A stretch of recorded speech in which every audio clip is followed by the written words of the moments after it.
Well, good morning, councillors and ladies and gentlemen. Welcome along to the Environment Community Committee meeting for the month of September. This meeting is open to the public and also be live streamed. So I'd like to thank those who are in the room with us today and acknowledge everyone watching via council's social media channels. I'd like to welcome all the mayors and absentee for the first part of this particular meeting. Deputy Mayor, councillors, also like to acknowledge the Portfolio Leader of Environment Community, Councillor Tim McMahon, to our staff, CEO Brian, General Manager, Environment Community, Nick Hauser. So thanks everyone for coming along. We kick off the meeting. I'd like to acknowledge the Aboriginal parties whose songlines traverse the lands we meet on today, the Western Waka Waka, Guyabal and Jarawar peoples, and pay respects to their elders past, present and emerging, for they hold the knowledge, rich traditions and bold ambitions of Australia's First People. Item 2, councillors' attendance, including apologies, leave of absence and declarations of conflict of interest. So I do need a motion for the Mayor then? No, it's not in here? Okay. So, and we haven't heard from Councillor Carl, so we can assume no one's heard from Councillor Carl. So, okay, so the Mayor, as I said, absentee at the moment, but we don't require a leave of absence as he will attend part of the meeting. Does anyone require any leave of absence? So no, so that's that.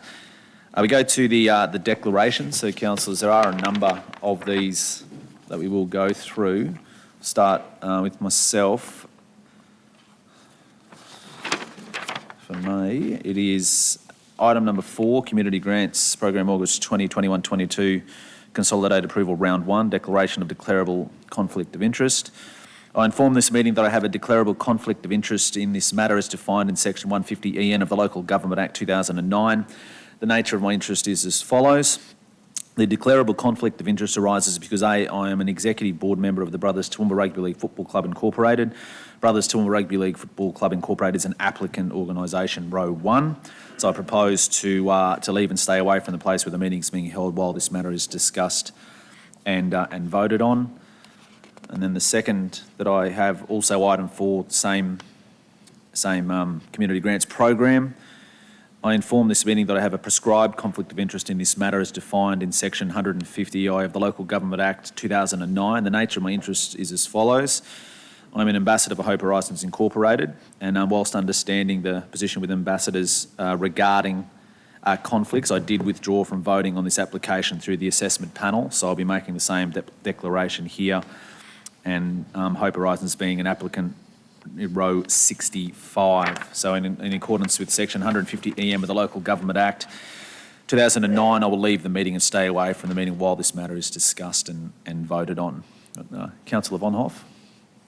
Thanks, Chair. I've got 2 to declare, both in relation to item number 4, the Community Grants Program. I inform this meeting that I have a declarable conflict of interest in this matter as defined in Section 150EN of the Local Government Act 2009. The nature of my interest is as follows. I'm a Director of Clifton Community Health Services. Clifton Community Health Services is an applicant organisation, row 16. I propose to leave and stay away from this place where the meeting is being held while the matter is discussed and voted on. The second one also relates to item number 4, Community Grants Program. I inform this meeting that I have a declarable conflict of interest in this matter as defined in Section 150EN of the Local Government Act 2009. The nature of my interest is as follows. I am the President of the Chislehurst Kindergarten Management Committee. Chislehurst Kindergarten Association Inc. is an applicant organisation in row 60. I propose to leave and stay away from the place where the meeting is being held while this matter is discussed and voted on. Thanks, Chair. Thank you, Councillor Von Hoff. Are there any other conflicts? Councillor Carol Taylor. Thank you, Mr Chair, and I humbly apologise to Council. I took my eye off the ball. The same as yourself. I'm item number 4, the Community Grants Program, August 21 to 22, Consolidated Approval Round 1. I don't know what it constitutes, but on line 65, I'm also an ambassador for Hope Horizons. So I just wanted to declare that. I apologise I haven't done that prior to this meeting. Thanks, Councillor Taylor. Are there any others, councillors? And if any other arise when we reach that particular item, we can cover those as we proceed. So if there are, sorry, Councillor Shine. Just to confirm that if you're just an ordinary member of an organisation, for example, in my case, the Historical Society, having no executive positions, you don't have to make any declarations at all. Yeah, that's correct. So. Thank you. Okay, so if there are any further, but as I said, once we reach that item, if any do arise, we can cover those as we arrive. Councillors, just quickly before we go to the next item, also just would like to acknowledge, of course, we know the month of September, a very significant one for Toowoomba Regional Council. I think Councillor Carol Taylor mentioned it yesterday in her opening, the significance and how wonderful Toowoomba Carnival of Flowers is. And in jest, I know she said that it was possibly not her remit to mention that, but I think it certainly is. I think Toowoomba Carnival of Flowers, we know, is something that is about this entire council. It's something that obviously is right from all of our staff and all of the elected representatives know the significance and the importance and the value of this wonderful event. So I think everyone that champions it makes it an even better event, but more so I think it's something that certainly belongs to our community, and I think we've all seen that already in the first few weeks, what this particular event means to our community, to be at the Festival of Food and Wine, and to hear the main report that came back through our Carnival Coordinator Kate Scott was the amount of people that left the Food and Wine Festival and said thank you to the staff, and as she said to me, whilst it doesn't mean that people didn't feel thankful in the past, it was an overwhelming response from people that as they exited that they said thank you. So I think it's a great indication of that, and of course we have so many more great events occurring with the Toowoomba Carnival of Flowers, the Grand Central Floral Parade. This weekend, of course, being the feature of this weekend, as well as all of the Parkland entertainment and everything else that's happening there as well. We have our garden competition winners to be announced this week also, and then into the final week of the month with another of our great new events being the Cinema Under the Stars. But as always, as I say, go to tcof.com.au, so if any info on the Toowoomba Carnival of Flowers. And also, councillors, also like to open each meeting, so we talk about setting culture in our particular organisation, and respect being a big word with that. So as always, I do encourage open, frank debate, but I ask it's done respectfully being the key word. So with always the underlying theme of hard on topic and soft on people. So without further ado, we'll go to item 3 on the agenda. It is the Pitsworth Pioneer Historical Village Strategic Master Plan. So I'll say good morning and welcome for the first time to General Manager Nick Hauser. Thank you, Mr Chair, and good morning, councillors. Councillors, the Pitsworth Pioneer Historical Village Strategic Master Plan has been developed with the intent of providing a logical, staged and coherent set of guidelines to inform future site interventions at the village. It's probably reasonably fair to say that without a master plan, we run the risk of sites developing in an ad hoc and uncoordinated fashion with all the competing interests and priorities of many user groups out there. So all of those user groups have been involved and consulted through the development of the master plan, and the master plan encourages those users and indeed council itself to stop and think about what the future use might be and could be, and how best to coordinate the development of that site to optimise the use.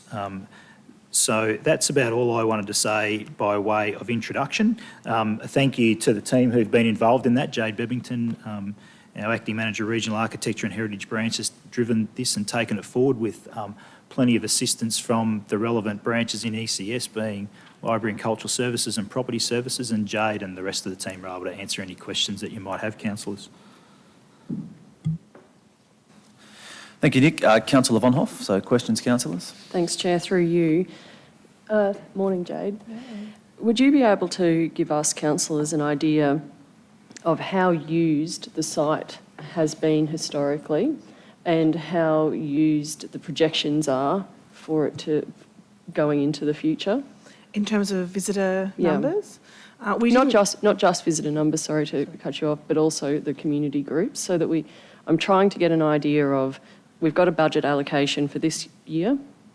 This master plan, there aren't budget implications identified, but we can reasonably expect that they will be forthcoming. So I just want to get an idea of how many people actually use this facility.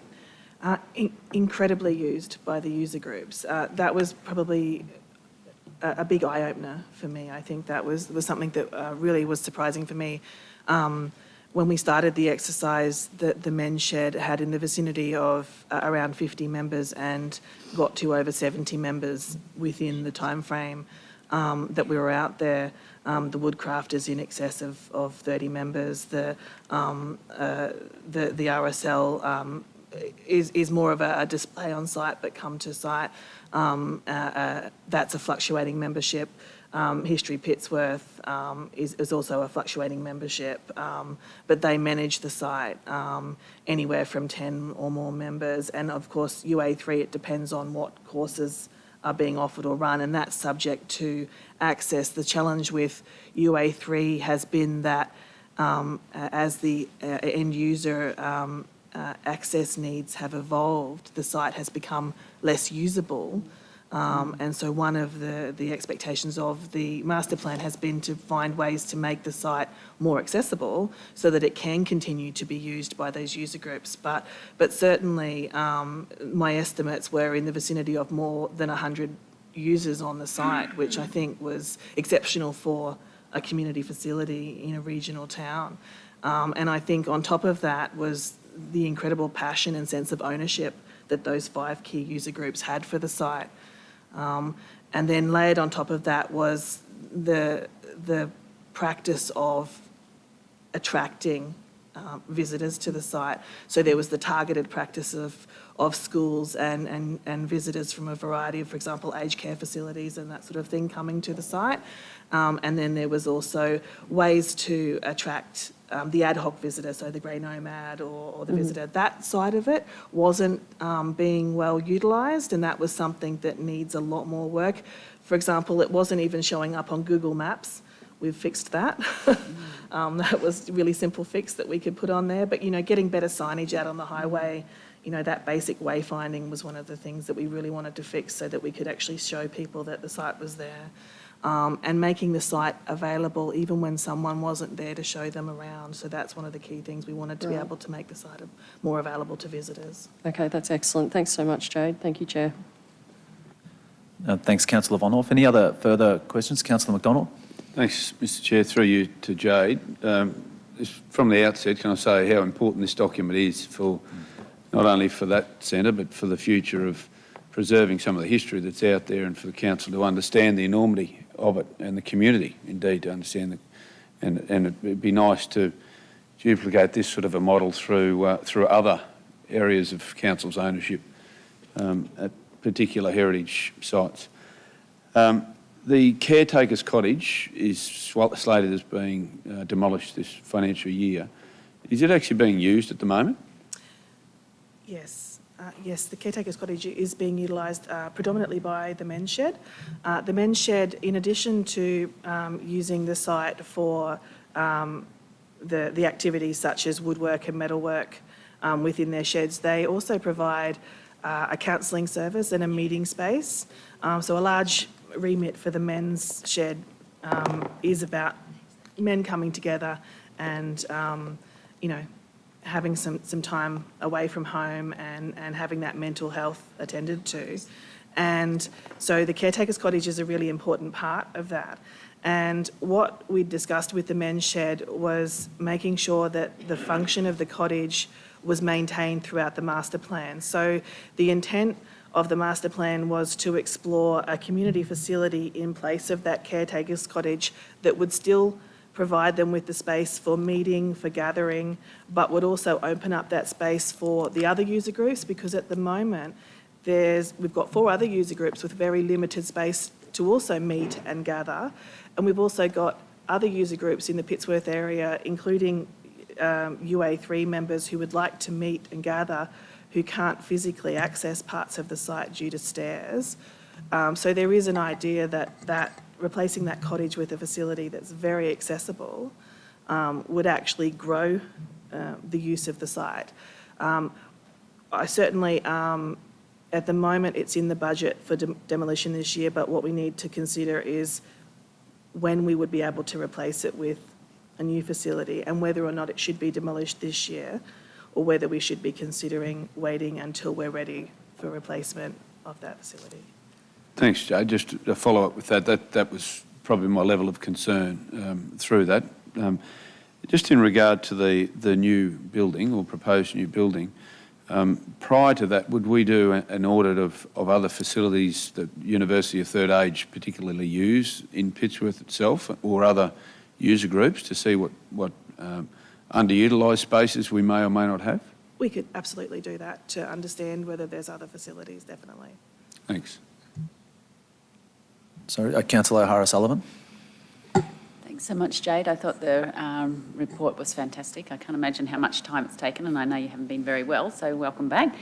I was interested in, that common area as well. I mean, I like the idea that at the moment the groups don't necessarily have that much interaction, and that will bring that sort of fellowship of all of them together. The church, the proposed church, is that, I may have missed it, is there already a church that they've bought, and who's going to sort of run that as a function, proposed wedding centre and all of that? So it's been one of the key ideas of History Pittsworth for some time that if they could identify, so all of the buildings on the site are from the Pittsworth region. They made that conscious decision that architecture was how they would celebrate, in addition to the machinery, how they would celebrate the pioneering history. So they've been looking for a church for some time. They have found one old church that we're looking at the moment to see whether or not it's actually movable. That's always the challenge with the old churches. The idea is that it would be managed by History Pittsworth in the same way that the other historical buildings on the site are managed and utilised. So at the moment when there's events on site, such as Australia Day and things like that, that's all managed through History Pittsworth. So it would be an ongoing remit of theirs to manage and maintain that. Councillor Carol Taylor. Thank you, Mr Chair. Thank you, Jade, for the report. I just have concerns about moving older buildings in. We've got two things I wanted to talk about, and this wasn't the one, but I think, you know, we've got ourselves into a situation at John Darien where we've got all these older buildings that need to be fixed so people can use them, they're not accessible and all those things. I'd have to say that I'm not sure about moving another old building in there. I think we've got a lot of work to do to try to make what's there accessible. I think it's amazing and wonderful that the men's shed's gone from strength to strength out there. The facility is not used much by the general public in Pittsworth, which I think is a little bit sad. There are other buildings in the town that are public buildings as well. So there are others. A good question that Councillor McDonald asks. I actually, my husband's family went to Pittsworth with Tyson. My husband's great-great-grandfather won the first national ploughing competition from Pittsworth, the Taylors. So I actually would like to see, it's disappointing that there's not more made, and maybe they're getting to it and maybe they just need a little bit of help because they do a good job out there. I'm not saying they don't. But I just think that there's much in the Pittsworth area in the history to showcase. It had the best cheese. I worked in a shop at Durham-Bandy, and Pittsworth cheese, mild cheese, was the best cheese in Queensland. Mm-hmm. And all those sorts of things that are there. The first ploughing competition, it was a single furrow plough with one horse. So, you're thinking about lots and lots of history there. The lace making. There's a lot of unique and very things that can be featured there. I think it's very good for us to know that the user groups are utilising the facility, and that's great, but is that all it's there for? I don't believe it should be. We should be encouraging them to make the most of the history that they've got and try to get it focused in some way, but that was what my main comment.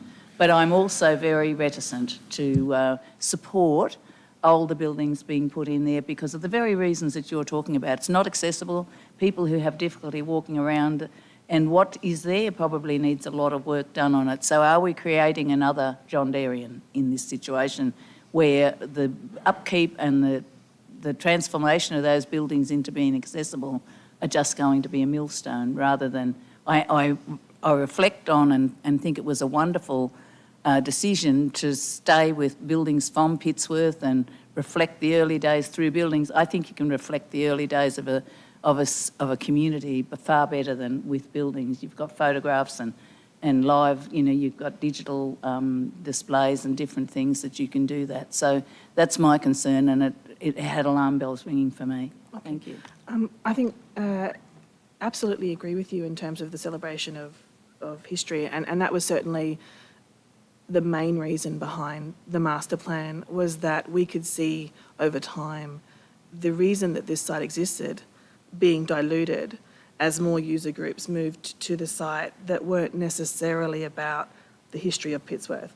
Given that that land was donated and then identified specifically for celebrating that history of Pittsworth, it was really important that that be identified as a vision and that this master plan be established to remind everybody that that was what the purpose was for.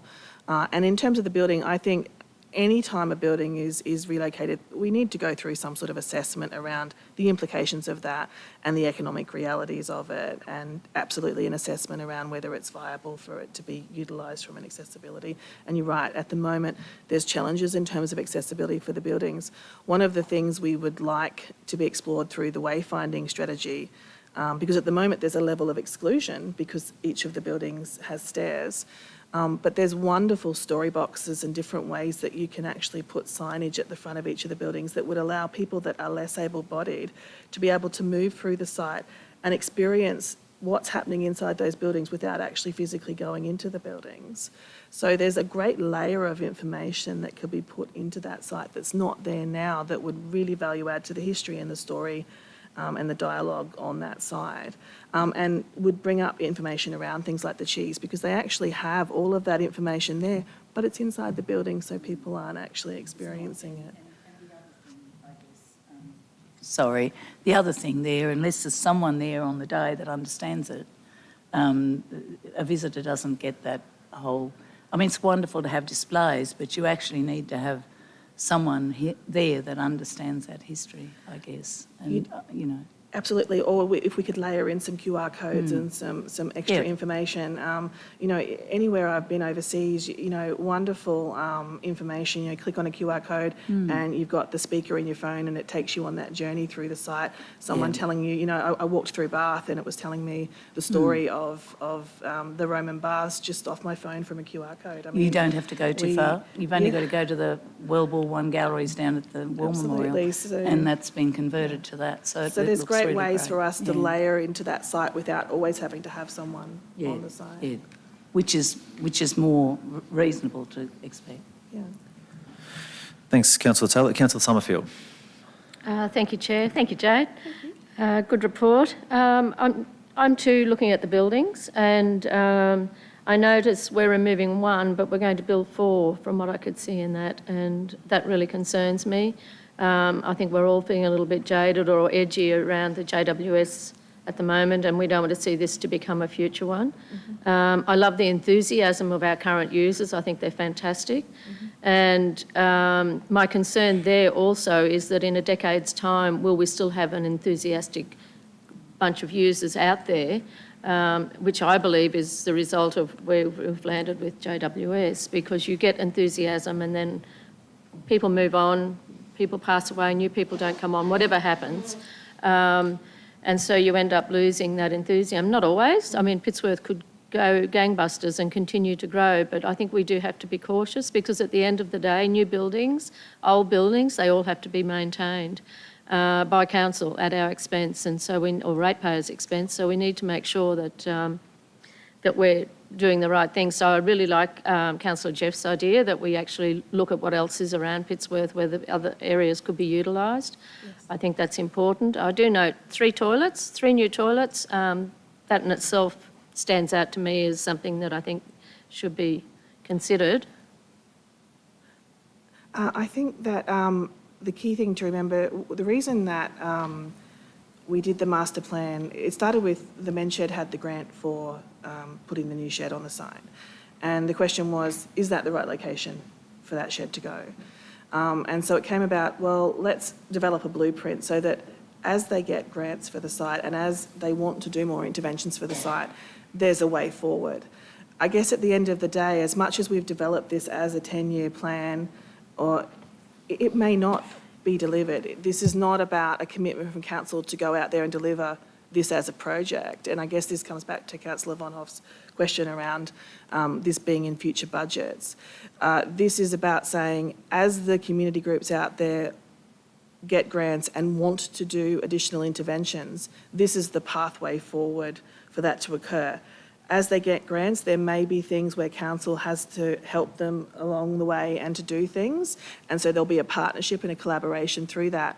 But we may get to a point where we don't actually do the entirety of that master plan, or it may be we get to a point where we need to overhaul it because we've got to that 9-year mark and things have evolved completely. Maybe it's gone gangbusters and it needs a complete overhaul, or maybe things have fallen by the wayside and there's a lot less volunteers.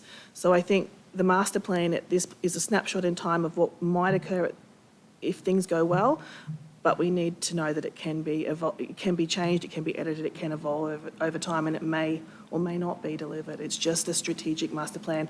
It's not the typical park master plan where we're going in next year with the full suite and the full budget to deliver the entirety of it. Thank you. And of course, if we do get new buildings in, they will have to be maintained down the track as well by Absolutely. somebody. So my second question, if I could, Yeah, sure. Councillor Jones, was around, in the actual master plan itself, the document, there was quite a longer list, I thought, than the list that's in the actual report by council. So was that the master plan looked at and then selected various bits that staff thought appropriate to put in?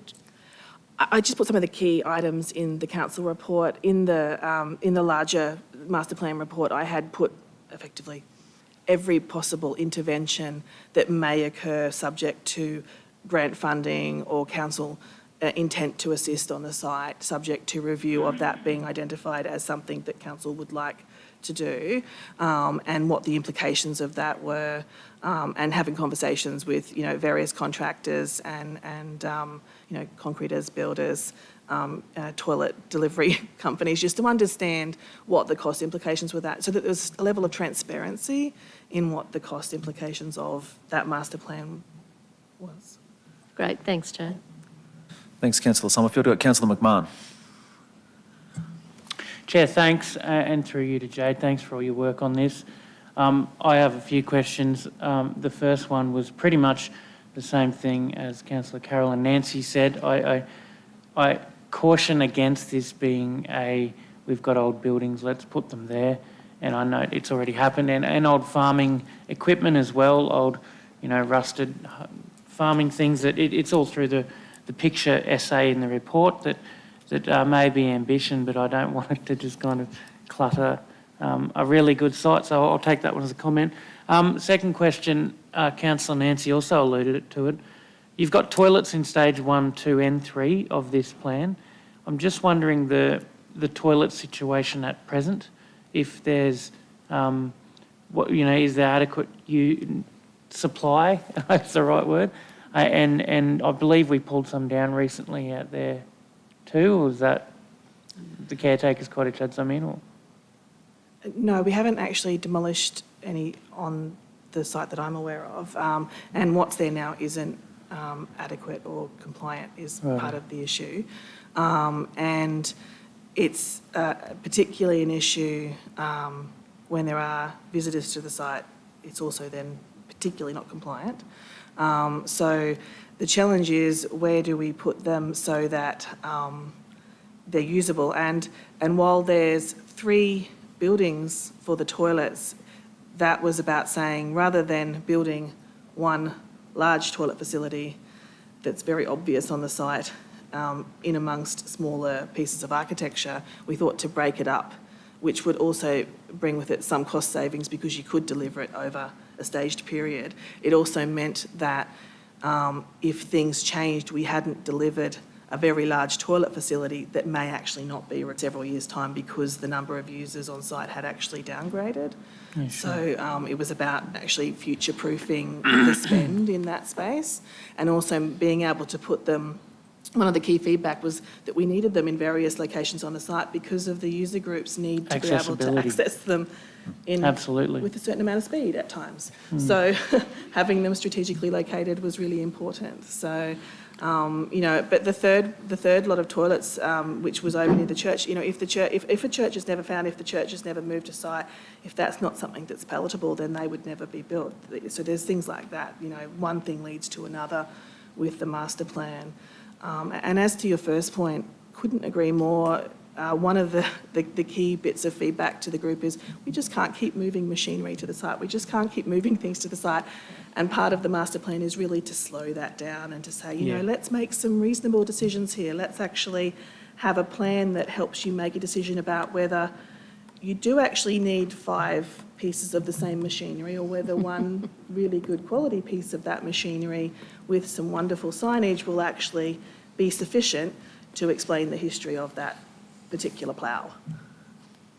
No, yeah, it's a tough one, it's a valuable piece of history, but you got 5 of them and, And the passion Yeah, of absolutely. the volunteers out there is surpassed by none. They were wonderful. I've been out and met them and they're lovely, passionate people. One last question. The village green and the oval, which obviously is looking to be home to, the Postle running track, which is a lovely piece of Australian history that we've got out there. Is that area currently being used by anything now, the village green and the oval? So the Arthur Postle, the 75-yard dash there has been run once. It's sort of fallen by the wayside with COVID. So we've made sure that there's retained sufficient space there. But that space gets used for car rallies, it gets used for Australia Day events, it gets used for a number of events. So it was really important to the user groups that open green space be maintained. The village green is a new idea, and that's about, at the moment you can't arrive at the site, there's no sense of entry, so it was about how do I actually get people into the site, funneling them into a central marshalling space, particularly when it's school children, being able to bring them into a central space from which they can jump off and actually visit the site was really important. The village green where the village green is proposed is currently has the current toilet block. Right. On the edge of that is the current RSL building. Okay. The RSL would like to grow their footprint and enclose verandas and things like that, so that presents an opportunity. It is, at the end of the day, a shed on a slab, bolted to a slab, so it does present some relatively straightforward moving opportunities before we grow it. Thanks for all your work, Jade. Appreciate it. Thank you. Thanks, Councillor McMahon. Well, if there are no further questions, there is a recommendation before us, councillors, on this one, and it is that Council endorse the Pittsworth Pioneer Historical Village Strategic Master Plan Report, August 2021, Attachment 1, and the report be used in the formulation of future capital works plans and operational budgets for the upgrade, development and ongoing maintenance of the Pittsworth Pioneer Historical Village. Do I have a mover? Councillor McMahon, seconded by Councillor Melissa Taylor. Anyone wish to go into debate? All those in favour? It's carried. Thanks, Jade. Thanks, Dom. Councillors, we go to item 4 now, just to, I suppose, lay out a blueprint of how I propose that this will work as it goes off my screen. So we do have a few declarations here. We do have all of the staff here as well that are available to ask questions. So just in consultation with the CEO, the way we might work through this is because we do have a few declarations that will have to be pulled out individually. I might hand over to General Manager Nick just to do an introduction on it, and then if there's any questions in general with it, from there we'll take out those conflicted line items and vote on those individually, and then we vote on the remainder, essentially. So over to you, Nick. Thank you, Councillor O'Shea. Councillors, pretty standard introduction from me on this one. You're accustomed to the community grants program process. So the opportunity to apply for grants was advertised. Applications were received by the closing date. I think all of you are involved in assessment panels at least one of or more than one for many of you, and your recommendations from those assessment panels are incorporated in the spreadsheet that's attached to attachment 1. So you're asked to consider endorsing or otherwise further discussing and interrogating the recommendations of those assessment panels. If you choose to do so, I'll leave that to yourselves to guide that. And as Councillor O'Shea said, the staff are here if you've got any questions around, detailed questions around the applications themselves and how their eligibility in relation to the guidelines. So I'll hand back to you, Chair. Thanks, Mr Houser. So questions, Councillor Melissa Taylor. Thank you, Chair. Nick, just a question from the newbie around the table, as I'm referred to quite regularly. I note in the funding, and I'm just asking for some information because I don't understand. When you look at the funding, a lot of the sports requests are quite substantial amounts of money. And then when you get to the arts and the like, the funding is quite considerably lower. How do we allocate funds to each area, please? Thanks for the question. I think the simple answer to that is the sport and recreation grants are typically large capital works type projects of much greater value than the other projects. And historically, council has had a program that has supported that predates my arrival at council in 2008, and it was typically used to be called then a matching grants funding program. So any local sporting organisations that were successful in applying for and securing grants from state or federal government, the council of the time would match that. We developed the community grants policy, as you know, and I'm diving through the report to try and find the date in which we endorsed and adopted the policy. So we operated in a bit of a policy vacuum for a period of time. That policy then was endorsed by council. Still can't find the date, but it's there for you to was originally adopted on 20th of April 2011, was when that policy came into place. So the short answer is the sport and rec grants are designed to deliver capital works projects. So they're large projects, whereas the other programs are supporting on-the-ground events and programs. Okay, thank you. Thanks, Councillor Melissa. Councillor Von Hoff. Thanks, Chair. Through you, I had a very similar consideration, I suppose, when I was going through these. And on page 8 of 10 of the report, we can see the budget allocation that's there. And Sport and Rec gets $350,000, and then Sports Tourism gets $75,000, and the amounts gradually whittle down. For cultural and arts support gets 20 grand, environment gets 45. And when I was going through the body of these grants, it felt like we've got the balance wrong, in my opinion. And the last time that this community grants policy was considered was 10 years ago. And so much has changed. It's 2021.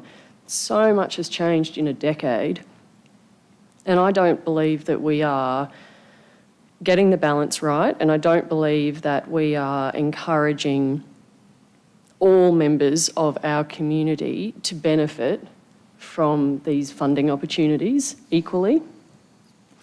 And so I really would like to see us workshop and consider reallocating some of the funding programs, because I can, GM Nick, you say that those sports and rec applications are for those larger capital works grants, generally, but we don't know what cultural and arts capital works grants would come forward if there was the opportunity. There's just no opportunity at the moment. And I think that, there's a lot that we could do better here. There's a lot that could be improved. And so my question, I suppose, after that comment is, can we have the opportunity to workshop the allocation of those grant funding amounts? Do you want me to answer? Certainly, there's the opportunity for council to workshop that, and the policy was most recently reviewed by council in December last year. So it was first adopted in 2011, and they're reviewed at the term of each council, and so each of the guidelines have been through that review process. We do have an information session coming up to review the policy. There was an outcome from probably the micro grants decision that we made in May, that you asked to review the policy and the permanent introduction of the micro grants and how that might work. So that's scheduled in the coming months to do that component. And after this round of community grants assessments, some of the officers have identified opportunities to review the guidelines themselves as well. So as recently as Monday, Mr Bates told me that he'd like to request an information session to review the guidelines with your councillors. So that doesn't necessarily address the budget allocations, but we can deal with the same thing at that time. You have the opportunity to do that at any point in time through budget reviews and the like. I think the advice that I would give you is that historically we understand what the uptake of these programs are, and so there might be a desire to increase the funding availability for some of these programs, but you might find that the uptake for those programs isn't there and the money goes unallocated as a result. But perhaps there's more we can do there to make them more relevant and available and more widely publicised to encourage those applications. You did reference the allocations of some of those programs, and sports tourism was one of those. Sports tourism always had $50,000 allocated to it and was typically allocated by Christmas time each year, 6 months through the year. We had other programs that had under allocations historically, and we made the transfer to support that program because there was strong uptake. The Sport and Rec Grant program again has had strong uptake, and we can see again in this round of funding that there's panel recommendations that well exceed 50% of the available funding pool.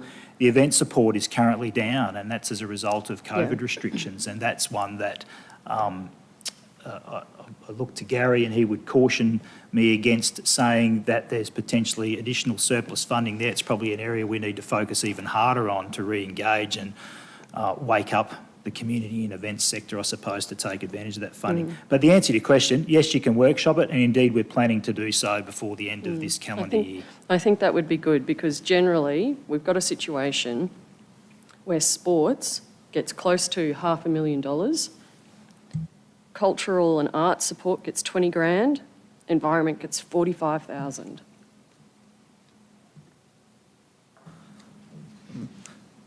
Thanks, Councillor Vonhoff. So we can certainly look at that, as I said, with that workshop that is coming forward. We've got Councillor Carl. Yeah, thanks, Chair. Further to that, and notwithstanding your comments there, GM Nick, I think as part of that review, it would be really good for us to look at the mechanisms, not just the distribution, but the amounts, because the amounts may very well influence the attraction of some more serious type, whether they be events, initiatives, capital works, injection into environment, community, those sorts of things, because those limits that we set on those grants may, well, in my view, would be a governing factor as to the uptake and distribution. So if we look at those mechanisms and the allowable amounts on those grants, it might very well add a more equitable mix into distribution of funding across all of those sectors. So it'd be healthy to consider that. I support that initiative. Councillor Rebecca. Thanks, Bill. I'll take that as a comment. I've got, Councillor O'Hara-Sullivan. Oh, thanks, Mr Chair. I just wanted to make a quick comment about that, and while I don't disagree with Councillor Vonhoff in any stretch of the imagination, I just don't think that we can underestimate in a regional town the importance of sport and how important that is to the sort of the fabric of all of those communities, whether that be women's sport or men's sport, children's sport, all of that. But I think, within that conversation, and we can have that discussion in the workshop, we have to look at how much of a community service obligation we give to the Empire, which is our major cultural and arts arm, I suppose. So, I welcome but what I worry about is the uptake. So if we're not getting the uptake now, what's going to change? How do we encourage more uptake? I don't know, but I guess, that's all part of that workshop. But, not underestimating the power of sport for community cohesivity is the word I think I'm looking for. Thank you. Thanks, Councillor O'Sullivan. I think, these are all conversations that we can certainly explore with the workshop. We've got Councillor McMahon. Chair, thanks. Look, my comment was actually very similar to Melissa and Councillor Von Hoff. I have the privilege of sitting on, I think, all of these grants support panels. And Chair, yourself and I also sit on the Empire Theatres panel, where we regularly give small primary schools or smaller groups the opportunity to perform on our best stage of all at the Empire. So I totally agree with your point that we need to focus on things like the community and arts in 2021. In my opinion, we very much are. And, we received 12 sport and rec grants, and we could have done the whole yearly budget in one go if we signed off with everything we're after. We received 2 environment. So I think everything has its place. I just think there are a heck of a lot more groups, sporting clubs in every sport imaginable in every town in the region looking to get their sport off the ground and get their team and get their canteen stocked and their toilets working. And we look to support that. There are groups doing amazing things in the environment. We look to support that as well. There are also a lot of groups in the cultural and art support, and we look to support that as well. So whilst I think there's an argument for some fluidity among the budgets at the end of the financial year for what may be not spent, I don't think the amount for sport versus the amount for environment versus the amount for cultural and art should mean that we look at one over the other. I think we're very keen to look at all those events. So perhaps just a comment. Thank you, Chair. Thanks, Councillor McMahon. Look, I think it's an important conversation, and as General Manager Hauser said, it's at the discretion of this table around how we like to do that. So not to try and, as I said, that's probably aside to what we're here with today. Are there any questions around any items here? Oh, sorry, Councillor McDonald. Thanks, thanks, Mr. Chair. I've got a couple of questions on some items, but more broadly speaking, some of the items in here that are allocated to particular funding streams could well be in different streams. Yeah. Some in the cultural art compared to some of the community, particularly. I pick up on those, and I just wonder whether at that information session, whether we shouldn't explore a mechanism in round 1, the round we're on now, where a moderation team makes sure that they're allocated in the right spot. Cultural arts support is in a community grant section, and there's a blurred edge as to where they sit. So I guess it's just a note for probably through you to the GM, to Daryl, to include that in the session. There's also some items here that are, let's pick out one for starters. Row 46, not necessarily the item, but the amount. And it says the request was for $2,500 and the approved amount is for $2,495. And that's only one item, but there's a number of them. And I wonder where that crops up, and this is probably a question through you to Daryl, perhaps, Chair. Is that because the request, when they've put their invoices or put their quotes in, actually adds up to that number that we've approved, as we've done in the past? Yes, Councillor, it does. They'd asked for 2,500. They're actually, the quotes they got were 2,495. So the panel, in recommending back, had flagged the fact that it wasn't 2,500. It was 2,495 they're asking for. And probably you'd mentioned about the mediation. It's worth noting that there was discussion, I think, round 2 last year, last financial year, about the round 2 when there's allocations or allocations left over, how that looks. That'll form part of the discussion at the policy in a couple of weeks that we're doing. But definitely we can flag the fact that at around one mediation or a move around of applications to areas, we do that now. So as officers in the funding programs, if we get one that we think the community support that sits more, in Sue's CAS area, then we try to do that. The issue becomes timing, and I can explain that at the guideline time, because it might mean we have to bump our timing out a bit to be able to do that properly, but I can run through those scenarios with councillors at our workshop around the guidelines. Thanks, Daryl. You had Yeah, that's fine. So follow can on? we go through the list now? Sure. And I won't touch on those ones that you've mentioned. Probably that's the easiest way. So rows, as I recall, it was row 16 and 60. What was your row, Chair? It's a good question. James was 1 and 65. 1 and 16. 1 and 16. 1 and 65, sorry. 1 and 65, right. Okay. Rebecca we'll just- 1660, Carol Yeah. 65. And Carol 65 as well, yeah. So I'll just stick clear of those ones. So row 33 is the community economic development, so it sits within Seamus, I assume.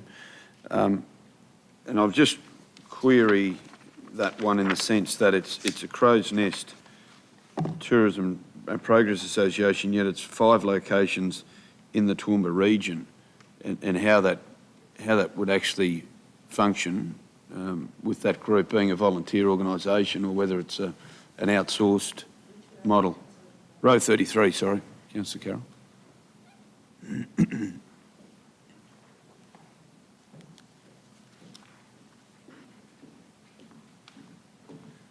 Good morning, councillors. Thank you, Councillor Jeff.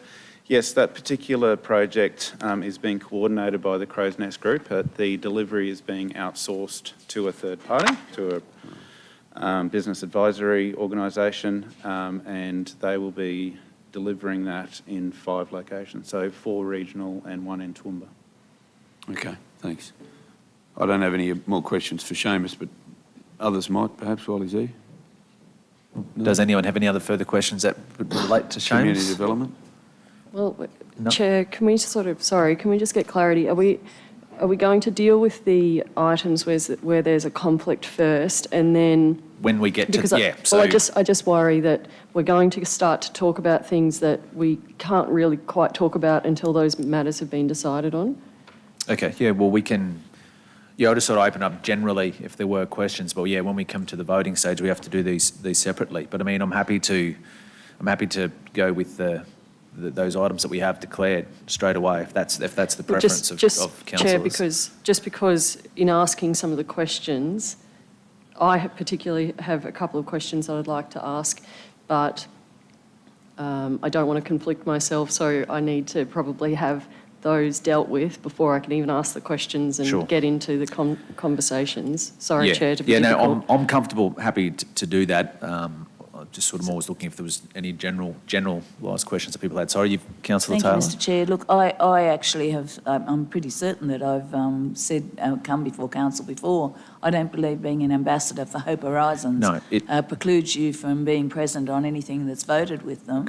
All it does really is allow you to give them some money and support the things that they have. Wonderful organisation that's been overwhelmed with need, like many, after COVID, but I don't believe it's got anything to do with, I don't believe it should preclude me. I have nothing to gain or lose, and I don't believe you have, any No, more than anyone else sitting around this table. Yes, no, certainly acknowledge that, Councillor Taylor, and I think as I stated in the opening point, that the reason I've made that declaration again is because when we were in the assessment panel, I made the personal decision to refrain from voting from that. So out of the decision I made there, essentially puts me in a position here where I've felt that the need to continue in this manner. So if there aren't any other general questions, I'm happy to do that, councillors. We might work through the conflicts. So I've made reference to the conflicts that I have, they being, rows 1 and row 65. So I'll, as stated in our declarations earlier, I'll vacate the chair for Councillor McMahon because you can vote on both, don't we? You can do 1 and 65 on that. So we can vote on 1 and 65 in my absence.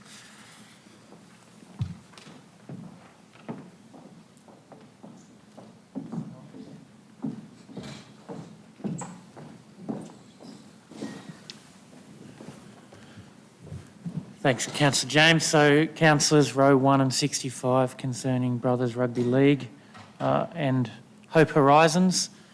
Do we have a mover for those particular items individually? Councillor McDonald? I think you'll have to do one at a time to record the votes for each. We'll start at the top with row 1, Brothers Rugby League, moved by Councillor McDonald, seconded by Councillor Shine. Any cause to go into debate? All those in favour? Motion is passed. Concerning row 65, Hope Horizons, moved by Councillor Carl, seconded by... I'd like to debate this one, Chair. Yeah, sure. I'll get a seconded by Councillor McDonald. We move into debate. Councillor Bill, you moved the motion. Did you want to say anything? I'll just withhold for now. Yeah. No problems. Councillor Von Hoff. Yeah, thank you, Chair. So, councillors, this one is an oncology massage demonstration video project to create free demonstration video on oncology massage techniques that can be utilised by loved ones and patients affected by a cancer diagnosis. And the reason for this recommendation that that there not be funding approved was that minimal broader community benefit for this project outside Hope Horizons clients, and that the panel deemed that this was core business. I just can, in my mind, very comfortably see the wider community benefit because cancer affects so many people in our community, and anything that we can do that's going to potentially improve the lives of people who are battling cancer, that seems like a... So Councillor Carol Taylor has decided to Thanks, leave the Councillor. room for this. Can I have a reason, sorry, Councillor Taylor, why you've decided? As it was refused. I can't take part in the debate, I don't believe, because I'm an ambassador. Okay, so because we're debating it, you believe as an ambassador you should leave the room? Okay. No, that's your decision. Thank you, Councillor Taylor, and that's noted in the minutes. Sorry, Yeah, Councillor no, Von Hoff, thank back you. to you. Thanks, Chair. I just, like I said, I can very comfortably see the wider community benefit for this, and it doesn't... That's basically it in a nutshell. I think that if we can do something that's going to help a large number of people in our community, why that's in the spirit of these grants. So I'd like to see them get their money. Thanks for your point, Councillor Von Hoff. I might actually call on the officer regarding that particular decision of the grants panel. Thanks, Councillor. I wasn't on that panel, but the notes I reviewed from it and the consistency around the guidelines is there's a lot of eligible organisations. The panel itself reviewed that based on it. And it wasn't to say there wasn't broader community benefit, but based on the application they had, they didn't fund. But what they've also done, though, is to work with the local community officer with the organisation to look at external funders that might more fit what they're looking to fund. So as a panel, they decided it didn't have a higher priority for them within it, but didn't leave it as that. And as always, we'll work with the organisation to do that.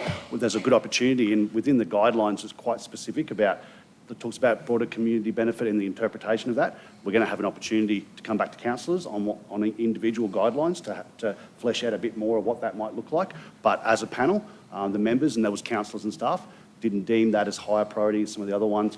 But as I said, always going back to them, we never leave it as a no. We go back as not approved at this time, but also going back to them with opportunities to look at external funding they might be able to source.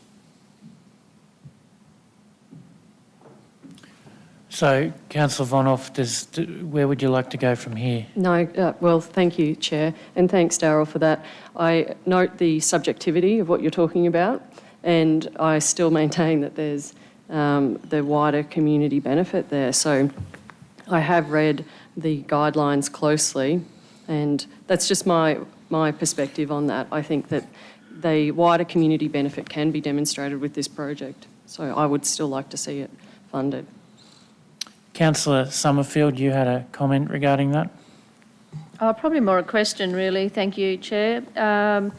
I mean, I fully understand this is quite a beneficial video about massage technique, which a lot of people could actually use. But my question is, would we be going against the actual current policy in relation to minimal broader community benefit? So that's what I need to understand. And if we are going against the policy, then perhaps the outcome from this discussion could be that we review the policy to see what this council as a whole would like to see the policy look like, if that's the case. Darryl, would you like to make a comment regarding that? Welcome back, Darryl, by the way. Thanks for that. Thanks, Councillor. I don't think it's not against the policy. It's the interpretation of the panel based on the guidelines that are there. And Councillor Von Hoff, yours that has greater, the panel itself deemed it didn't have, and I think that's where it sits. You know, it's that assessment panel deemed, based on the applications they had and the history around some of them, and there has been a history of where sometimes it's more medical, we push for those areas and we help them source funding internally, externally from some of those areas. So it very much is that opinion of that assessment panel of the day that it didn't fit as highly as the other applications that were there. So it's not against the policy, it's still within the guidelines, but it had a higher priority for other ones rather than that application. Question.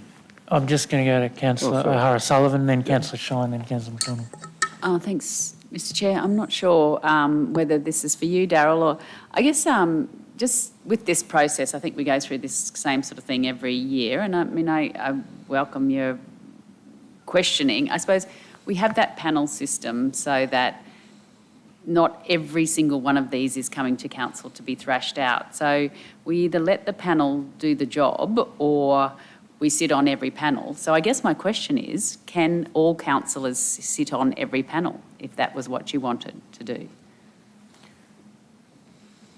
Thanks for the question. Not currently. The way the policy and the assessment panel is, it sets out portfolio and a number of councillors on that, same as it sets out manager delegate or officer a delegate. So currently there's a set number of councillors and staff that sit on assessment panel.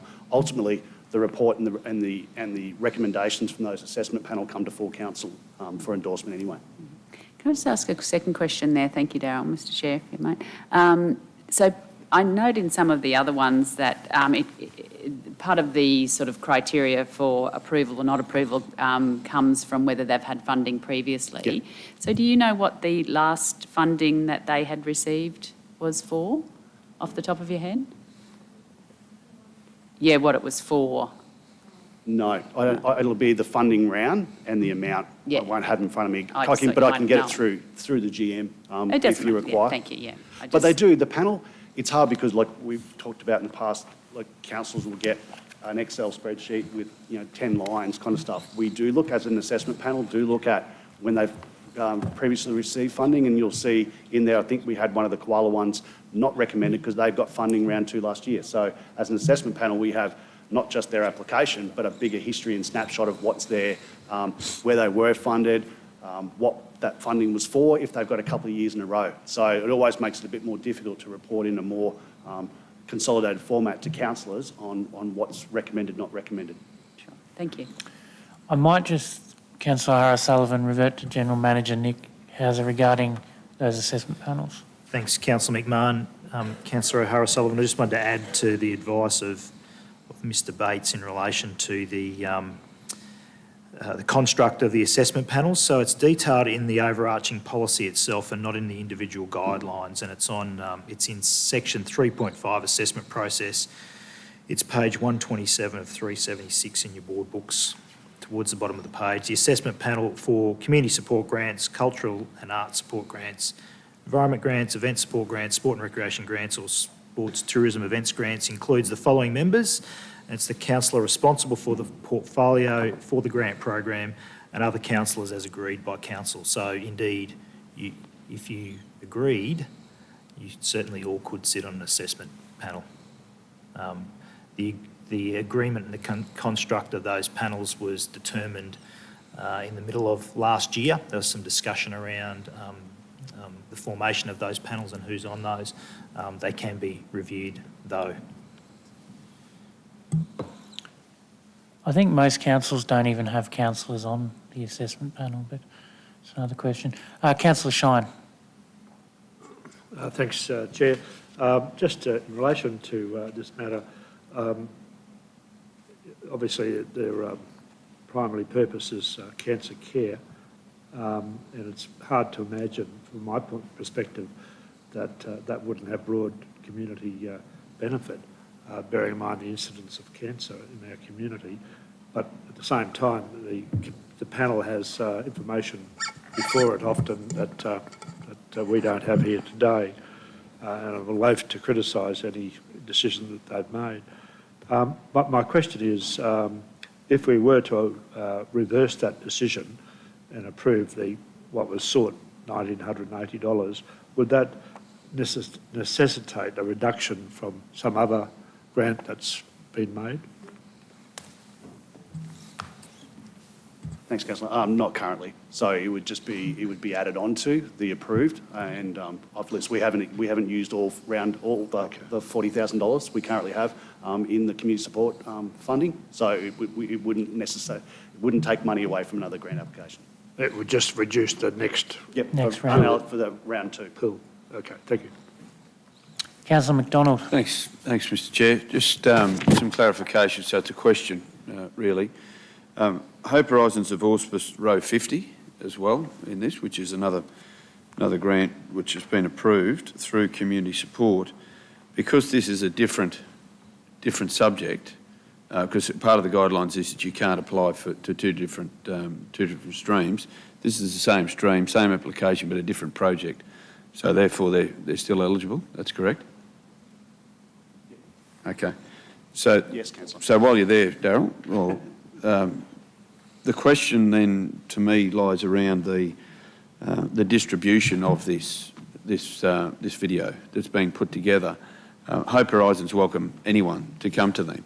So the reading of the product description simply says, users but loved ones and patients affected by a cancer diagnosis in the Toowoomba region. So when the assessment panel says minimal broader community benefit, is that because somewhere in the application it was to people that go to Hope Horizons only? Yeah. It is. I'll come back and have to clarify, but that was the interpretation of the panel, as those coming through. So I don't think they explained enough. Is it outside of that environment? But I'll come back and through the GM just to clarify. That would be really handy, because that would clarify in my mind that it does have a broader benefit to the community if it. However, and as I said at the start, Hope Horizons welcome anyone to their service, so it can have a broader benefit. But if it is a closed video for only people that go to Hope Horizons, then that might have been the assessment of the panel. If, however, that video is made available to other services across the region, and I can think how it would be beneficial for our remote townships, then it would be a different conversation. Yep. Councillor Von Hoff. Yeah, thank you, Chair. I just wanted to comment on that. In my thinking, knowing, as in your words, that Hope Horizons welcomes everyone, that I can't imagine a situation in which Hope Horizons prevents that video being shared widely and distributed to people who have cancer or have loved ones who have cancer.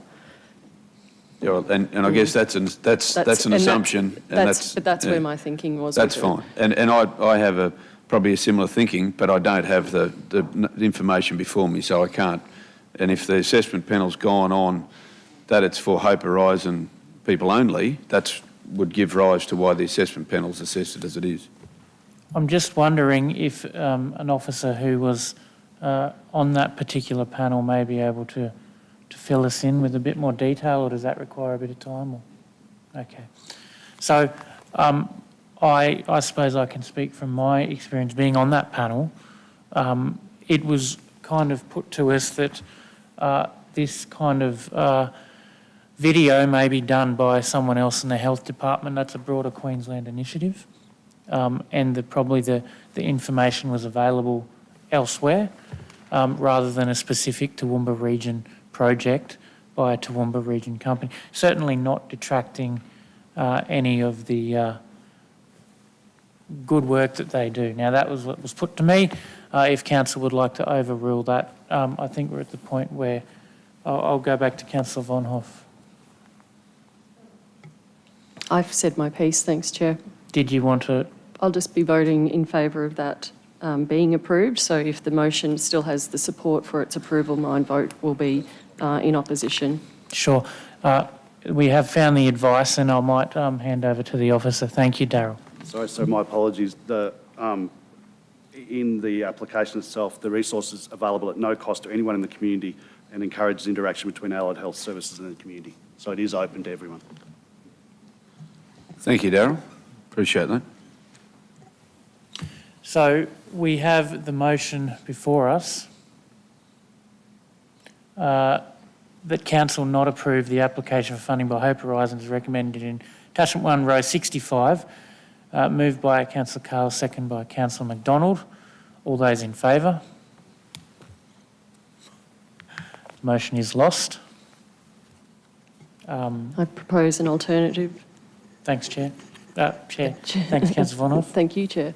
That council approves the requested funding total of $1,980 for Hope Horizons on row 65. I'm happy to move.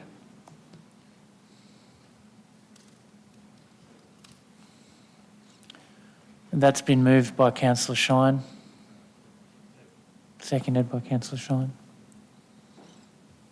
The council approved the application for funding by Hope Horizons as recommended in attachment 1, row 65. All those in favour? 2, 3, 4, 5. 1, 2, 3, 4, 5. Just can I get those hands kept up while we... You'll actually have to record them because we've got 2 out of the room. You'll have to record the names.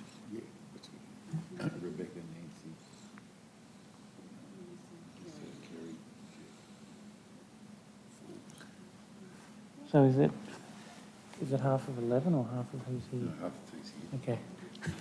So, in regard to who's in the room, that motion is carried.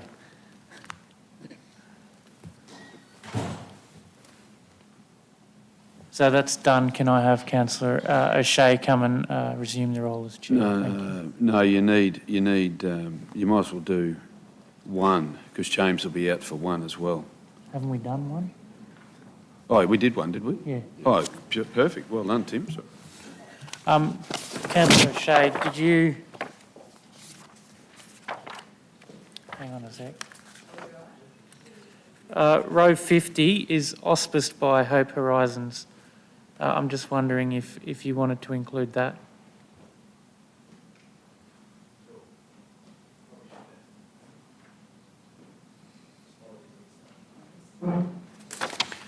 So, Councillor Carroll, this is Hartful Limited, auspiced by Hope Horizons. Row 50.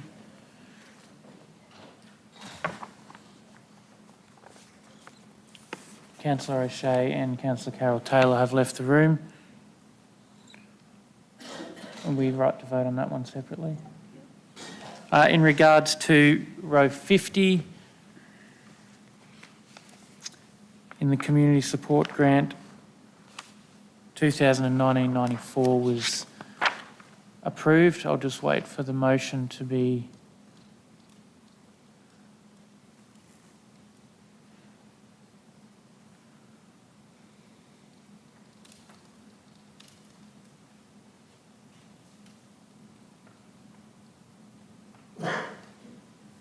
And it's row 50 at the very end. Council approved the application for funding by Hartful Limited, auspiced by Hope Horizons, under the overarching 2.59 Community Grants Policy, as recommended in attachment 1, row 50. Do I have a mover? Councillor Ahara Sullivan, seconded by Councillor Summerfield. All those in favour? The motion is passed unanimously. Councillor O'Shea, please be invited back in. Did you get those? Well done, Acting Chair.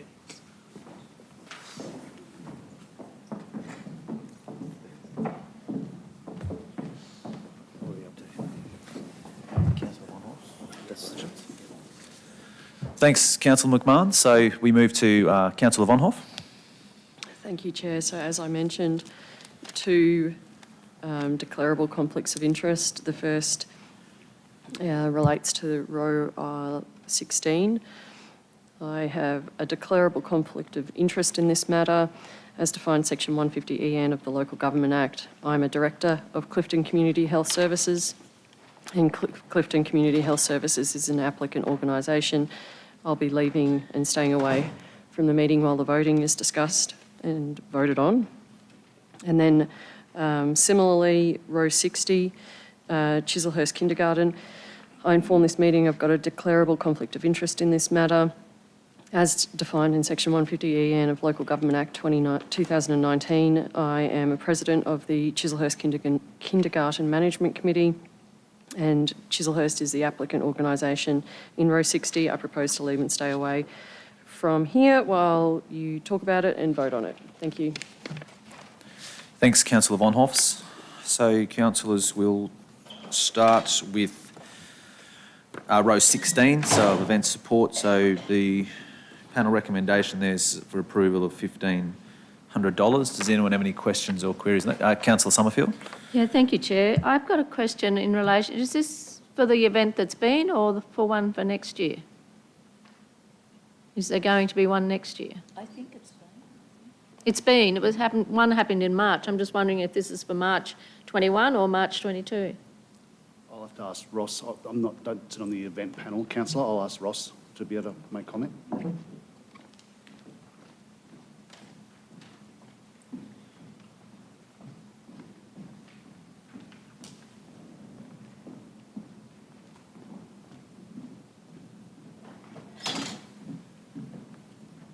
Morning, councillors. Councillor, just to clarify, did you mention item 15? 16? 16 is on the 12th of March next year. Okay, thank Yeah, you. thank you. Thanks, Ross. And any other, sorry, Councillor O'Hara-Sullivan. Sorry? Okay, so if there are no further questions, I've got a mover. Approval seconded by Councillor McDonald. Any wish to go into debate? Those in favour? Someone's... So, sorry, just to show, was that everyone? Yeah. Everyone? Yeah, so, yeah, so unanimous morning, but not... What's the issue? Just counting who voted, recording who voted out. Okay, so councillors, that takes us to the next on that list, which was item 60. 60 being in the cultural and arts support, so it was around the Chislehurst Kindergarten Association Incorporated. The panel recommendation there was to not approve. Are there any questions or queries regarding Councillor Melissa? Thank you, Chair. I just, this is probably just more of a comment that I'd like to flag when we have that workshop or information session later in the year. I just would like to flag that we look at the terms of reference or the policy in regards to this. This actually caused quite a lot of debate in the meeting, and some of us actually saw great community benefit in this, but the guidelines within the policy dictated the non-approval of this, and I just want to flag that we have a look at those policy guidelines when we have that information session, because I just think they're a little bit too tight, because there's this and then there's another one in here as well that could have really been funded, but we were hamstrung by the policy guidelines. So for want of saying probably more than I should, I really, really wanted to support this, but the policy guidelines stopped me from doing so. Thanks, Councillor Taylor. I think we can take that up. So that's just more to note for the staff around when we do that workshop. Thanks, Councillor Taylor. Good point raised there. Any other? Councillor McMahon? Oh, Chair, thanks. I just suppose in regards to Councillor Melissa, I support that. I think we changed it so that P&Cs and other groups could be involved, but perhaps didn't look at the flow and effect of what including them meant for other parts of the... So part of a broader conversation. Thanks, Councillor Melissa. Okay, so is there any further comment, or are we in Councillor McDonald? Councillor Shine was... Councillor Shine? Just on.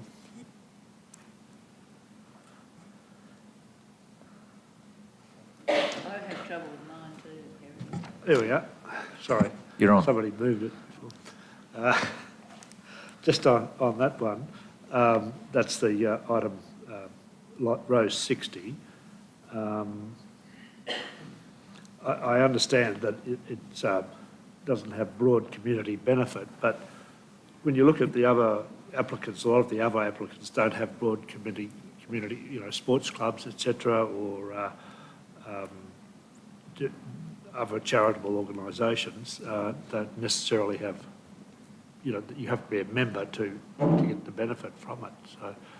So I certainly support Councillor Taylor's desire for this matter to be re-looked at in general terms, because things sound okay in the general often, but when you get to the specific, you have difficulty with them. Just make that comment if I could. Thanks, Councillor Shine. I think, and that is definitely something I think we can look at when we go through that workshop, but I think the other important thing in regards to the policy around this one was is it core business was one of the key aspects around that was a lot of the debate around approve or not approve of this. Is it core business? And that's one of the things that it's not to be for core business. And I've got Councillor McDonald. Yeah, no, that was actually what I was going to make comment on, Councillor O'Shea, because, and perhaps that needs to be more detailed in the grant promotion of it, to make sure that that's hit on, because, I guess there's broader community benefit and they could be treated as a core, whichever way you look at it, but a workshop on that would be probably handy to give officers some better clarity on what's required. But that being the case, given what it is and that it is for a particular location, for a particular cohort, and it's probably not deemed as core part of it, I'm happy to move the recommendation from the panel. Okay, I've got a mover. I'll just park that. I've got another question before I get to that. Was it Councillor Carl? Yeah, thanks, Chair. Could I just have a bit of an elaboration on the reasoning, because I'm picking up on what we're defining as core. I'd just like to understand that the officers or panel members, what the discussion was, why it was. I'm not so much looking at curriculum, I'm looking at the principle of educating a child as early as possible. And that's a community responsibility. It isn't a school or state responsibility, that's a community responsibility. And the ramifications of that are far and wide, in particular to Indigenous topics. Can someone elaborate on why it, just to help me understand a little bit? Councillor Carl, the answer lies in who's eligible to apply for a grant. And so in this particular instance, we're talking about cultural arts support grants. And I'm on page 186 of 376 in board books. It's page 3 of 9 of the relevant policy. And item 6 is applying for a grant. 6.1 is who can apply. Organisations can apply for a cultural arts support grant if, and if I go to the last bullet point, the application is for a project that does not form part of the core business of public and private educational institutions, that being primary, secondary and tertiary, including parents and citizens and parents and friends associations, and demonstrates broader community benefit. And that was the result of a recent change in the last review and update of these guidelines where prior to that, any and all educational institutions were ineligible and were unable to apply. And so there was a desire to make the opportunity available to education institutions, and that's the way it was dealt with. There was much discussion and debate about that at the time, and this was the wording that was proposed and was endorsed and adopted. And so the answer to your question lies in they are ineligible to make an application because it's thought to have been the core business of a educational institution, and therefore they're not eligible to apply. Thanks for that explanation. Whilst I appreciate that, I'm of the understanding that Indigenous education isn't part of core curriculum in state education institutions. This to me would seem as an additional effort by Chislehurst to actually to go beyond that and actually add some value to their community. And hence we know that education of children at early stages in all spheres. Let me pick something completely different. Waste education. How do you educate a family on recycling waste? You talk to the children at school at early years and the family changes habit. How do you bridge the gap in this particular matter around Indigenous affairs is you talk to the children early about their history and what's happened and how we move forward. What price do you put on that? And that has huge ramifications across a broader community. So I think that this is an additional over and above. It's in many cases, and I won't cite instances, but it is definitely not part of core curriculum in mainstream education, this topic. Chair, can I just make a comment here on that, just on that particular topic? Because at our last Aboriginal and Torres Strait Islander Advisory Committee, we had a local teacher come to there because she wanted to make some contacts with local Aboriginal and Torres Strait Islander people, because it is now core business within the Education Department and within private schools that they have to embed the Indigenous perspective. So it is, and while I don't disagree with you, Councillor Carl, on any sense of anything that you've said, it is actually core business that they need to embed that Indigenous perspective. So I mean, Chislehurst is getting on the front foot, good on them, but it is part of core business, definitely. Thanks, Councillor Harris-Sullivan. Sue, did you want to add any comment? Thank you, Mr Chair. Yes, I couldn't agree more with all of those comments, but even a further step from that, in the application, they stated it was for an Indigenous curriculum. So unfortunately, it was worded from the outset to be ineligible. Thank you. Thanks, Sue. Sorry, Councillor Carl, do you? No, I could take that argument further. In principle and practice are two different things, but anyway, that's another topic for another forum and another day. I've got Councillor McMahon.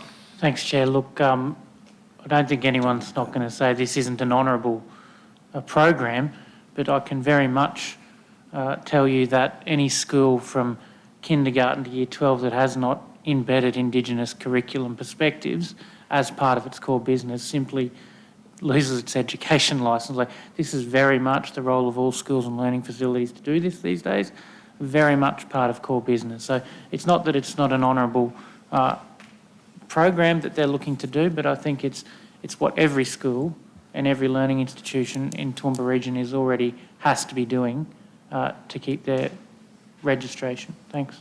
Thanks, Councillor McMahon. Sorry, Councillor Harris-Sullivan, was that the comment you wanted to make? It wasn't a further question to that? Okay, so if there aren't any further questions, I do have a mover for the recommendation of the assessment panel. Just to raise the question, are we sure that requirement for schools extends to kindergartens as well? Education. Somebody sure about that? Who wants to have a crack at that? It's a question for an educational expert. I think it says education facility, doesn't it? Sorry, Chair, I was under the impression that the policy was towards P&Cs and you can have them in state or private education facilities from before kindergarten to senior schooling. That was my interpretation of it. I don't think that's a hindrance. Anything further with that, Councillor Shine? So I do have a mover. Councillor McDonald, you're happy to move the... Happy to move the recommendation from the panel. Councillor McMahon's happy to second that. Does anyone wish to go into debate? I put that to the vote. Those in favour? So Bill again. So to mark that off. So all good? We can move on? Got all right. Okay, thanks, Councillor. Oh, we can have, we can get Councillor Von Hoff back, please.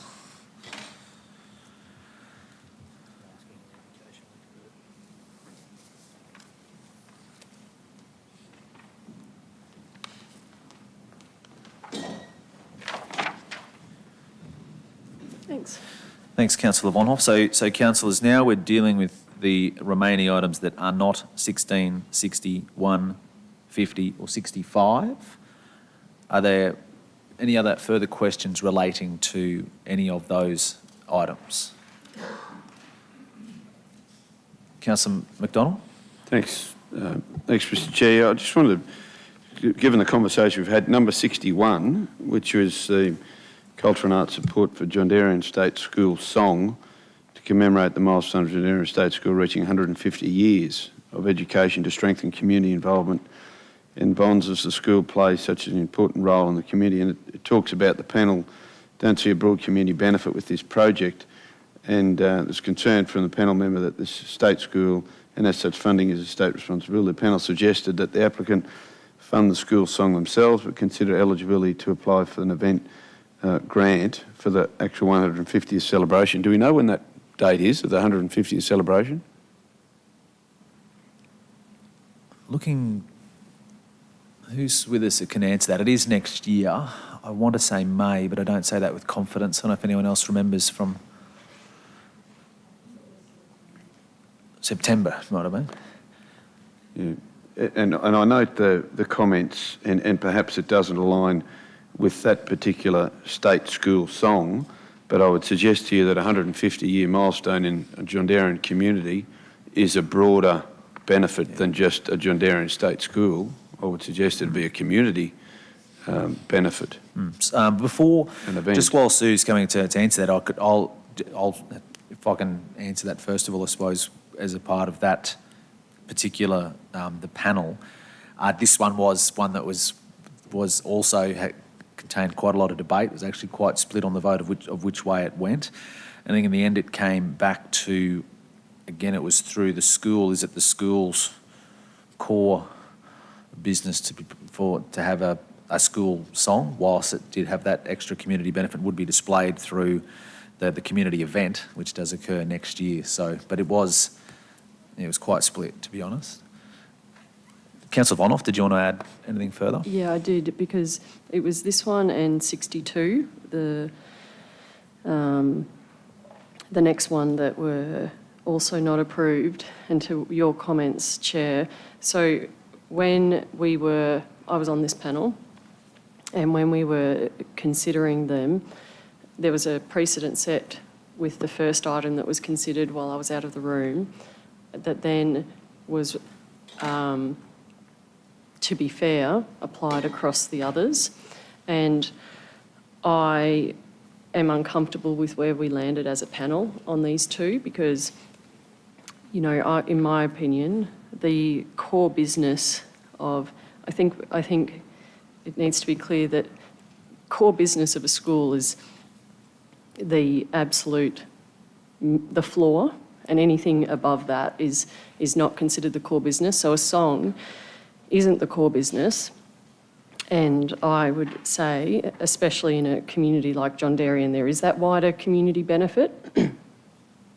And that same logic applies for me for the second one as well, that Vera Lacar's Memorial Community Kindergarten, that there is that wider community support. So on both of those, I would today like to vote that they both get funding approved. Can we deal just with the first one first? Yeah, that's what I say. I want to deal with So, 61 at the moment. Just clarification, it is September this year, is it? Next year. 22, so they would have time to apply through an event community support grant in order to do that? Okay. And that was through, Sue, one of the things that we spoke about in terms of the position of the school, and again, it's been mentioned already today, just around the guidelines and how it fits. But there was we talked an opportunity to work with the group that through the committee that was running this particular event, that there might be another opportunity because of timelines as well. Yes, thank you, Mr. Chair. There was a lot of discussion in this particular panel session about what this meant and how it worked in relation to the guidelines. As Darryl mentioned earlier, anyone who is unsuccessful, we go back to and we assist them to the best of our ability. The issue with this particular one around the community benefit with the song, I actually spoke to the PNC on a number of occasions, and it was really difficult to draw out of them the value of getting, I was kind of suggesting that the creation of the song could be a whole community event, but they didn't quite get to that place. And I'm happy to follow whatever recommendation you want to put forward. We can go back there and work on that. But the panel at the time that they made this decision felt like the best value would be to support the actual event in September next year, because there's a really good timeline up to that, and we can work closely with them so that it's successful. So that was basically the discussion as I recall it, Councillor. Yeah, it was split at 2-2 with councillors on that as well. It required one of us jump the fence, basically. That was being me. Councillor McMahon? Oh, sorry, Councillor Taylor, apologies. Thank you, Mr Chair. Just wanted to, I think it's great. We all know, Josh goes around doing school songs everywhere, and I don't, as I understand it, I don't think it's for the school. It's not actually just for this. It'll be the first time it'll probably be aired, but it's probably for the school. I know Wairema's got a Durrumbandi, lots and lots of people have got songs for their school. Mothercraft Kindergarten over here has a song that Josh created for them, which is fantastic. It's mostly done through the PNC, and also a corporate sponsor sometimes jumps on board, and we've got a big cattle feedlot out there.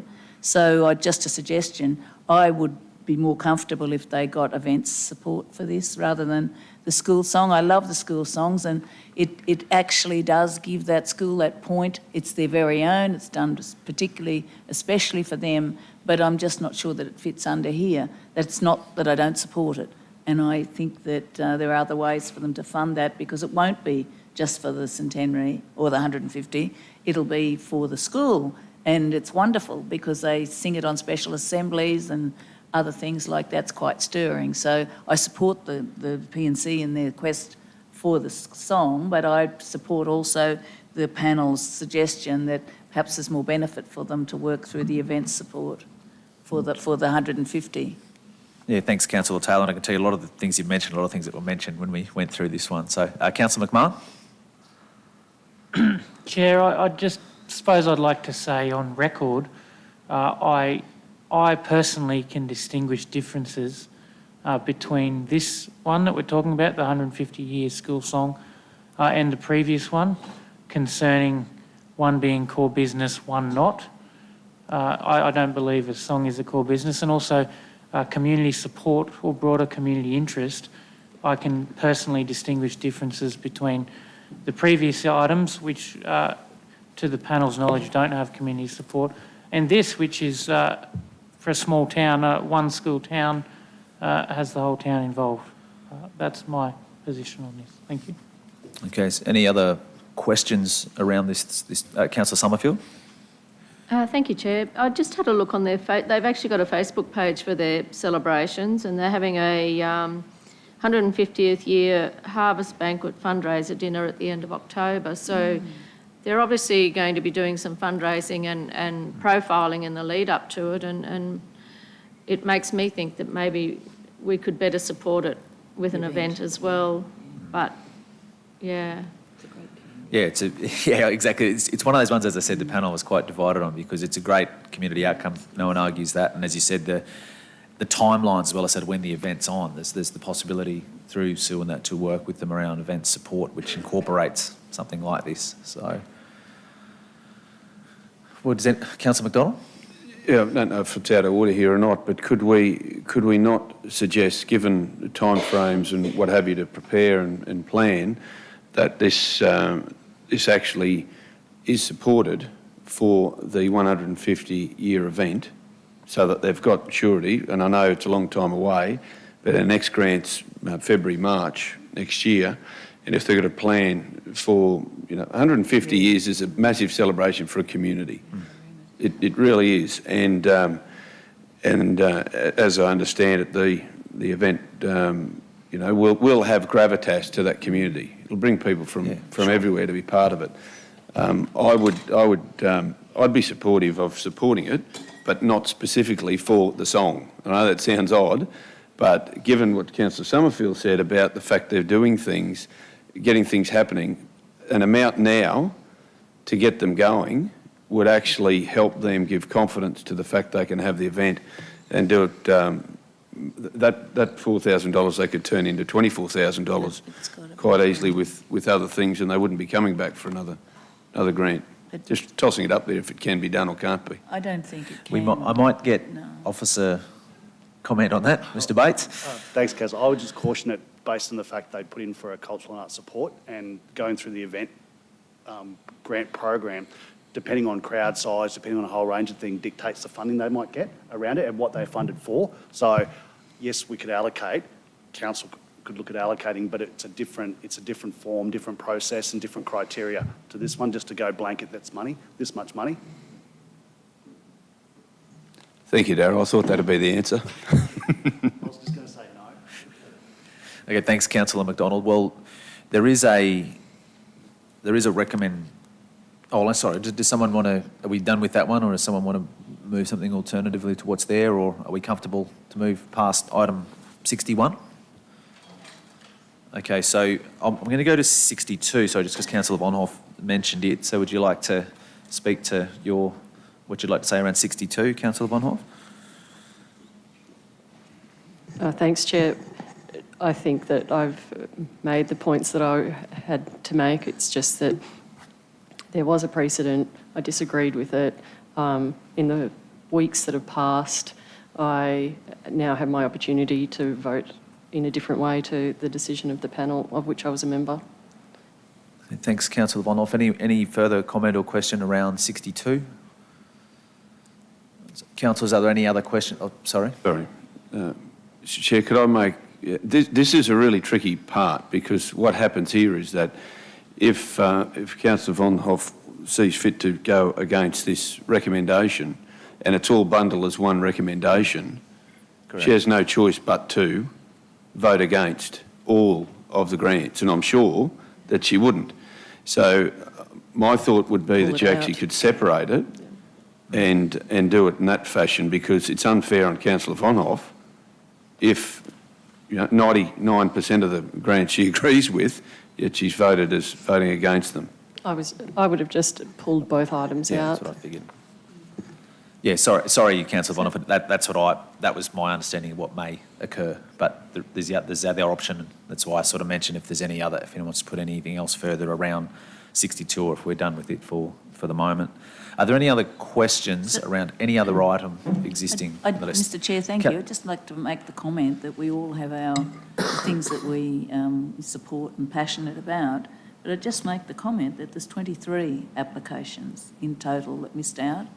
16 in the community support, and that's because there were so many applications, not necessarily the fact that they didn't shape up. So we can't be all things to all people as much as we try to be, and by opening it up to others, I mean, we're going to have this in future where we have a limited amount of money and there's a lot of people coming. I think it's wonderful that people are actually applying, and the money that we give them makes an enormous difference, and I think it's wonderful for council to do that. But we just need to be cognizant, while we're pulling 1 and 2 out, that there actually have been 23 that haven't been funded this round. Thank you. Yeah, no, I think it's a good point to raise, and I think we all see the value in that and the opportunity to give money which creates opportunities for all of these different funding streams. I've got Councillor Summerfield. Thank you, Chair. I just had a couple, if I could follow up, and I'm sure I'm repeating myself here, but line 22, which is High Country Hamlets, they're getting, there's a recommended approval there for another $10,000 again this year. I thought the council had agreed to a weaning process for some of these large events. happy to be told that I'm wrong, but I thought we were trying to get these events to become more self-sufficient so that we can be giving that money to other organisations because they have done very well over a long period of time. In regards, whilst Ross is coming forward to probably answer that, this is something that definitely came up when this one was discussed, exactly around that point. But I think I'll ask Ross to give explanation first of all. Thank you, Councillor. As I recall, the only reason that this 22. was recommended for the full amount requested was because of the issues surrounding COVID-19 and the struggles they've had to get the event up and running, particularly after last year. I think that was the only issue. If I could just do a follow-up there on that one particular one, and that is that I attended and it was so busy, it was very hard to get in and a lot of people didn't stay long because it was so crowded. So the event was actually quite a success, the last one. A huge success, one would have to say, based on the numbers that were out there. And the number of stalls as well. It was a really huge event on a very tight block of land, I might add. I'd be surprised if there was any impact whatsoever from COVID. So I once again wonder whether we shouldn't be considering that weaning process that we've talked about previously. It was quite a strategic decision that we would ensure that we were reducing, not greatly, but say by $1,000 per year, so that they became standalone. And I know from memory they originally were getting $7,000 a year, and now we're looking at 10. I just wonder about the thinking in that. I think, and Ross, again, you may want to add some further context to this if necessary, but I'll try from my point of view. When we discussed this one, I think there was the additional costings that come with COVID, so that have to come into place with all of the COVID compliance and things like that created a far greater burden on the cost. That is correct, Councillor, and Councillor Summerfield. Those very issues were discussed by the assessment panel. They still chose to recommend it for the full amount for those reasons. Yep. Thank you. So as a follow-on to that, do we actually see a record of their profits for these events when they apply for their funding? We do receive a, what do you call it? An acquittal after the event. Yeah. And I haven't seen that as yet. Does the acquittal include their profits from them? Yes, it does. Yes. Okay. So you've received one, but you haven't seen it? I'm not sure whether we received it or not. I don't believe so. No. Okay, so they don't get approval until the acquittal's done, do they? I know they get approval they get approval usually, the funding is made available, and that is subject to an acquittal at the expenses were, yep. Yep, so that answers your question, or anything further? It still doesn't alter the fact that I think it should be $9,000, but anyway, I'm only one in the room.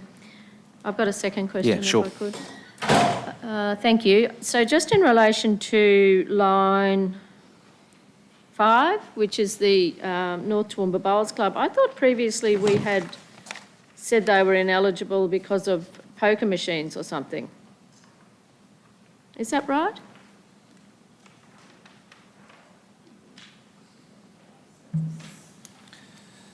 I'll have a go. I think I can remember conversation around rates concession or something like that. Might you be confusing the two matters? I don't think that having poker machines affects your eligibility to apply for community grants.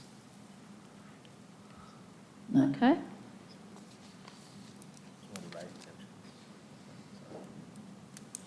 I could be wrong. I can't remember us No. debating the ineligibility of anybody here because of holding poker machine licences. But I do remember council having much conversation around a rating concession or something like that it was, or water rates and water Righto. concessions, yes. Okay, thanks. Thanks, Councillor Summerfield. I've got Councillor Taylor. Thank you, Mr Chair. Two things. The Hampton High Country Festival, as we used to know it, did start with 10,000, and they will have for next year, I believe, an extra expense of trying to find parking, because the block of land across the road that used to hold a couple of hundred cars has now been developed, and so they won't have that. So, Councillor Summerfield, we did give them 10. We took it back down with the comments that you made in mind, but I guess that with COVID and the extra things, I'm happy for this year to support the 10. But back to the North Toowoomba Bowls Club, yes, it was the rates that we were talking about. It's a great bowls club. They've got, again, the state championships they're holding there. They've had, I think, 3 state championships in a row down there. They conduct it well. They do an amazing job, and this is to upgrade the lighting down there so they can make better use of the area, I suppose. It's hot and everything else. I support that as well. I do believe it was the rate concession we were discussing. Thank you. Thanks, Councillor Taylor. Councillor McMahon. Thanks, Chair. Just wanted clarification from the officers. Do we have a policy that you can't apply for more than one category of grant funding at a time? Individual applicants could apply for different rounds, for different areas, but not for the same program. So they can't go for a community support grant and an event grant for the same one. Fine. That Crows Nest District Tourist Progress Association has 2 approved grants. They are for different things, so I'm very happy with that. Thanks, just clarifying. Thanks, Councillor McMahon. Any further questions? Councillor McDonald. Thanks, Mr Chair. I just want to get some clarification on the very last one, actually, 78, in regard to Yarramah Memorial Hall stove replacement project. Initial stove was in 1988, no longer working. Due to a high number of eligible applications in this round, the assessment panel does not recommend funding this application as funding was received in round 1 of 2020-2021 financial year. Do we know the usage of Yarramah Hall? Did that come into play as far as the assessment panel was concerned? Didn't come in? The status of the hall wasn't part of the review for the application. It was in reading the notes back. They'd got a grant for 2020-21 financial year, and all it was a year off from that funding to give another group opportunity for funding. Councillor. Thanks, Darryl. Thanks, Councillor McDonald. Councillor Shine. Yeah, no, thanks. Just on that Hampton one, the state government used to give them grants 10 years ago, but that still applies or not, I don't know, but whether that's relevant that they get grants from other sources, whether that should be taken into account is another thing for the future. But could I raise item 71, which is the Safer Toowoomba Regional Partnership in the Wilsonton Neighbourhood Centre. As we would know, recently a new centre has been built there at great expense by the state government, and it would appear that everything's set up bar for the fact that they lack 5 tables. The reason it's been knocked back was that the high subscription of other applications, but as we've heard before today, there is money still over. I'm just wondering, could that be re-looked at in the light of the fact that there are funds still available? Probably can answer the one around the funding. So money left over, as in, so there's a pool for the entire year. So this is round 1. So there's funding there for the second round. Is one way of answering that. I'm not too sure about how this adversely affects them, but perhaps Councillor McDonald might be able to add to that. Thanks. Yeah, as the council appointed chair of STRP, I'm happy to talk to it.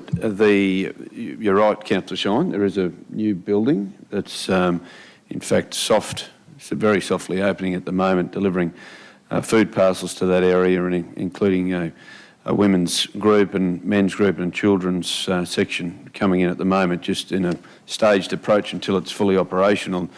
One of the reasons it's not fully operational is because we need tables to do programs.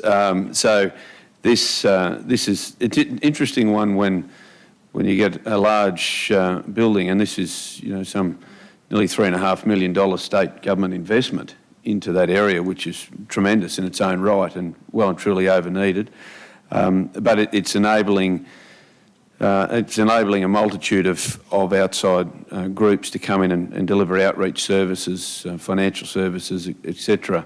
One of the I guess, challenges is that a building is built and it has technology and what have you, and the group has done very well with support of many people.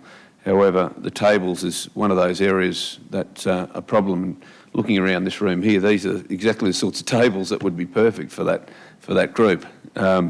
So I guess it's been treated as due to high subscription of application this round, funding was not recommended.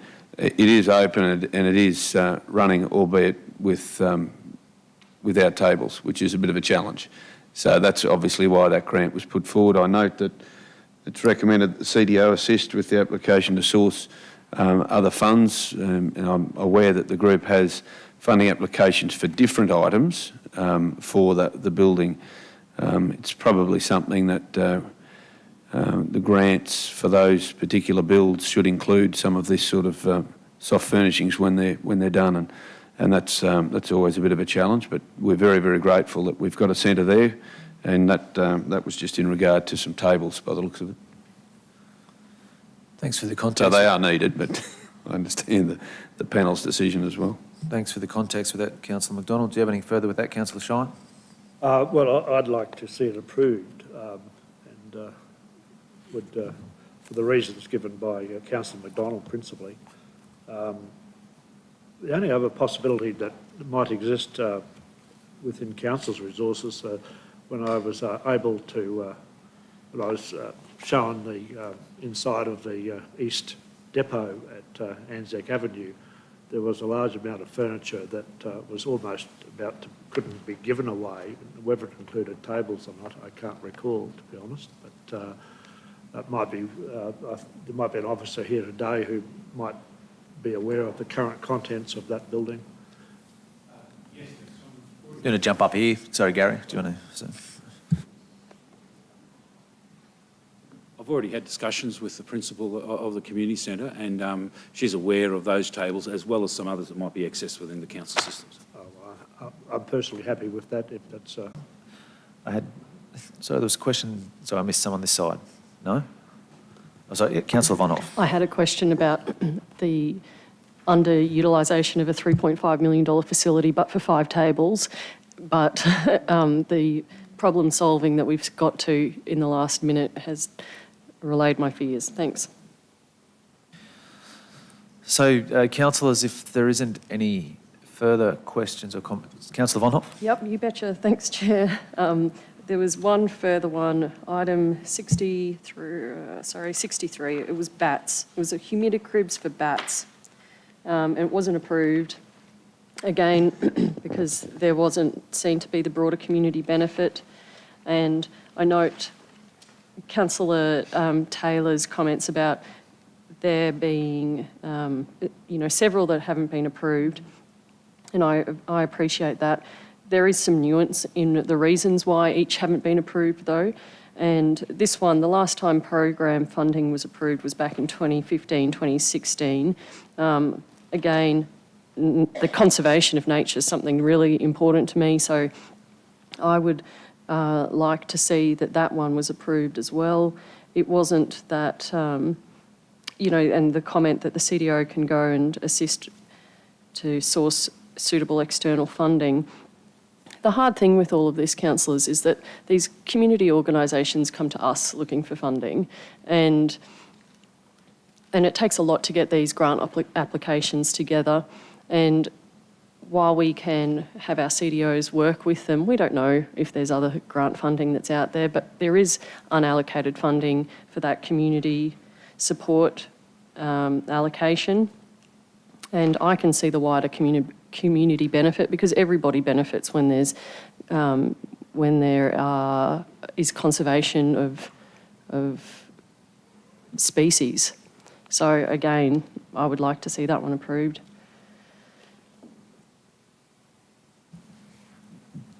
Daryl, did you want to, or did anyone want to make comment just in regards to that particular item? Was there any further reference to it at all? But all I'll say is agree with you, Councillor Von Hoff, around the work and the effort that goes into these grants, and I suppose the other side to that as well is that there's so many of them. We've got another whole round as well to come and to try and do our best to distribute as widely as we can is not easy. But that one, I think we all knew going into this today, Chair, that this session would be a marathon and an exercise in endurance for you as well, so we appreciate all of that. I suppose in the last funding round, the last time it was funded, Councillor, was actually an environmental grant. This was the first time going for a community support grant, and what they're after was the cages around the bat management for it. So the assessment panel made the recommendation based on the application they had in front of them, and at this stage, based on that, was the debate today as an officer would welcome those discussions at the next workshop with councillors around P&Cs and what is eligible, what is SIN's core, what is SIN's not core, and some of these ones to make sure we're providing that information, not just at that guideline level directing the staff, but also about providing information back because those councillors who don't sit on panels and making decisions here. So some clarity around wording and that will be good down the track too. So sorry, Darryl, through you, Chair, just before you go, you've raised something about the environment. So the Environment Grant Program has $45,000 of allocation, and there were two that were approved, two applications that were approved this round, none that weren't approved, and an unallocated funding pool of $35,000. So are you of the opinion that had their application been under environment rather than community support, they would have had a higher likelihood of meeting the requirements of that panel more precisely and a better chance of getting the money? No, I haven't got the application here to review. But what had happened in the past, there'd been changes, environmental grant guideline changes over the years to try and utilise more of the funds that are there. We've had a number of times where those funding allocations under environmental hadn't been fully utilised. So I'm not sure if it would have been funded under that one. I just know they applied for ours for specific things around, it was the cages around bat removal. So whether they're eligible, I haven't got the environmental guidelines here with me. I don't know if they would have been or not into that area. Okay, thanks for that. thanks, Councillor Von Hoff. So we've got Councillor Taylor. Thank you, Mr Mayor. I was just going to ask, just for clarification through you to Darryl, because it says here humidity cribs for Toowoomba bat carers, not cages. Humidity cribs. Okay, so you think. Councillor McMahon. Chair, thanks. I just wanted to raise the point that I think more than one of these panels, we actually had enough applications to allocate the whole year's pool in one go. And, you know, there's a whole nother round. It would be really, really good to give full funding to every project that came through. This is literally the community's way of, we're giving money away here, and they are so well used, they're so well loved. It's not an enviable position to saying one's of value, one's not, and it'd be good to give everyone who applied a big yes, it really would, and that's probably going to be at the increase of ratepayer dollars, and some of that are valuable, but I believe, Councillor Von Hoff, my details are sketchy, that we were going to work with the CDO to get them to resubmit, and there might have had to be some changes under an environmental strategy to get that happening for the next kind of breeding season. So it's never usually a straight up no, it's always a can we look at next round or look at an appropriate fit or those kind of things. So we would love to say yes to everything. It would be a great job to say everyone gets a bit of money, but it simply can't be that way. So just to bring that into it, and I appreciate the points. Thanks, Councillor McMahon. I think what it also does is, as we've demonstrated last year, once we get into that second round, so then when we do have surplus funds in certain areas, we then can look at that possibility, and that's one of the things I think we'll look at that workshop as well, is how some of those underfunded ones and oversubscribed ones that we feel as a council are worthy, you can potentially provide more opportunity with that. But that obviously is something that comes up in the second round. Councillor McDonald. Thanks, Mr Chair. No, just making comment that some of the examples that have been raised today would be good ones to include in that workshop, and prosecute them a little more closely might help us get some wording. Agree. Councillor O'Sullivan.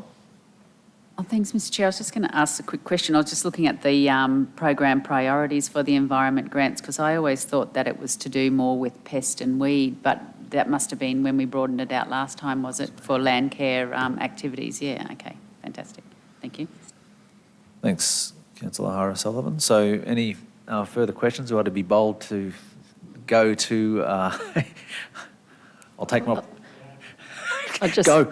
Okay, seriously, councillors, that we've got, okay, so Brian, correct me if I'm wrong here, so we're looking at, so the motion there is in regards to funding the items with the exception of the ones that have already been removed and voted on, they being 16, 60, 1, 50 and 65. Oh, right, yeah, great, it's in front of me. Fantastic. Done the work for me, that's good. 1, 16, 50, 60 and 65. So I do have a mover, correct? So I've got a mover in Councillor Summerfield, a seconder in Councillor McMahon. I've got Councillor Von Hoff. yeah, thank you, First Chair. tip. I would like to have 61, 62, 63 pulled out to record my vote in favour of their being approved. 61. Okay, so 61, 62, 63. So that would mean, so I do have a motion and a second on the floor for everything that I mentioned before. So this is committee. Yeah. Do you want to? You can do that. Well, it's not so much having my vote. Sorry, Brian. It's not so much having my vote recorded. It's that I do not want to, as Councillor McDonald was talking about earlier. I'd like to see these approved. If I vote against the motion, I'm voting against all of the grant applications. I can't see that it's, it would just be voting, I might be the solitary vote on those three, but it would just be pulling them out and today going 61, 62, 63 and the body of the others. Could just move an amendment. You have, that's what I was to say. We do have a mover and a second on the floor, so we're happy to. Yeah.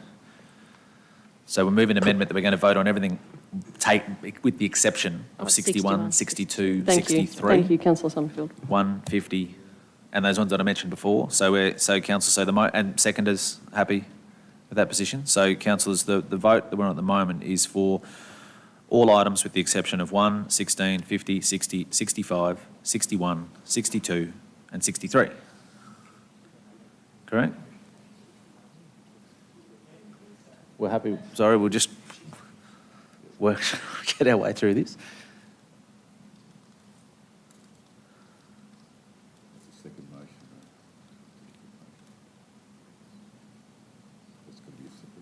Yeah, it'll be separate.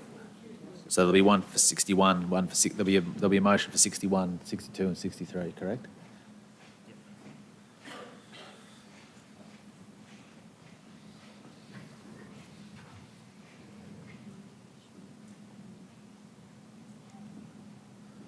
Let me know when you're happy with that.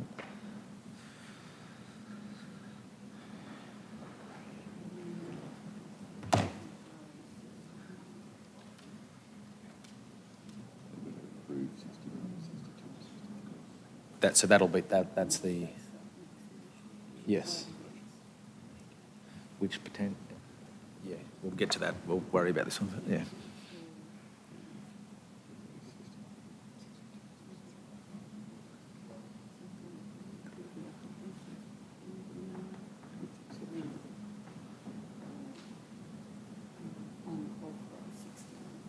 $263.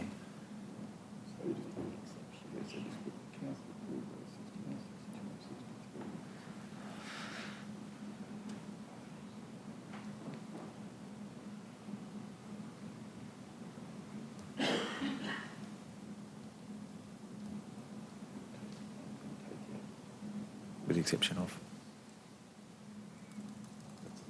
That's the next one. We'll get through it. So, first motion, which has been moved by Councillor Summerfield, seconded by Councillor McMahon. Council approve the applications for funding under the overarching 2.59 community grants policy and associated guidelines as recommended in attachment 1 with the exception of rows 1, 16, 50, 60, 61, 62, 63 and 65. And the second part of that motion that is that the unsuccessful applicants for funding under the overarching 2.59 community grants policy and associated guidelines be advised accordingly. So if a mover and a second, does anyone wish to go into debate with these? I'll put that vote. Those in favour? It's carried unanimously. So we then go to, so this is a separate motion, yeah?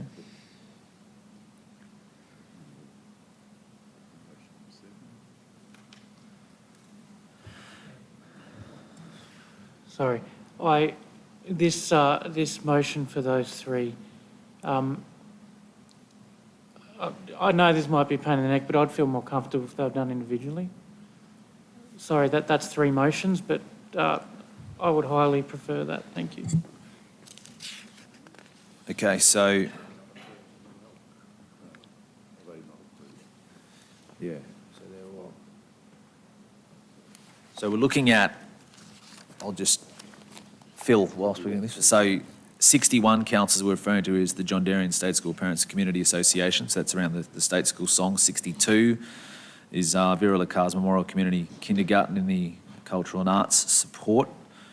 And 63 is the Bat Conservation and Rescue Queensland Incorporated. So they all have panel recommendations of not approve. So we are going to, so they're the three rows. We're going to do them individually.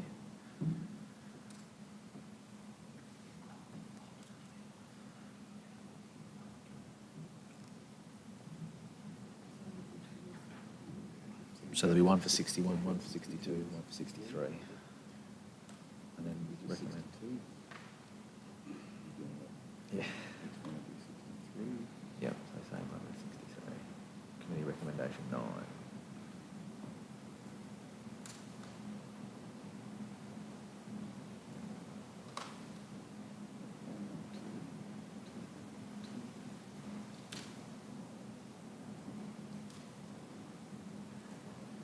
Just leave it that second line then. 2 needs just to be, 2 needs to be copy paste.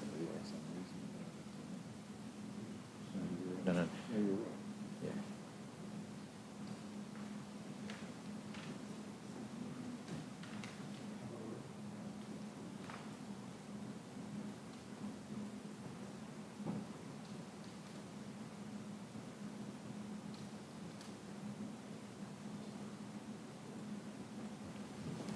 All right, we're good? Yeah, are you happy, Mr. CEO? Okay, so councillors, just again, to clarity around this, so what we're voting on here is these items each individually. So they are, each of the recommendations is as per this panel recommendation. So recommendation 7 here is that council not approve row 61. Row 61 being John Darien State School Parents and Community Association. Do I have a mover for that motion? Well, do I have a... Sorry, could I recommend an amendment for that one? Sure. That in the second section, that the unsuccessful applicant for funding under the blah, blah, blah, blah, blah, be advised accordingly, and and this might be incorrect to suggest this, so I'm happy to hear what others think, and that they are encouraged to apply for grant funding for an event for their celebration.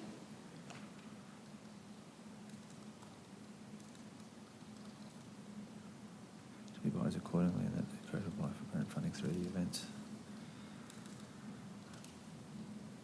For their celebration.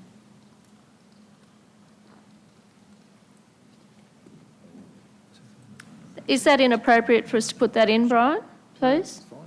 Yeah, thank you. I'd like to recommend that amendment. Thank you. Okay, so... Well, I don't have a motion on the floor, do I? So that can... So are you happy to move that, Councillor Summerfield? So I do have a mover. Do I have a seconder? Councillor Carol Taylor. Does anyone wish to go into debate over this topic? Well, I'll just say it's not core business for the school. It's going to benefit the wider community. Oh, sorry, so you do wish to go into debate? Thanks, Chair. Sure. Sorry, so I'll go to the mover of the motion. Wish to speak for the motion? Oh, look, I think we've had a very long discussion on this, on all of them, really, with the discussions that have already occurred. Thank you. Speaker against, Councillor Von Hoff. Thanks, Chair. It's not core business for the school. It would benefit the wider community, and I would love to see John Darien get the money for their application in this current round right now, today. Speaker for the motion, Councillor Taylor. Thank you, Mr Chair. It's not that we don't want them to get the money for this. The school song belongs to the school. I believe that the event funding for their celebration is far more pertinent for them under under this round or the next round. And 150 years celebration is an amazing thing. School song is the school song, and they'll use it for many years to come, hopefully, once it's developed for them. So I don't think it's a suitable avenue for them to be looking for it. So, but the celebration, and hopefully their new school song's in place for that, and wish them all the best for that, and hopefully they'll put an application in under the events round, next round. Thanks, Councillor Taylor. Speaker against? Councillor Melissa Taylor. Thank you, Chair.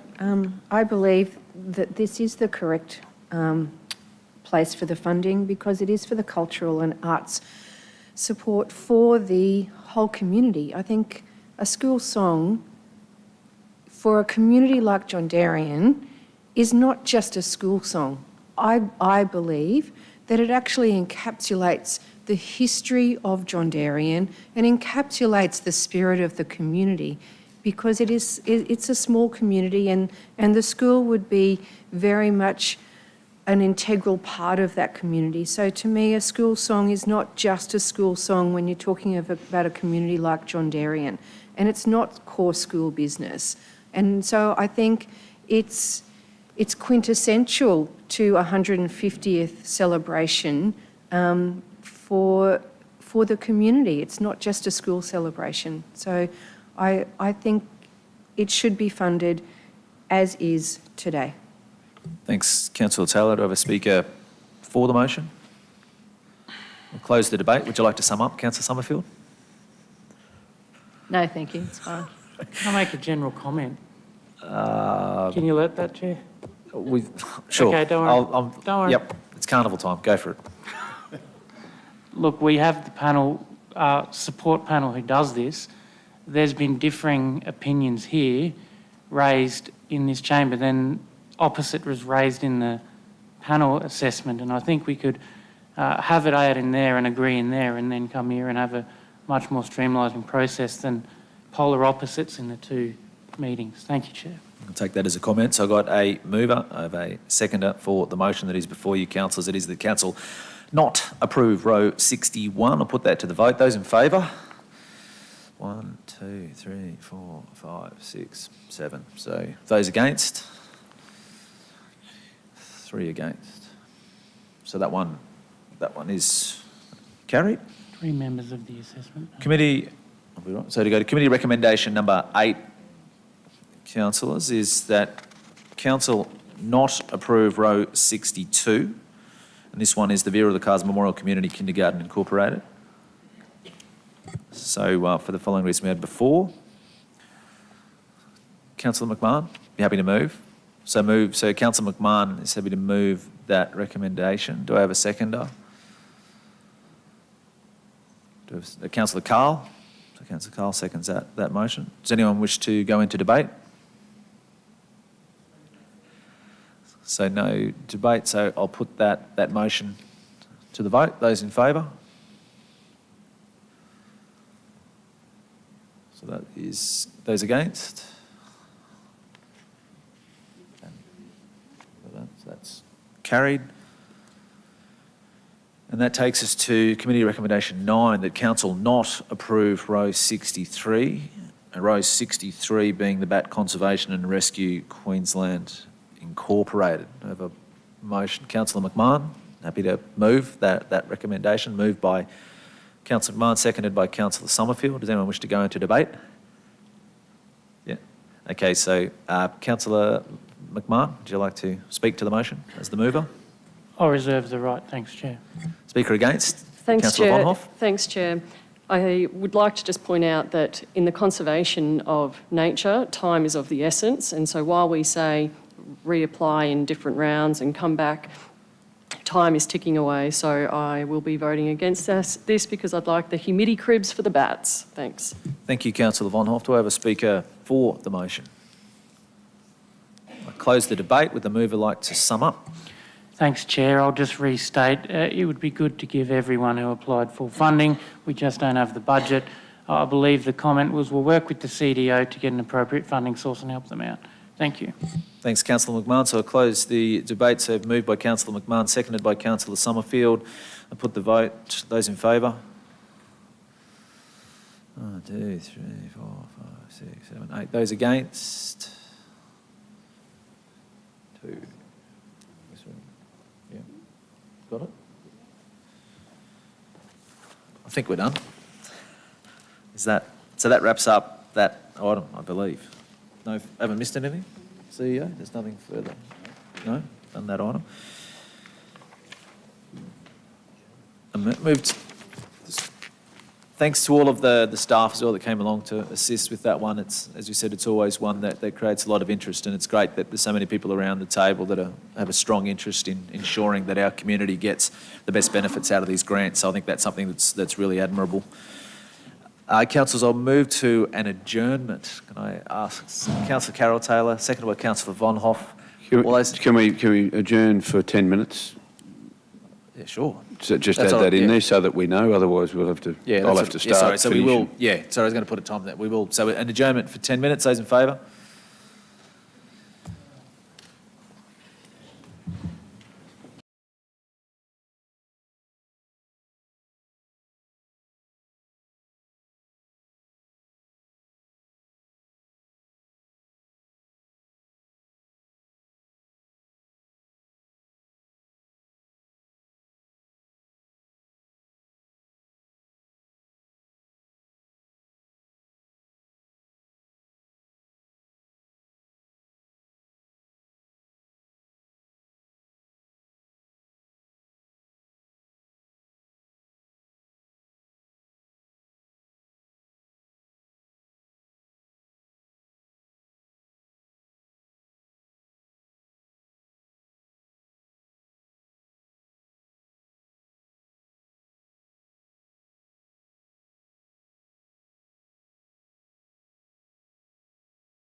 We're ready to resume. Brendan, you're okay?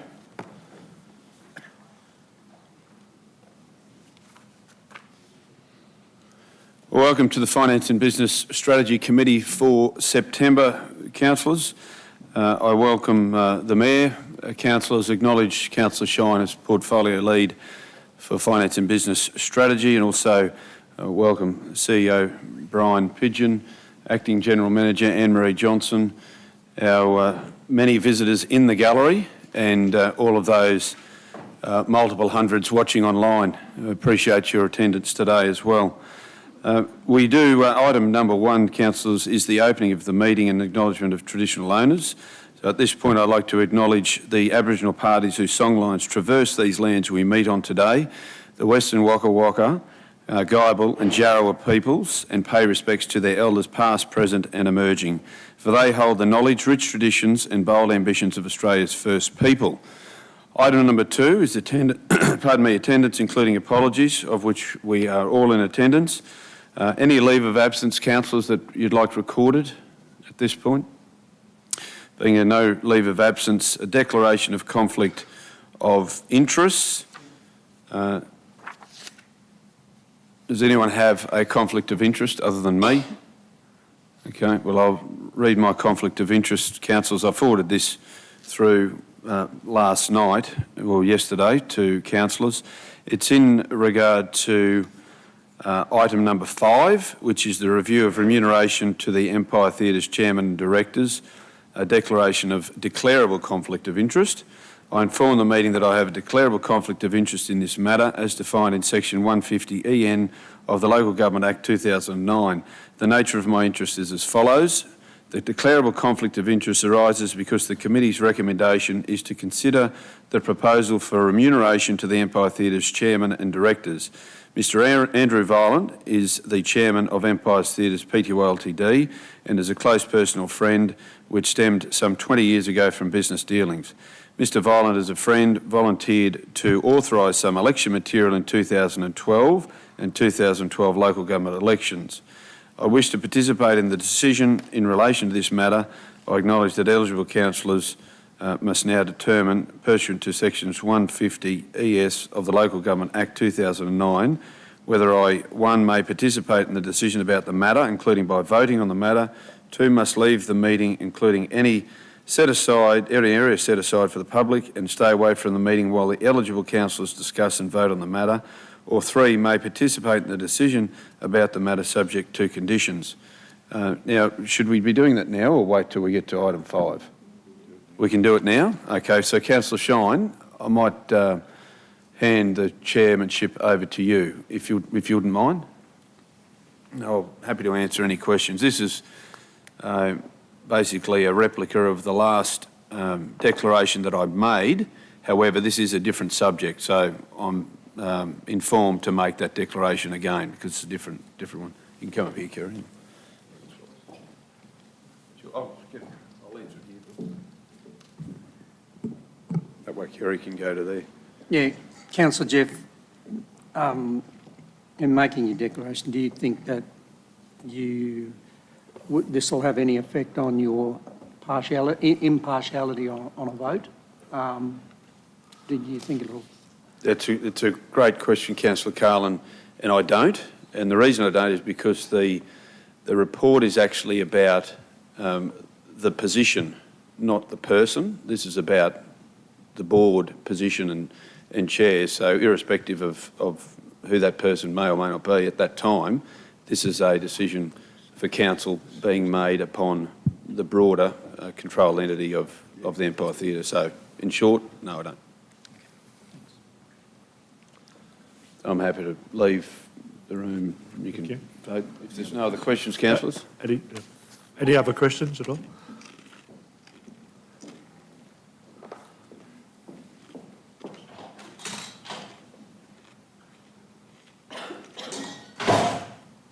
Well, I'd call for a motion from any councillor that Councillor McDonald may participate or may not participate in the meeting. The Mayor?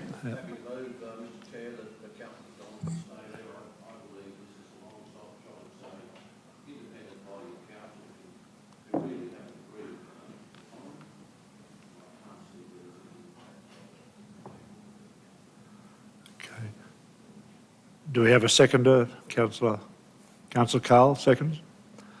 Any discussion? I'll put the motion. All those in favour? Carried unanimously. And the reasons, Matt?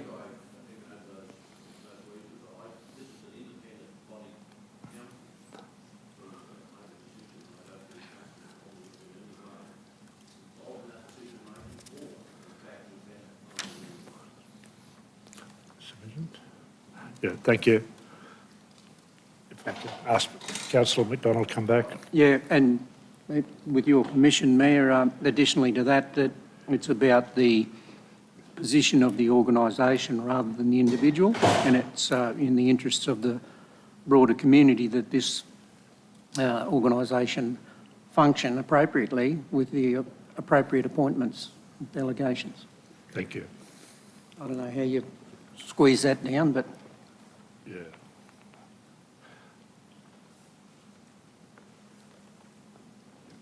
Okay.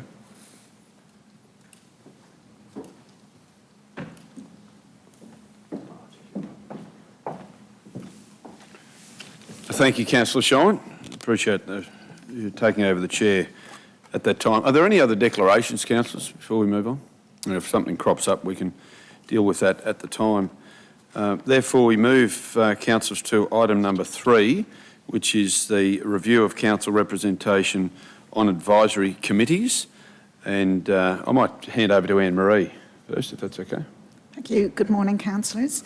So the purpose of this report is to revise terminology Council has historically used relating to representatives on the advisory committee. And some councillors have expressed an interest in the council revising who represents Toowoomba Regional Council on these committees, and especially in relation to clarifying what was intended by the historic use of terms proxy and attendee. So if the real intention was persons nominated as such, was he, were such intended by the actual voting members. So this report has come around as a result of some feedback we've received from councillors. So questions, Councillor Carroll? Not a question as such, Mr Chair, but I've been very distressed about this for over 12 months.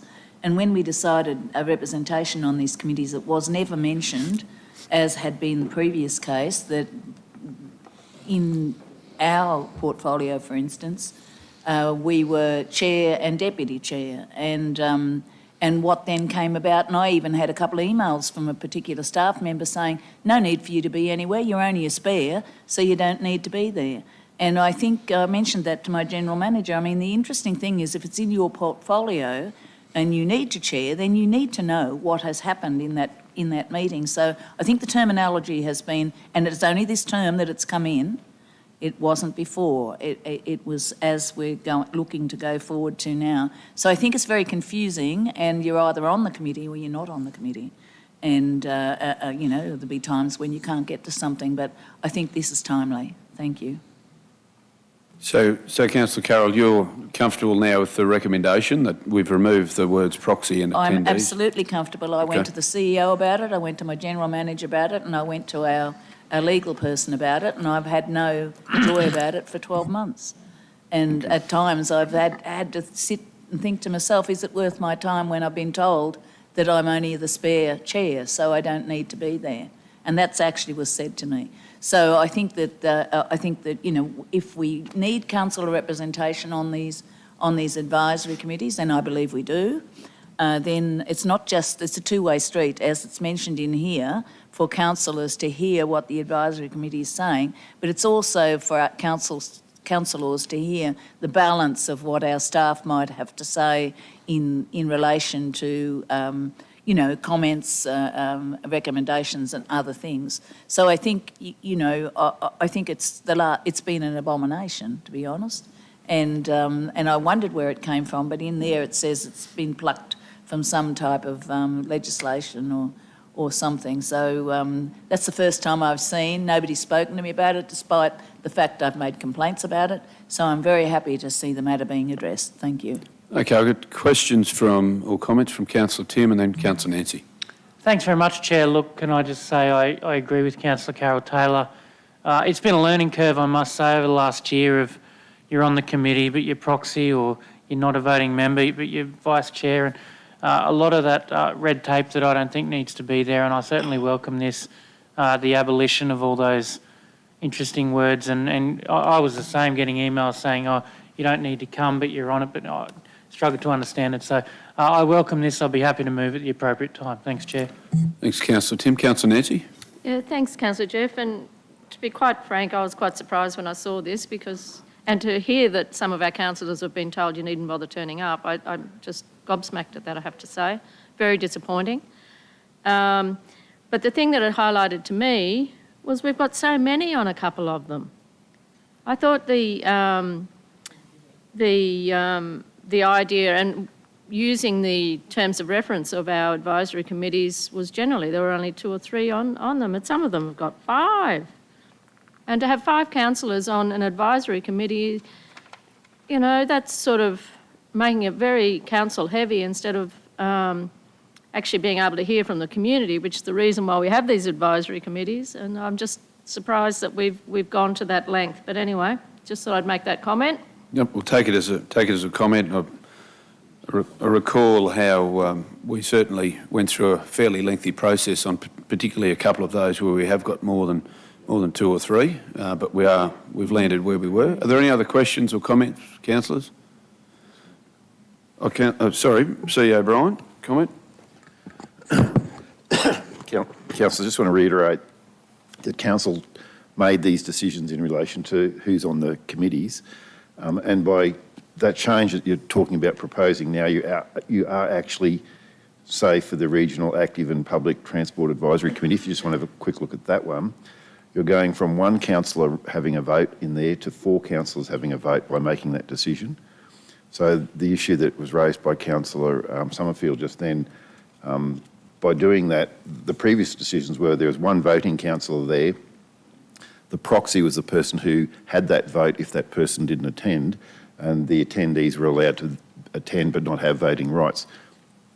If you wish to allow all of those councillors to be on that committee, that's fine, that's council's determination, but we'd also just have to align the terms of reference for each one of those committees as well to make sure that it reflects what council's actual intent is. So if that's what you want to do, but I just want to make sure you clearly understand that's what the implications are by doing that.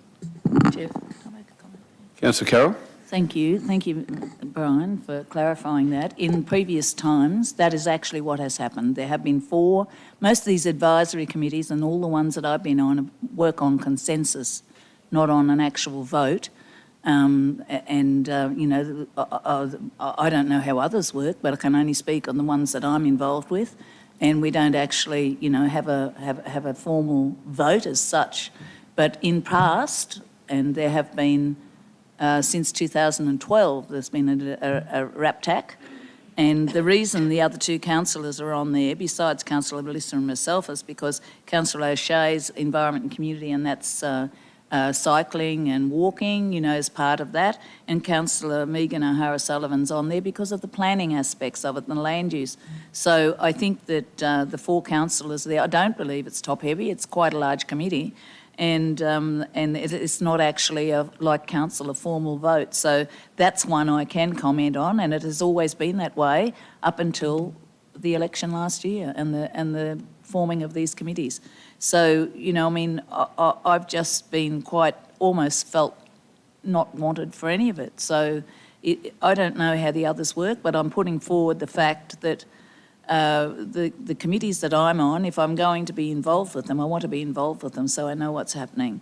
And I don't know, you're right, Mr. CEO, in that the council put these people on there, but we had 4 on there last time, and we had 4 on there the time before. Thank you. Councillor Bill? Thanks, Chair. Without debating, I'm of the view that Council probably should have 1 vote on any of these advisory committees, and my reasons for that is that we get an unfiltered view of the advisory committee, hence that sector of the community's view back to Council. After all, these are advisory committees. It's at Council's discretion what they do with that advice, may it be it as a result of a vote or otherwise. So it ultimately comes back to this room for consideration. But I suggest that rather than have 4 council or 5 council votes in the room, and the committee might struggle for community members to meet a quorum at times, we're not necessarily getting a true and accurate reflection of community members' views. So I would be of a mind to say one council gets 1 vote on all of these. That's my personal preference. Thanks, Councillor Carl. That's another thought as well. Councillor Megan? Thanks, Mr Chair. I can remember the discussion around these advisory committees, and there was a big, long discussion about who should be on and who should be off, and it did sort of end up a bit of a circus sometimes about who should be on there. But I am of the view that there should be a maximum of 2 councillor votes around the table, because it's defeating the purpose. And once we bring this in, as much as you like to say, oh, well, it's done by consensus, if the rules are that it comes down to a vote, that's the rules, and we have to abide by that. And so I think it's really going to send a bad message to the community that it's just full of councillors, and what's their view worth anyway? And it doesn't stop you contributing at all in the discussion as a councillor by being there without having voting rights. Thanks, Councillor Megan. I think the reason this has come to the table, and Councillor Carroll spoke about it, and it's probably enlightened many of us around the room around the interpretation of the proxy and attendees and how that came about. CEO O'Brien explained where it was, but I don't think there was ever a decision on how many votes there should be at these advisory meetings. So, Councillor Bill, you've suggested 1, Councillor Megan has suggested 2.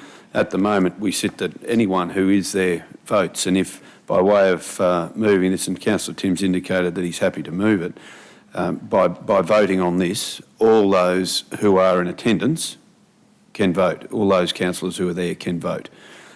So if there is a different thought on that, and there obviously is with a couple of councillors, that's where I assume we got to a proxy vote.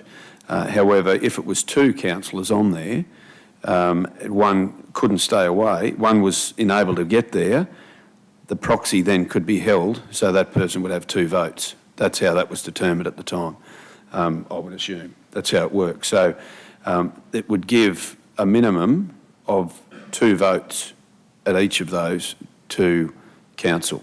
That's how it was. Councillor Antonio, the Mayor?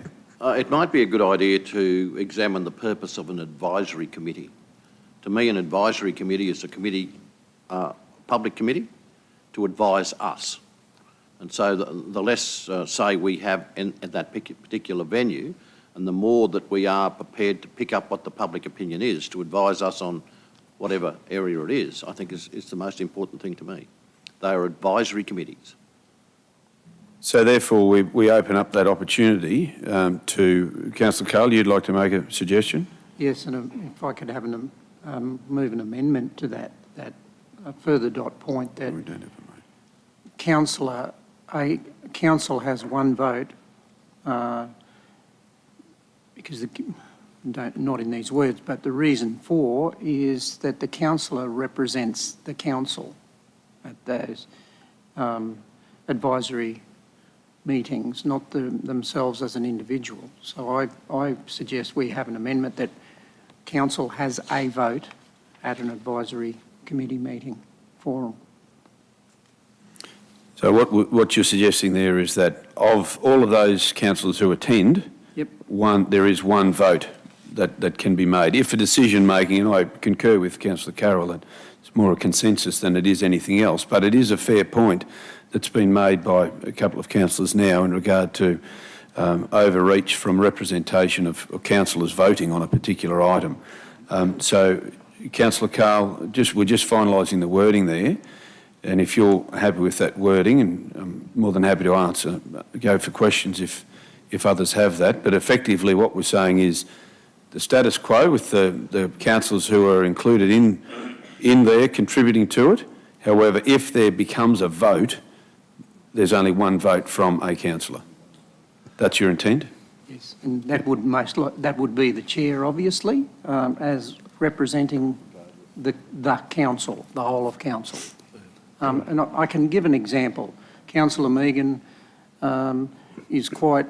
facilitates a meeting of the Heritage or the Environment Advisory Committee, of which there are a number of us there, but I would expect that Councillor Megan would have a vote representative of council, and at no time have I attended where she's excluded councillors from actually having contribution to the conversation or the discussion at the time.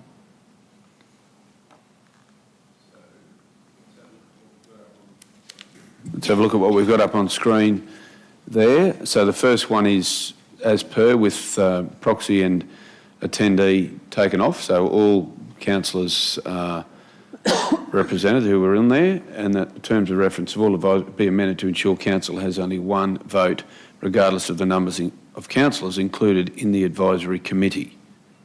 Councillor Carl, is that your thoughts? Are there any questions in regard to that? Councillor Shine? Yeah, what happens in the event that there's not a majority councillor viewpoint? For example, on the Quarry Gardens one, there's 5. You could easily have 3, 2, 4, 1, and, you know, sorry? Well, you're saying that, but what if it's 4-1 against the chair? So the scenario, and let's work the scenario through. So there's 5 on that committee. Councillor Carl said that the councillor represents the views of council. Some things that come to those advisory committees haven't had a representation to council at all, so it becomes an individual's view rather than a council view. And I think that's what you're saying, Councillor Shine? Well put. So then the mechanism that we have, this is the decision-making forum component of any advisory committee's advice. So that's the safety valve. It gets tested by discussion and debate around this room.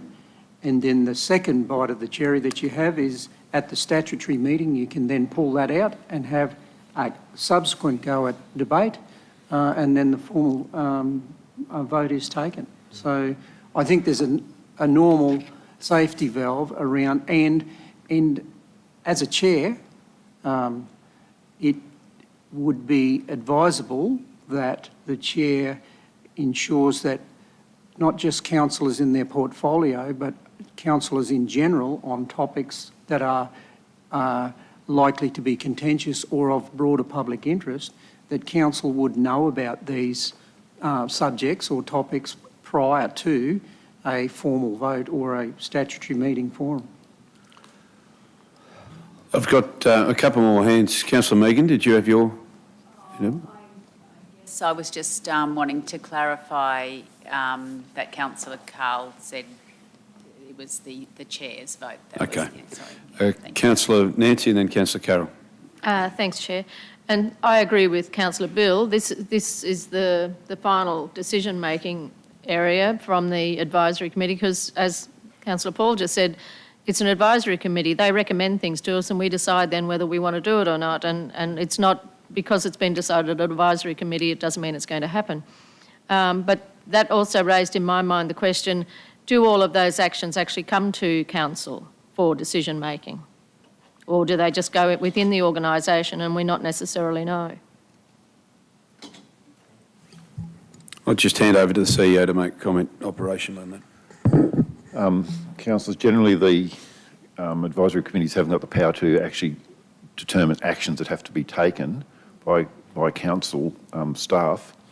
They any recommendations they make, the process is that they should be going through to council. So if there's a decision that's actually required or an action that's required, in effect that should be coming through the committee process for council to ratify and make those decisions. Okay, Councillor Carroll.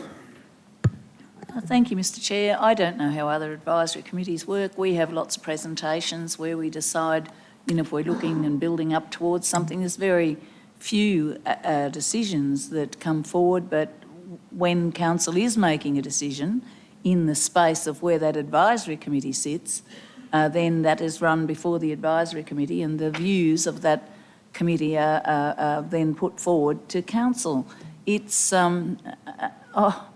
it's not as if you're sitting there and you put your hands up, hands down. I mean, everything they discuss, we give them, like the green infrastructure, the presentation of that, bring people in from other areas and present on what council's doing just to keep them informed on the walking strategy, different things like that. But not everything you do in there is towards a decision that council's making. It's about talking about, and from those presentations and from those discussions then comes sometimes and sometimes not some recommendations from that committee to come to council to consider. So I'm quite, I just don't, I also would like with this to see the deputy chairs put in there, because I think what has happened in the last 18 months or whatever it is since the last election has been quite offensive, to be honest. It's almost like you're not needed, go away. When you're needed, come back. And then you're supposed to know everything that's gone on in that room. So I don't know. There's a large committee on the RAPTAC. Councillor Melissa, how many have we got? We've got somewhere like about 14 or something, I believe. So, 4 councillors, and the councillors that are there certainly don't take over the meeting, in my view. But anyway, I'll stand corrected by my colleagues. Sure. Councillor Tim, did you have your hand Well, up? Chair, just to say I have no problem with Councillor Bill's addition to the motion. In my opinion, we very rarely vote. I think that the bigger problem is we often inadvertently and maybe subconsciously go in there and it becomes the 5 councillors who are on the committee discussing things and the community listening, and it really the idea is the other way around. So making sure we go back to our core business of the community talking to us on their issues, as is the point of these, and we've all had to learn that it's their time to speak. But no, I welcome this. Thanks. Okay, councillors, we've got a recommendation before us, which will go to next week. Numbers 1 and number 2. Would Councillor Carl, you're comfortable with that wording? Are you happy to move? Councillor Carl move. Councillor Nancy second. Any need to go into debate? Those in favour? Those against? Motion is carried. Item number 4, councillors, is the council pre-approved suppliers exemption from seeking written quotes or tenders. Is Robin here, Anne-Marie? Hand over to Acting General Manager, Anne-Marie. Thank you. So, Councillor, this report is presented to you annually to resolve a refresh to the list of suppliers who are eligible under the Local Government Regulation 2012, sections 235A and B, exceptions to first seeking quotes or tenders for procurement purposes. As you will see from the report, the number of suppliers listed is reducing annually, and this is as a result of market changes allowing normal tender processes to be implemented for the engagement of suppliers. Thank you, Anne-Marie. Are there any questions, councillors, in regard to this item, pre-approved supplier list? Yep. Councillor Shine? Yeah, just in the brief, it mentioned that the idea of this is to cater for those situations where there are specialist services, and I think legal services was mentioned actually. I just can't find it where it says that. Yeah, it does on page 2 of the brief itself. 2B. I couldn't find where any legal firms were mentioned in the schedule. I noticed we use Clayton Utz, and King & Co, probably other firms. Is this the type of category that Yeah, so it's probably legal firms just should be in? as an example. So that would have been as an example, Yeah. legal fees.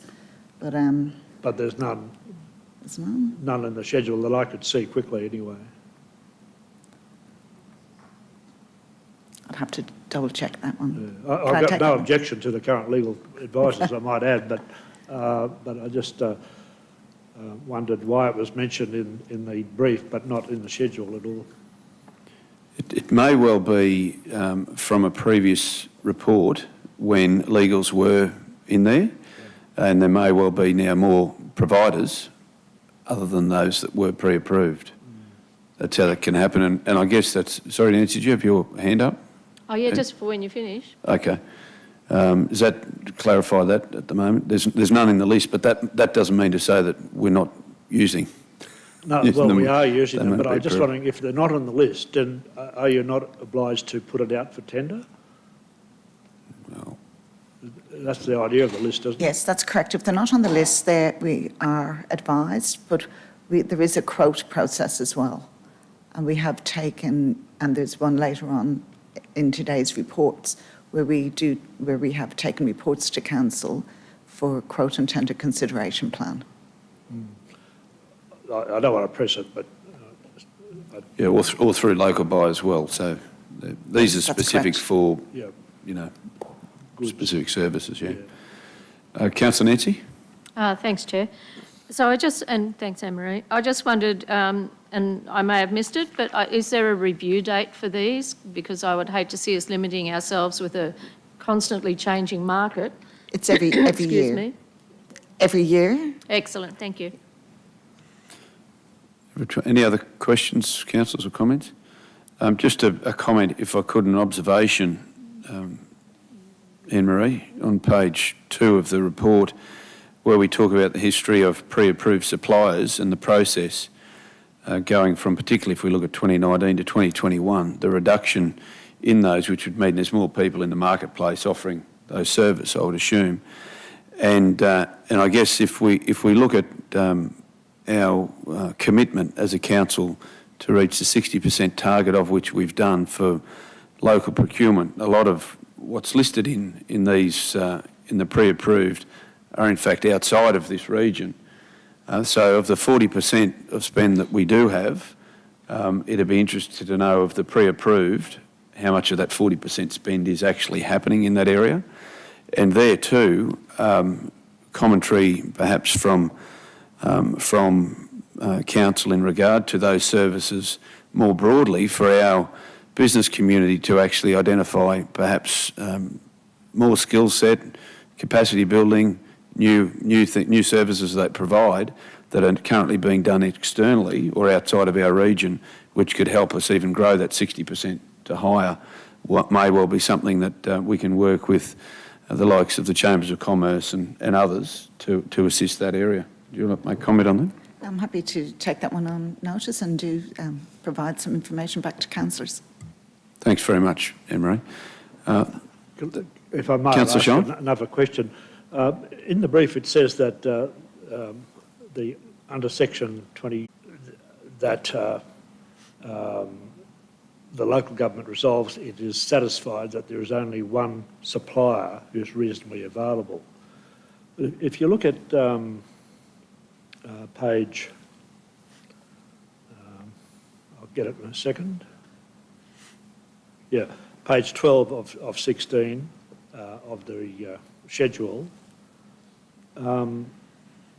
about the fourth and fifth items there, automation group and K Electrical, they're supplying the same items, they're providing the same service, so there's obviously more than one. Sorry, Councillor Shine, which line was it? Which item are we talking about? Page 12 yes. of 16 and, sorry, 1, 2, 3, 4, 5 and 6, right? Automation group and K Electrical.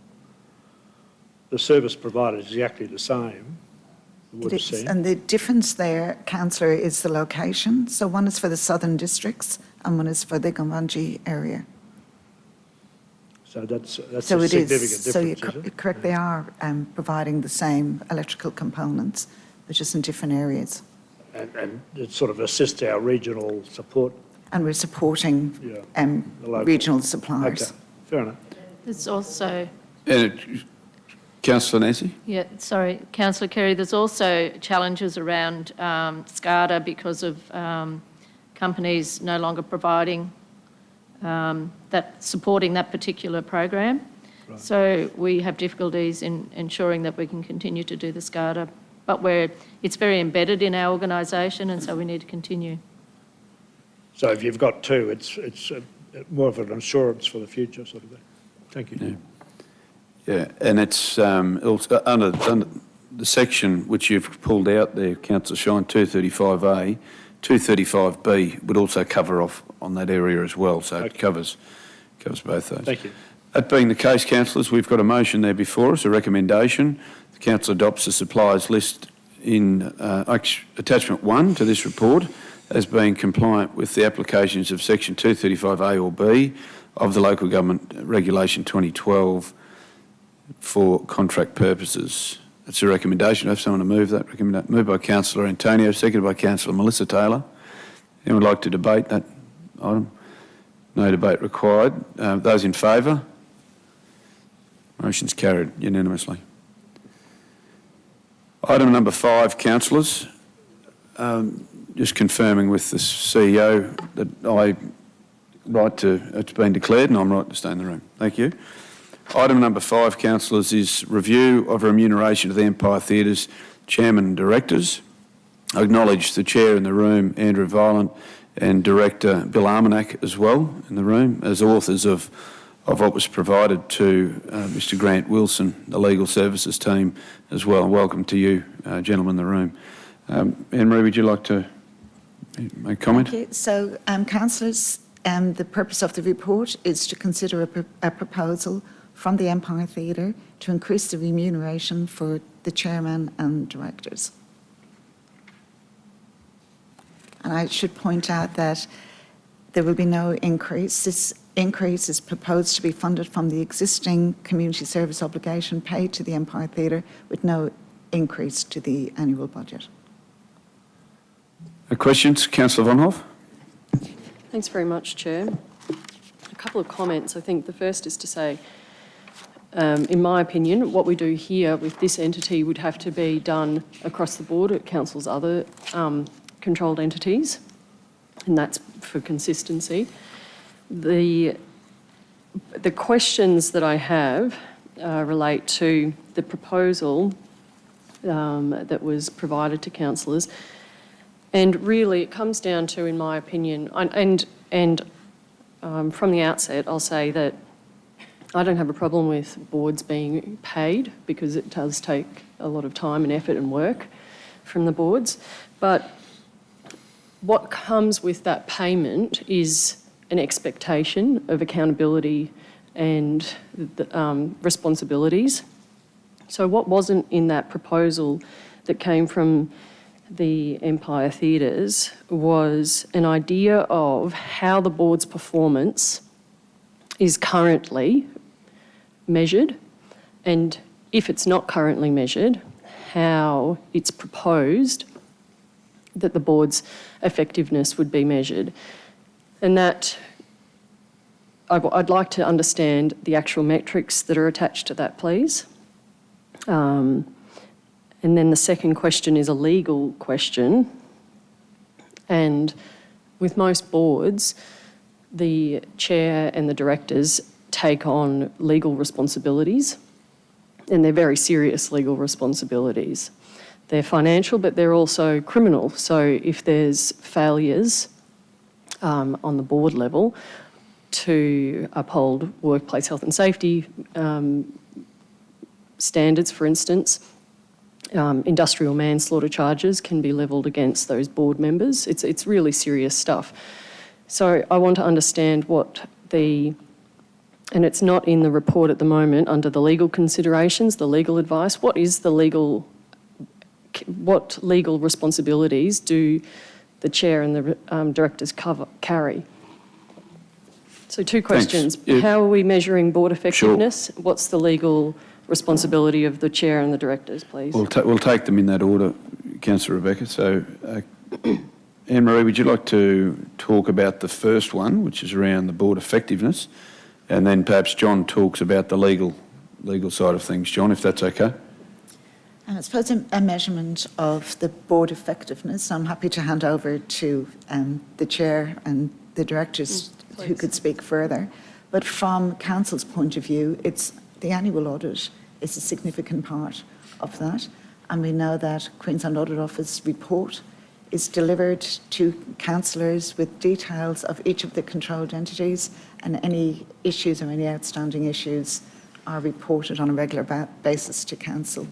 The actual financial sustainability is measured in their financial reporting on a regular basis, and we have taken measures to bring those reports to quarterly council meetings instead of information sessions, so there's transparency as well as accountability around that reporting. Yeah, thanks, Anne-Marie. So I understand that financial sustainability and profitability. Yes. But that's only such a fraction of what good governance is on a board. So I'd like to understand the rest of the pie, how the board's effectiveness is measured by metrics. So thank you very much. I'm happy to hand over to the chair, who could talk about the various subcommittees of the board. Welcome, Andrew. Welcome, Bill. Good afternoon, councillors and Anne-Marie, and thanks very much for having us. Andrew Violent, the Chair, Bill Armanack, Head of Finance, Audit and Risk for the theatre. Obviously, I didn't know this question was coming, so don't have any notes to speak to, so I'm just off the top of my head. So Bill and I were just discussing before, certainly there is a financial part, and I certainly accept the comment that is only one part of it, but I would argue that financial sustainability is a core part of it, because if we're not financially sustainable, then the rest of it doesn't come together. If I can talk to it from the point of view that when we're looking at board composition, we're actually looking at a skill set, and we're looking at the skill set across the board as to the various attributes that those board members can bring to the board. From that, so in our view, we currently have a balanced board relating to skill sets. We are then, in the context of our monthly meetings, for the want of a better word, interrogating management, and I don't mean that how it literally sounds, but talking to management relating to how they're performing across various levels of the business, be it from a HR perspective, from an IT perspective, from a compliance perspective, obviously financial that I've just spoken to before. And then we have a representative from council who's attending our meeting on a monthly basis. We prepare an annual report, which I might add, there's no regulatory requirement to be publishing that, but we publish that. I come and present to you on a semi-annual basis as to how we're performing. So I certainly believe that from a transparency and an accountability point of view, that we are being transparent with information provided, and certainly if there are other requirements that council's seeking relating to measuring our feedback or performance, I'm certainly happy to take those on board. Bill, is there anything that I've missed? Oh, can I ask a subsequent Councillor question? Roloff, yeah. Thanks, Chair. Can I ask, you're both in positions where you're on other boards, or you've had experience over the years dealing with other boards, and it's 2021. This is an area where there's a lot of work that's done on measuring board effectiveness and making sure that boards are doing great things. Can I ask, in either of your experiences, how other boards, for instance the bank, perhaps Bill, measured their effectiveness? Because knowing that at the time, I guess maybe it wasn't ASX listed, there's always that catch, right, that if a board's doing well, shareholders keep a board in place, or a government keeps a board in place. If it's not going well, they're removed. And I want to know how we, other than those financial profitability and sustainability, actually have visibility on how effective and what metrics we use to measure and evaluate the board's performance. Sure, I'll let Bill answer that question in a moment, Thanks, Councillor, Andrew. but I'd start off by coming back to my first point that you've had a representative from council, albeit we're talking measures, but certainly in the context of communication of how we are performing against what we're currently being told as to our measures. You've had someone there every month since 1999, everything since 1999. So you've had 22 years where every month you've had a member of senior council management attending, and at some stage including the CEO, actually attending those meetings. So to answer that particular part of the question, you've certainly had that, but I'll let Bill speak to the bank side of it.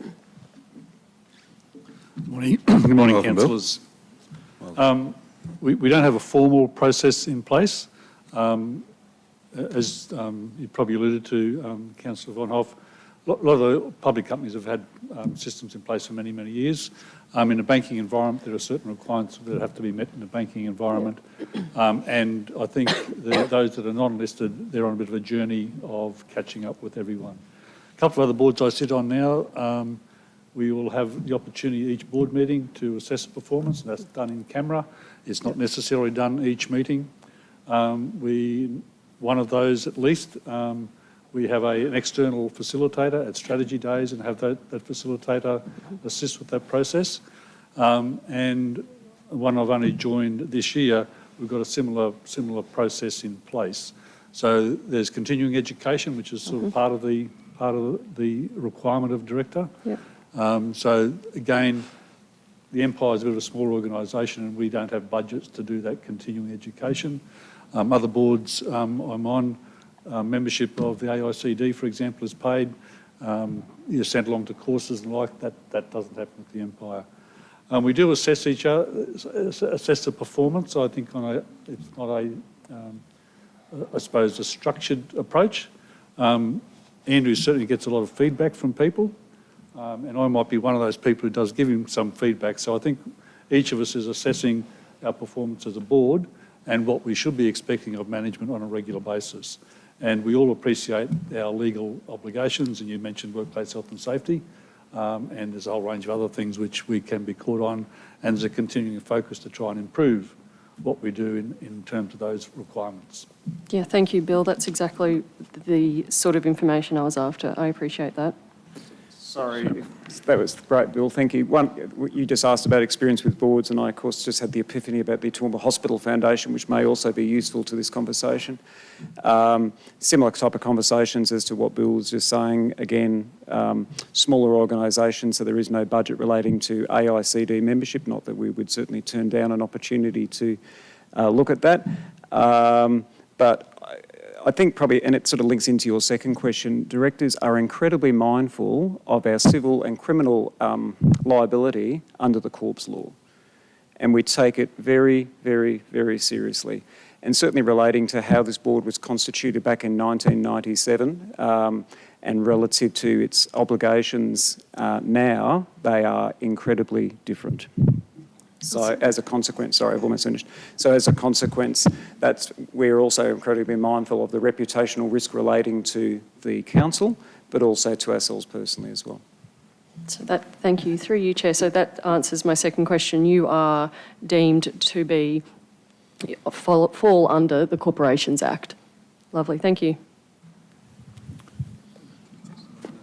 John, did you want to add anything further got some more to add? Oh, sorry, Bill was just reminding me, though, that we do have legal coverage through Council's D&O policy. So thank you, John. So we do certainly, and we are grateful for such a policy because, as we're aware, relating to, say, financial services, which is Bill's and my world, there's been royal commissions and all sorts of unfortunate things have been occurring.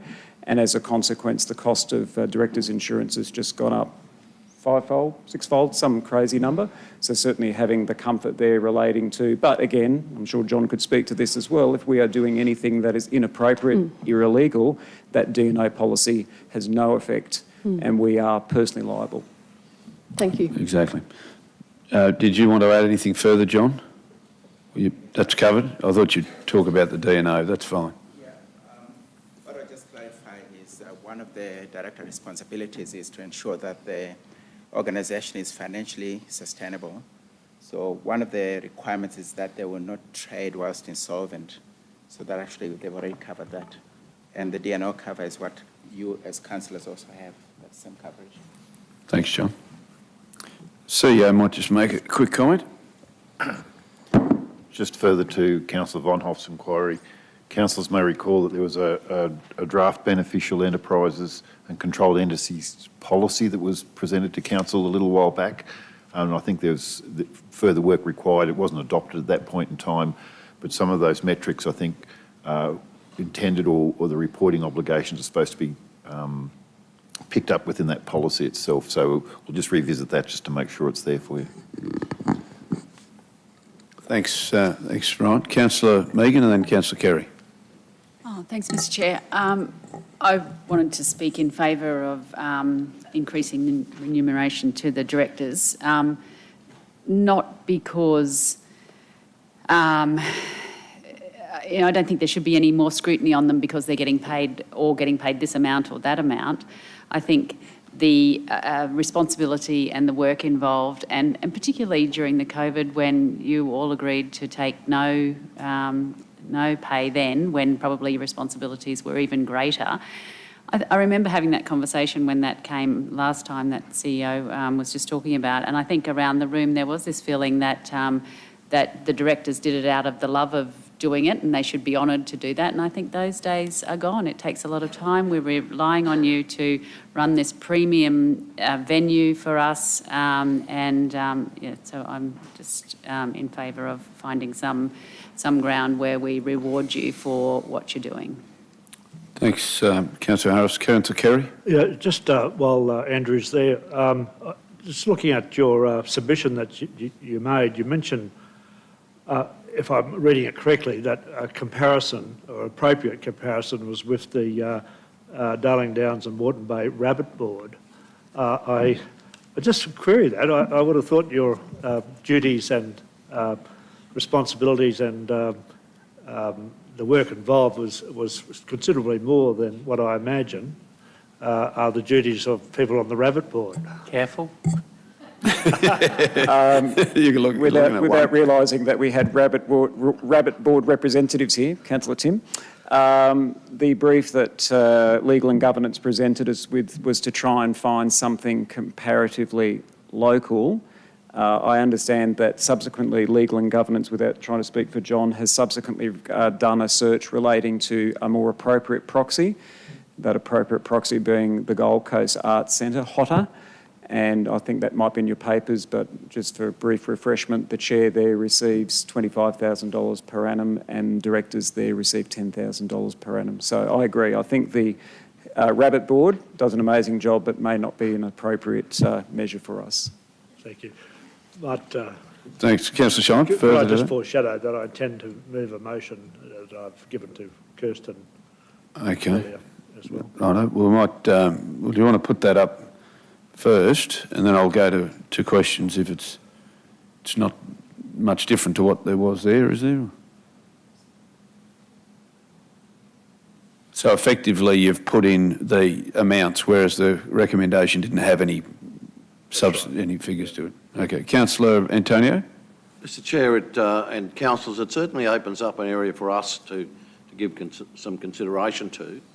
I'll well remember some of the debates in respect to Toowoomba and Surat Basin Enterprise, where, from my memory, we knocked back a proposition that the board of that organisation be paid, a board chair who was in fact spending a fair bit of his valuable time working for TSBE.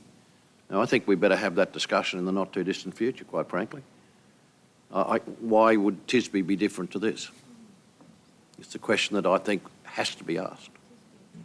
Yeah, and I think that probably leads to the whole control entities and now the full-time person who will be coming on board soonish, I'd imagine, will be working with them as well. So I would assume, and it may not be the same levels because they are different organisations in what they do, but I think control entities or they alike, like-minded organisations should definitely have some sort of an opportunity there.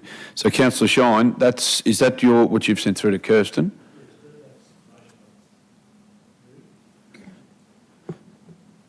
So there's not much difference to what was there other than, by the looks of it, you've put numbers in there and you've put that the remuneration for the Empire Theatre's chairman is generated from annual operations of the business and will not necessitate an increase in the annual council community service obligation grant, which wasn't spelt out wasn't actually in the recommendation originally.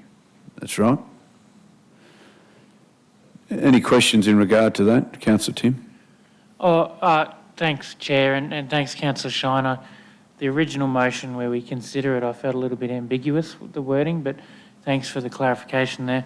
I just wanted to, it's interesting that 2002 was the last time we visited this, and there hasn't been an increase despite the Empire Theatre getting rather larger in size.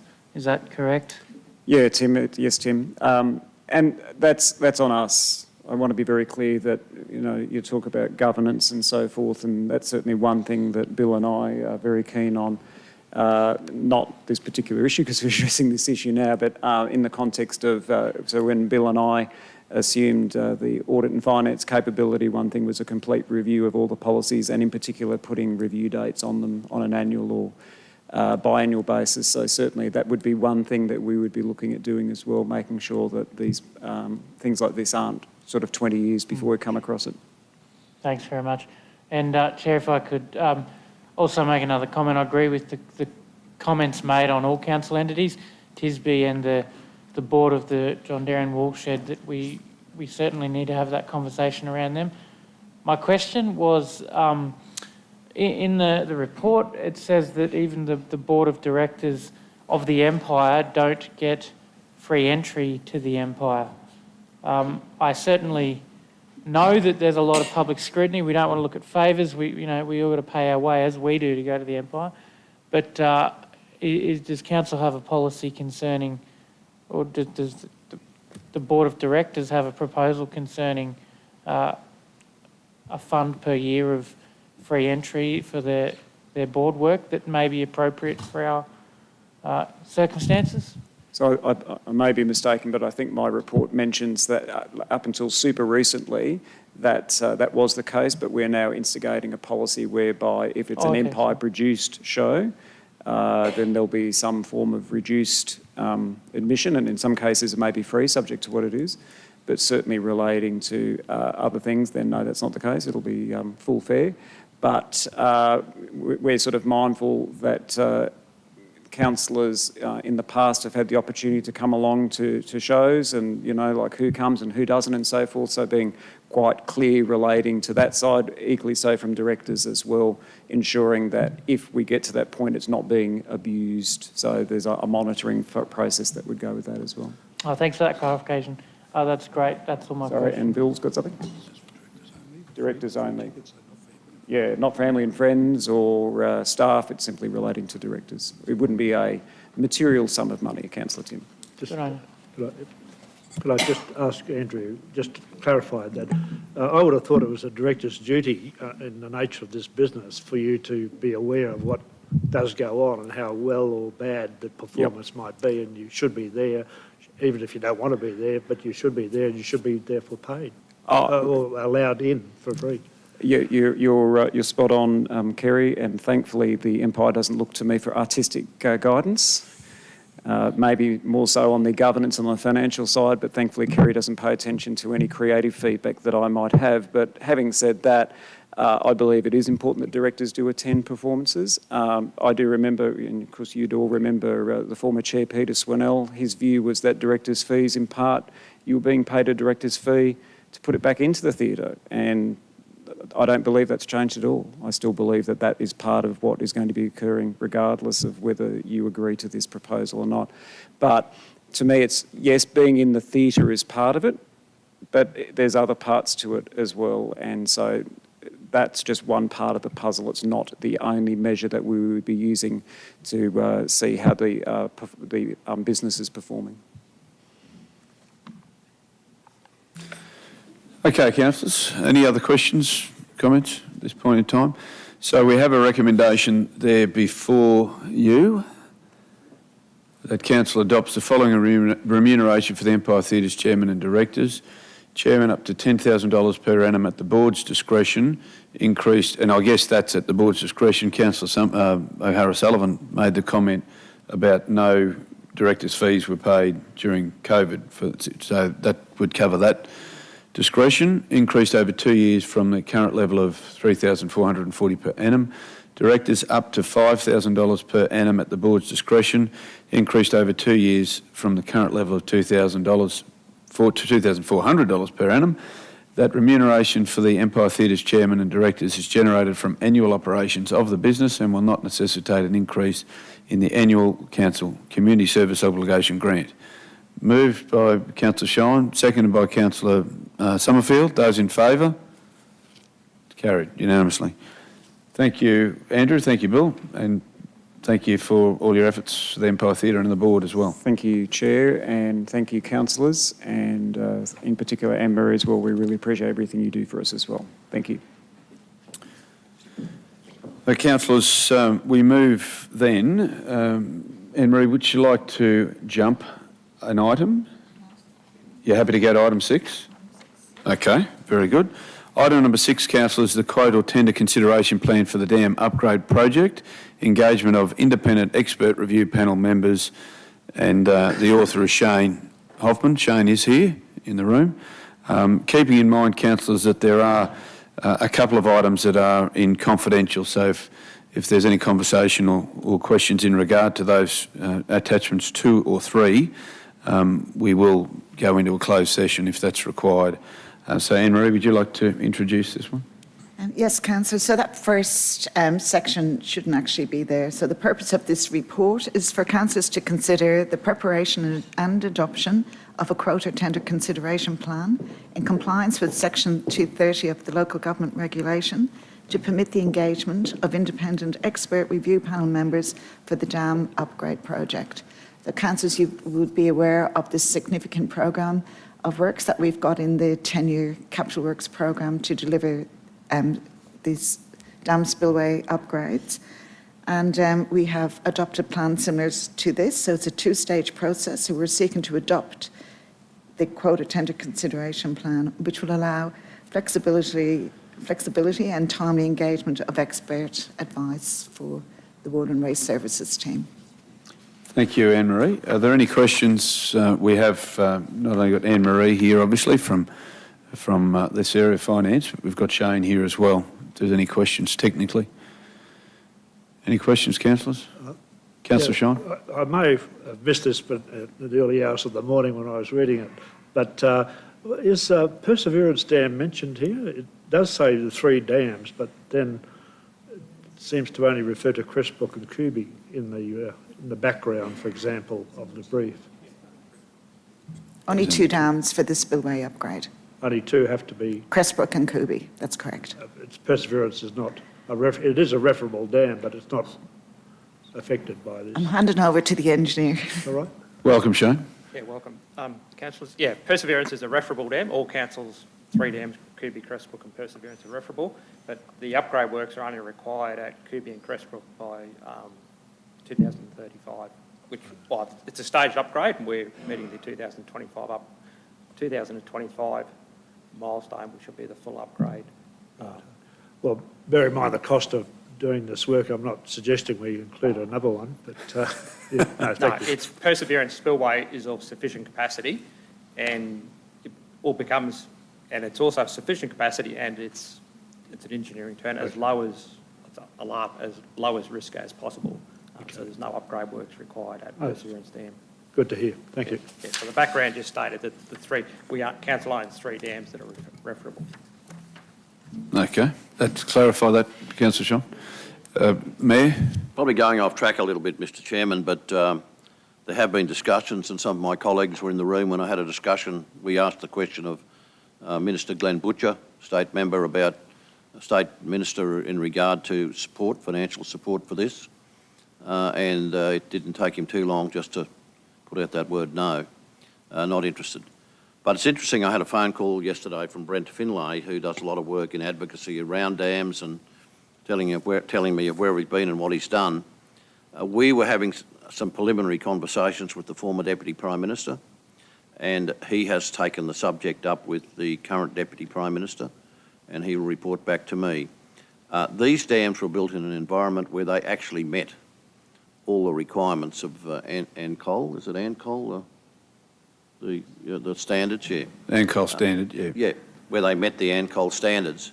And because of climate change and other things, I guess, and other assessments, they are no longer meeting those requirements. So one would wonder if the full responsibility for fixing this lies squarely with the local governments. And now, we're not Robinson Crusoe. This is a big hit. There's an awful lot of dams that have to have this treatment, apparently, from what I can gather. Upgrade. So all I'm telling you is that there's discussion going on, and Brent Finlay, yesterday afternoon in a phone call with me, indicated to me that he's currently having that discussion with the new Deputy Prime Minister. Okay, that's in great. respect to funding. Terrific. Right, yeah. Well, that's good. Very good indeed. And standards, terrific. So we have, councillors, a recommendation. This is around quote or tender consideration plan for the dam upgrade project. If there's no other questions or comments, the recommendation is before you that council prepare a quote or tender consideration plan for the dam upgrade project, engagement of independent expert review panel members without first seeking quotes or tenders under section 230 of the Local Government Regulation 2012, and 2, adopt the quote or tender consideration plan dam upgrade project, engagement of independent expert review panel members, attachment 1. Do you have a mover? Moved by Councillor Vonhoff, seconded by Councillor Summerfield. Those in favour? Motion's carried unanimously. Councillors, we move now to adjourn this particular meeting, and in fact we probably should adjourn for 45 minutes, returning at 1:30 p.m. 1:30 p.m. for Environment Community to continue on. Oh no, Economic Development. Economic Development. You happy enough with that, me? Resolution moved by Councillor Vonhoff, seconded by Councillor Antonio. Those in favour? Carried. So we're back at 1:30.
Where's the others? Are they still out there? They're the blokes I'm trying to call.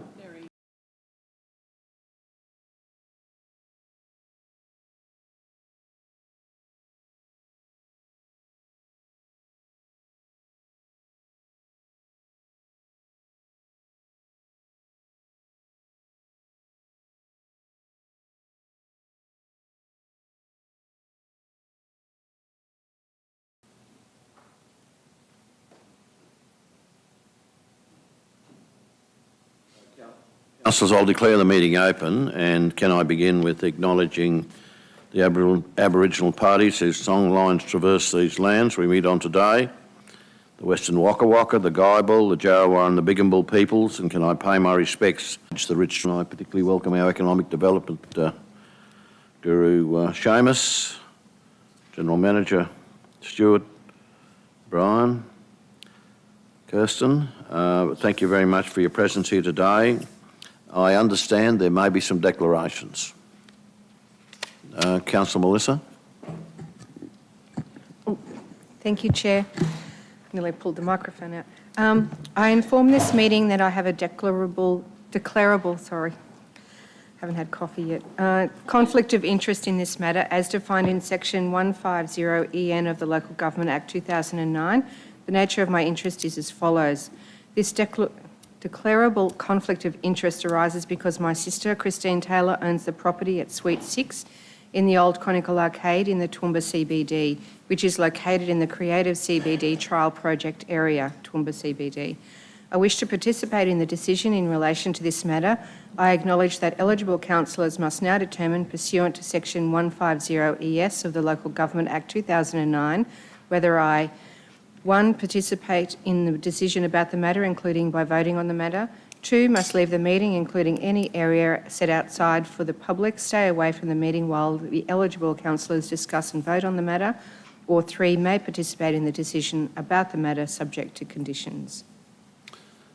Councillor Melissa, you have brought this forward to us previously. That's correct. And the outcome of that was to allow you to remain in the room. And vote, yes. And vote. And that was simply because you are away a little. It's your sister that's involved. That's correct, yes. And you could hardly have any particular gain or loss from None any whatsoever. discussion. Any comments around the room? Do we need a formal motion, Brian, that's having been to council before? We need a formal motion that whether to have Councillor Melissa here or not. Councillor Nancy?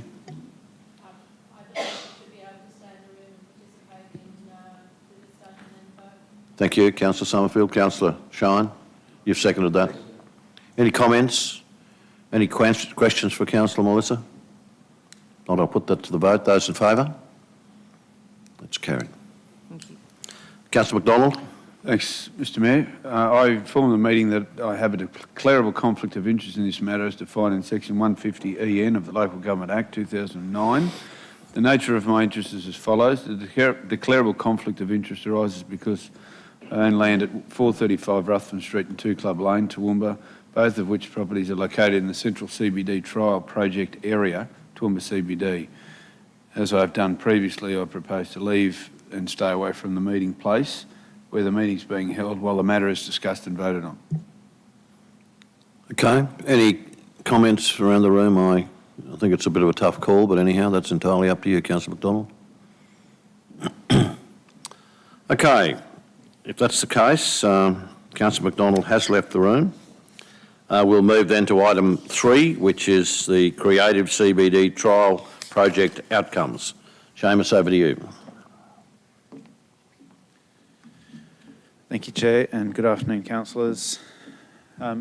So the Creative CBD Trial project was first considered back in mid-2019, and that was primarily as a response to what was seen as an increasing number of vacant shop fronts within the CBD. We looked at different models that address this issue across Australia, and the Renew Australia model stood out, and that commenced in Newcastle some time ago and then transitioned into a national sort of movement. And what Renew seeks to do is to place creative businesses on a temporary basis into vacant CBD shopfronts at no cost. And the objective there is to, I guess, a fewfold, is to support those creative industry businesses, fill otherwise vacant and dead spaces, and that increases, I guess, the vibrancy of a city, as well as the safety. And it also has been shown to support the owners of those buildings to attract, I guess, what would be called traditional tenants through a lease process, where through prospective lessors seeing the space activated, they're more inclined to want to take that space on themselves. So we commenced that process by getting Renew Australia to come up to Toowoomba and do some engagement with property owners, real estate agents, creative industry, people, businesses, council, etc. And the feedback from that was all very positive. And Renew Australia saw Toowoomba as being quite a good candidate for the program. We then moved forward with establishing the program and chose not to call it Renew Toowoomba because I think there are some competing Renew Toowoomba entities already, hence the name Creative CBD. And that started in around mid-2020. So we've gone through the process of, I guess, effectively running for a little bit over a year now. And I guess it's been an interesting process to see the project move forward. And it has, I guess, encountered some issues that we probably didn't anticipate, and I guess that's why we do trials. So first and foremost, I guess the main struggle has been finding buildings to put participants in. And that comes from a few reasons. A number of the CBD vacancies that you see on the street may say that they're for lease. In actual fact, they're going through the leasing process, so they've already sort of been assigned and they're negotiating the lease terms, etc., which can take a period of time. Another issue that we didn't anticipate was that a number of the vacancies actually have some structural issues themselves, so most commonly water damage.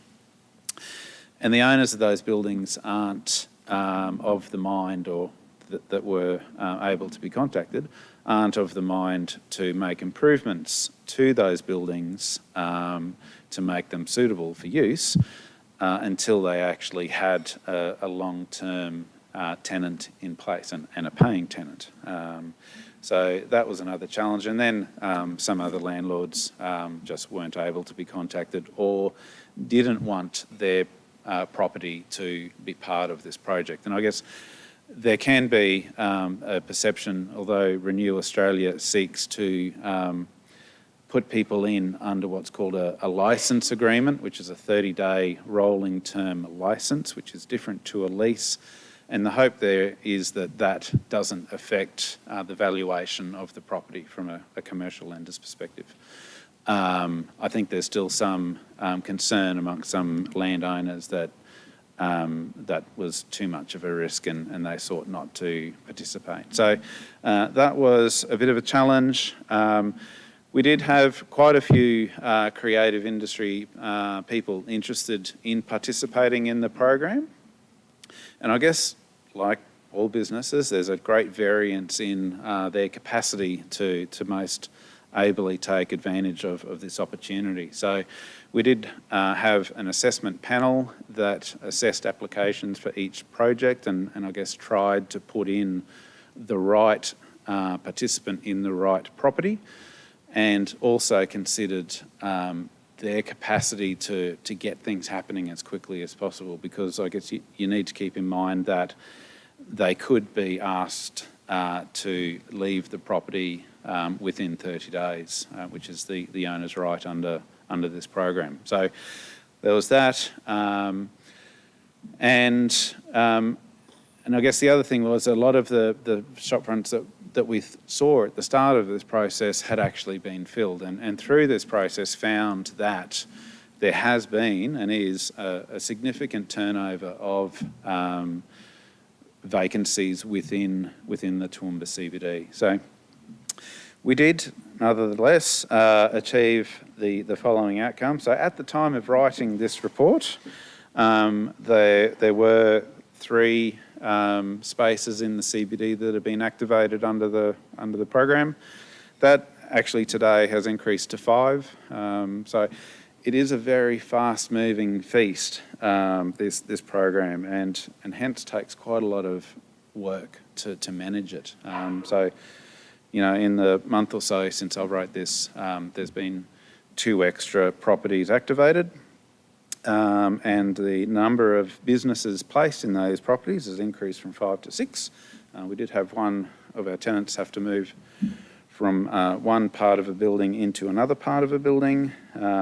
So at the time they did 44 events in those spaces, and through, I guess, measuring, and thanks to COVID, we do need to measure these things these days, they were able to measure how many people attended those events, and that's around the 1,500 mark. What we weren't able to do is, I guess, to measure the broader activation at the street level through pedestrian activity. Unfortunately, we just don't have the means to do that. So I think what we found from this is that the cost to run this to council, and because of the work involved, we did have to engage someone to manage the process for us, which they did on a part-time basis. We can't do that internally. That it is a reasonably expensive way to activate the CBD, if that was what our intention was. I don't think that we need to provide, at this point in time, any mechanisms to support owners in filling those vacancies, because they are just through natural causes filling themselves by and large. So I guess that leaves the sort of support for smaller creative industry businesses. And I personally, I enjoyed seeing the galleries in the CBD and the extra interest that presents to the main street. And I guess going forward from an economic development perspective, we would need to think about our capacity to support that particular cohort of the business community to be able to grow and hopefully take up opportunities in the CBD. The other thing is some of these CBD participants weren't ever going to be able to transition into a full paying lease arrangement, which is, I guess, one of the other objectives of the Renew model. You know, they just didn't have the capacity, didn't see themselves ever having that capacity either. So what we're proposing at this point is to, I guess, finish the trial project here. What that means for our existing activated spaces at the moment under the Creative CBD licence agreements can continue. We have paid our licence agreement with Renew Australia up until June of next year. So those participants, if the owner is happy to have them in those buildings, can continue on in those spaces, and we will just have to provide the internal support for any inquiries that come up. Otherwise, when and if they do move out of those spaces, then they won't be able to be offered any further spaces under this creative model. And I guess we'll have to look at alternative means to find spaces for their businesses. Any questions for Seamus and Councillor Rebecca? Thank you, Chair. Through you, Seamus, I didn't see anywhere in your report a comparison of the CBD vacancy rates September 2021 compared to September 2020. Did I miss that, or were they not included? So, do you have that information? We don't actually measure that, and we've been asked for that data as part of the planning scheme review process as well for one of the studies. We don't collect that. I guess at the outset of the project, we'd identified about, I think it was in the 20s, number of properties that would have been what we considered suitable. And by the time we started the project in mid-2020, 2/3 of those were gone, were filled. So I don't have specific numbers for you, but I guess anecdotally, and the evidence from the person that we engaged to run this process for us was that the commercial real estate agents were struggling to assist us in finding spaces for those reasons, either not suitable, the owners weren't willing, or there were other impediments for them being involved. Mm. I ask because one of the three reasons for undertaking the trial was to support commercial property owners and reduce CBD vacancy rates. Yep. So it would have been great to have got that base and then to be able to see and compare and contrast what spending $34,000 on this trial, how is that a metric that we can actually see a measurable deliverable on? Yes, so I'd say the 34,000, we haven't spent 34,000 on the trial. We didn't engage the person for the full 12 months. So Okay. That figure would be for going forward under the same trial conditions For the a full following 12 months. 12 months, I see. So we didn't spend that quantum. Other than the figures that are in there, in that the majority of them weren't available. So I think we've got in there that 20 are identified in January 2021, 1/3 of those were available in July. So yeah, we don't have, and I think that's probably another learning from this project and the value of having the person that we engaged and able to focus on CBD properties was that regular engagement with the commercial real estate agents to understand what the story is behind each of those vacancies in the CBD. And that was incredibly valuable to us, and I think for us to share to interested parties in the community to understand why we do have the types of vacancies that we do in the CBD. And I think going forward, we'd love to have a way where we could cost effectively continue to, or better monitor what those vacancies look like on a sort of rolling basis. I'm glad you talked about the learnings because, you know, the intent of why this was done is very reasonable and admirable. We want to grow the creative economy, reduce the CBD vacancy rates, increase diversity and vibrancy of the city centre. And they hold true today just as much as when this was first considered. They are still great intentions to have. And I note what you were saying about the role of council potentially going forward might be how we support those smaller creative industries. That might be what we do. But I wanted to know, okay, so we're not going to continue with this potentially, but what are those bigger picture learnings that we can take out of this? And it would be really great to have something to show for the 12 months to say, this didn't work, but this is what we did learn. Yeah. And then the other thing I wanted to know was, have we talked to the Chamber of Commerce or the Queensland Small Business Advisory Council about our experiences in this trial?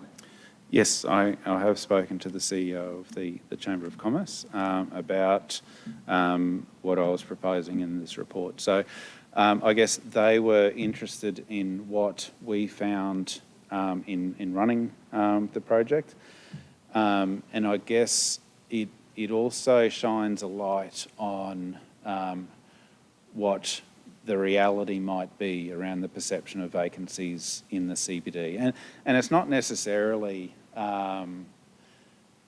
completely true because of this project, because a lot of business building owners may not want to offer their property for free.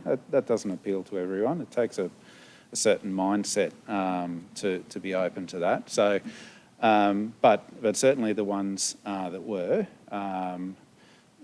hard to find for various reasons. So, but you know, I take your point, and I think for me, the major learnings were the high variability in the capacity of the creatives to transition what might be a hobby or a business that they can do effectively at home or in a space into a retail context, into a CBD, and meet the requirements of the Renew project. And I guess the intent around that activation required that they be open for a certain number of hours during the course of a week. Now, that can be hard for some of them to do that and still remain creatively productive in that same period of time as well. So there was a lot of variability, and I guess that's where that support function could come in upskilling some of those creatives in terms of some of the business skills that they might have. And the other one was around the various reasons why properties in the CBD are vacant. And we hadn't thought or anticipated that the damage was going to be one of them.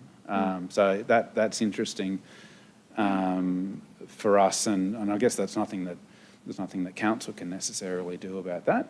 It's the owner's prerogative to wait until they get a proper lease. Well, we learnt something from it. No education's wasted. Thank you. Councillor Megan. Thank you, Seamus. I agree with that sentiment. You know, you don't know until you have a go. You mentioned that it wasn't the 34,000. I too read that as that we'd spent 34,000. No. So what quantum has it been for the trial so far? About 24,000. Okay. Yep.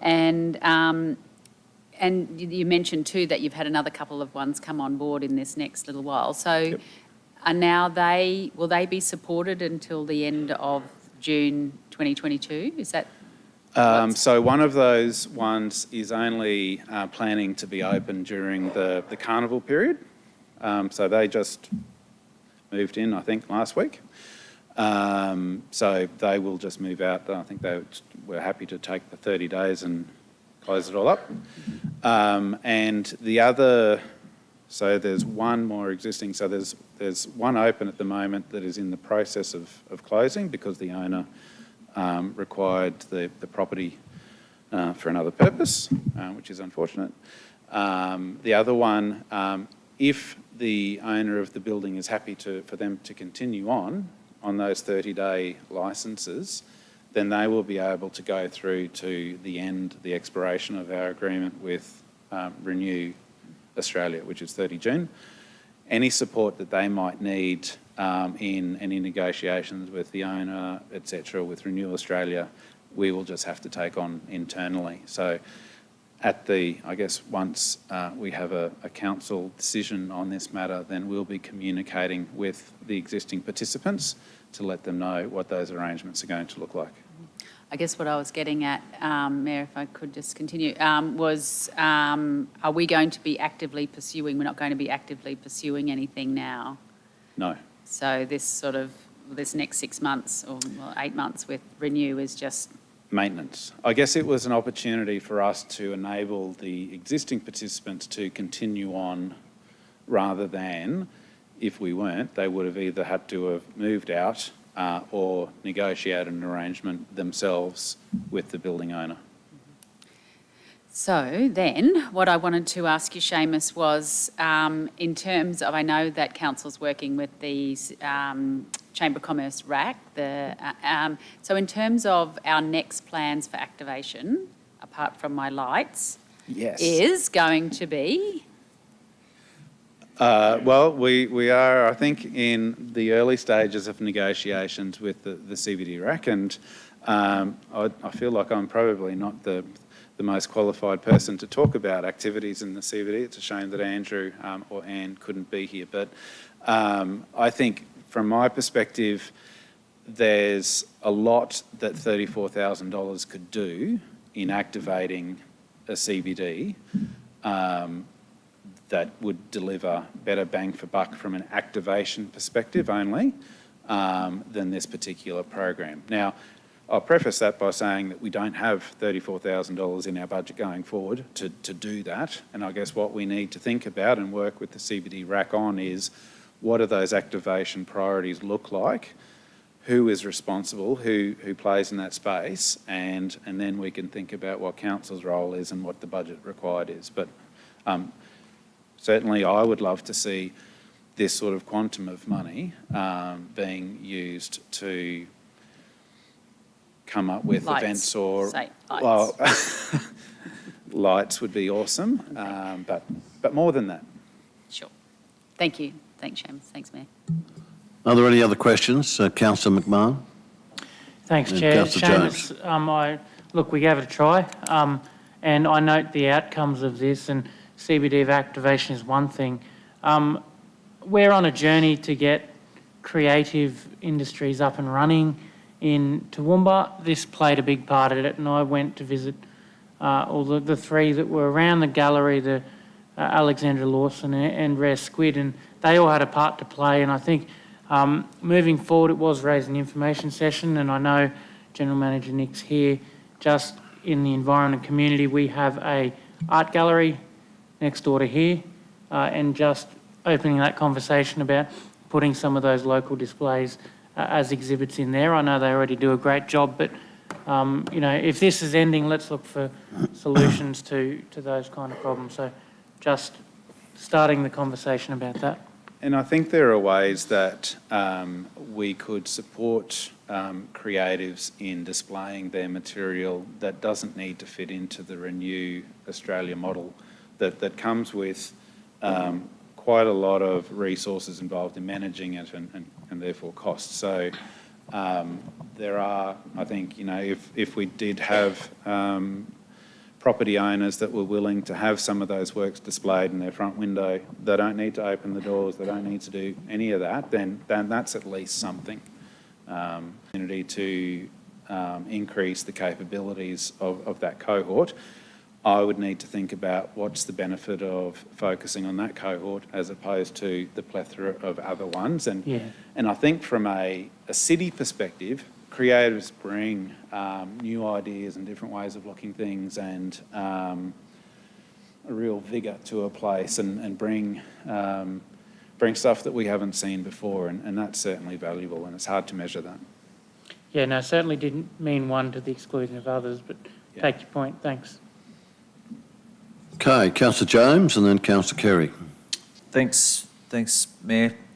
Seamus, so I think the important part of this is what we've sort of discussed in the last few comments around is what, if we're not doing this, what are we going to do? Because I might be in the minority when I look at this, but when you look at the outcomes that actually were achieved by this, and I understand the issues, the constraints, is it the best value for money, etc. But I mean, when we talk about activations, when we talk about numbers and things like that, to have, what's that, 1,562 visitors to activated spaces, like that's still another large mass of people that are within our CBD and going to other businesses and that around that we have here as well. 45 events and things like that. So I actually think this program has had a lot of successes, and I wouldn't be against it continuing. However, if it's not to be that case, I think it is really important that we don't just sort of step back from it now. But what role do we play? Or is it a role that council plays, as you said, or is it more so now that you go back to the business community and say, well, it's your position to raise the CBD, or what part do we play in it? But I think it's important not to just divorce ourselves from this sort of situation. And I'm not suggesting that's what's put in here, but I mean, I think it's still important that we have an active role, or that we as a council are looking at different ways, if it's programs, incentives, or whatever it might be, to help continue what we've seen along the lines of, you know, the success stories that we have seen through this program.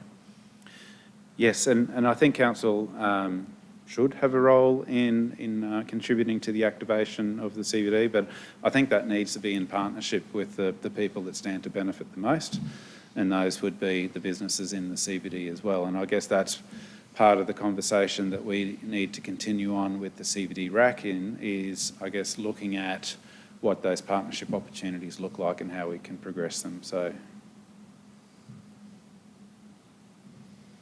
Finish, Councillor O'Shea. Yes, Councillor Shine. No, thanks, Mayor. My own perception is that in terms of vacancies of shops in Toowoomba, that the position has improved to, quite considerably over the last 18 months. Would that be correct? I would say that too, and unfortunately we don't have the empirical data to support that, but just in terms of walking downtown, some of those spaces that have been vacant for a while are no longer vacant, so yeah. And your promotion of this particular scheme was mainly through real estate agents who advised you of who might be prospective tenants? So I guess the work with the real estate agents was more about as a mechanism to engage with the building owners, to promote the concept to them, because one would hope that the real estate agents stood to gain by having an activated property that might be more leasable as a result of that. So that was the rationale there.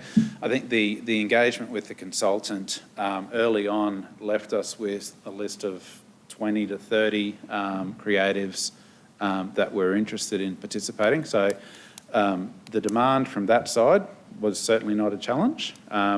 I guess finding the creatives that had the best capabilities to fit into the structure of the program was a bit of a challenge. The main issue was around the supply side. So plenty of demand, not too much supply. So owners, particularly ones that have been around a while, you hear of the old families who own places, are they sort of reluctant to? Well, get involved? so we had some really good meetings in the early stages with some of those parties that you might be referring to. And in the intervening period, that actually leased their vacancies. And I guess what that sort of showed was their willingness to be a bit more flexible in how they wanted to fill their spaces. So I know one of the people that lease those spaces, and they've been offered a rate that's quite considerably less than, I guess, what a normal rate might be, and they've got a shorter lease term. And from a builder owner's perspective, I guess they would like to foster that person so that they can transition into so some building owners were doing this process kind of themselves anyway.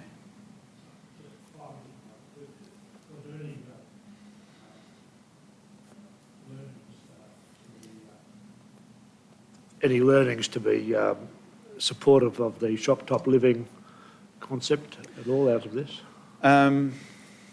No, this didn't have, I don't think, that much relevance to shop top living per se. One of the participants who moved into, say, Lasseau, who moved into the Alexandra Lawson space, they're now out of that space and have moved upstairs, which was a request of the building owner. So I guess it depends on, and that has limited activation outcomes for the CBD. Having them out of sight, effectively, unless they're running events or whatnot from there, they're not going to get any passing traffic or people just strolling in. So, no, I didn't find that much connection between this and shop top living.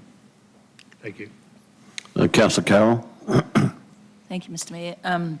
And I guess some of the comments I had back from people were that there was people interested, and if they had someone in there, it'd be just, they wanted to go in straight away, or may want to go in straight away. But that's not what, I think that you touched on it before, Seamus, there's coffee shops and stuff in town where in other areas they leave their walls open for artwork and creative works. And I think it really does, it's mutually beneficial, I think, to be in some of those, restaurants and the like. And maybe there's an avenue there for, I love the shop that the art gallery moved into down here. I think it's just so gorgeous and colourful and everything else. And I suppose you wouldn't be able to put stuff like that, but certainly up at places like Mullaney and Noosa, you can see all this lovely artwork, and it's quite good and expensive, and it's on the walls of shops for sale, or even just not for sale, just for display. And I think perhaps we could look at that. I think. And I think that Toowoomba Gallery was certainly one of our most capable participants, and I understand. So they are unfortunately moving out of that space. And I understand they're looking at commercial lease options. And I think Which is a a good business outcome, like that yeah. has the capacity to move into a commercial lease. And I guess that's part of the objective of the sort of incubation aspect of this, is to give people a go at seeing what it would be like. And I think the experience for Alexandra Lawson and her gallery was that model didn't really suit where she was going, whereas it looks like it did With this for one. the Toowoomba And Gallery. surely So that's the outcome and that we want for that to see, you know, that's... it's just that it's really resource intensive to support those people going through this particular structure. And knowing who's who in the zoo and who's likely to take that step forward. It just moved so frequently, and there was work involved in every one of those moves Okay, well, it would seem that the model has been a bit difficult to manage. I suppose that's a reasonable comment. But look, I think we've all observed in small and large communities, if there's a vacancy, it's amazing the innovation there is to fill that vacancy from people who decide they want to start a business and give it a go. Don't all win. But, you know, I remember many times in the CBD of Toowoomba and the CBD of some of the smaller towns where there's concern about a vacancy. And it doesn't take too long for someone to be innovative to give it a go. So, are there any, unless there's any other questions, the motion before you is that Council note the outcomes of the Creative CBD trial project, and 2, they agree to the initiative being discontinued for the reasons given in the report. Councillor Megan, you've moved that. Is there a seconder, please? Councillor McMahon. Well, thank you very much for your involvement. Put that to the vote. Those in favour? Thank you very much. That's carried. We move then now to... Thanks very much, Seamus. And this would be coming out of... were you going to leave us, were you? I was just inviting Councillor Jeff back. Oh, good man.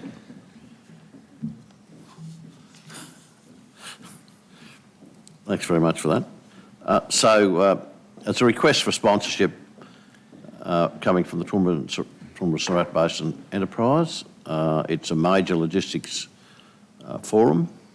It's opportunity to expose Toowoomba as a logistics hub, and I think there's no doubt that as we move forward, there'll be significant logistic capacity developed in the Toowoomba area.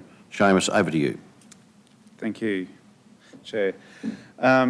Yes, councillors, so TSBE have submitted a request for sponsorship for their Toowoomba Smart Logistics Future of Freight Symposium that was initially scheduled to happen late this year, but unfortunately due to COVID travel restrictions and whatnot, it was prudent to delay that to March next year. So they're proposing an event that would cover 2.5 days.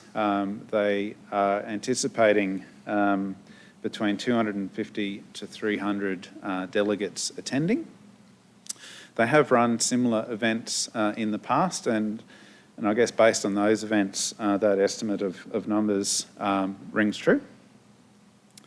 And I guess it's obviously looking at freight and logistics. A part of that is, I guess, the new technologies, etc., that will play a part in that industry, but also have a look at what Toowoomba's role is in the freight and logistics sector. And as the Mayor alluded to, I think we probably all agree that transport, freight, logistics, etc., is one of the big opportunities for our region going forward once we have inland rail to complement our existing road and air connectivity. So the request is for sponsorship of $20,000, and that would place council as what's known as the major event partner, which is basically the headline partner. And that gives us a range of sponsorship benefits, and they're listed in the sponsorship document that should be attached to the report. I think importantly for us is the high level of recognition that it would give council to the delegates attending the event, but also the opportunity to have 2 speakers in the conference program, and for us to be able to influence what the delegates in this event are exposed to, and obviously that would be how Toowoomba is the best place for freight and logistics companies to establish.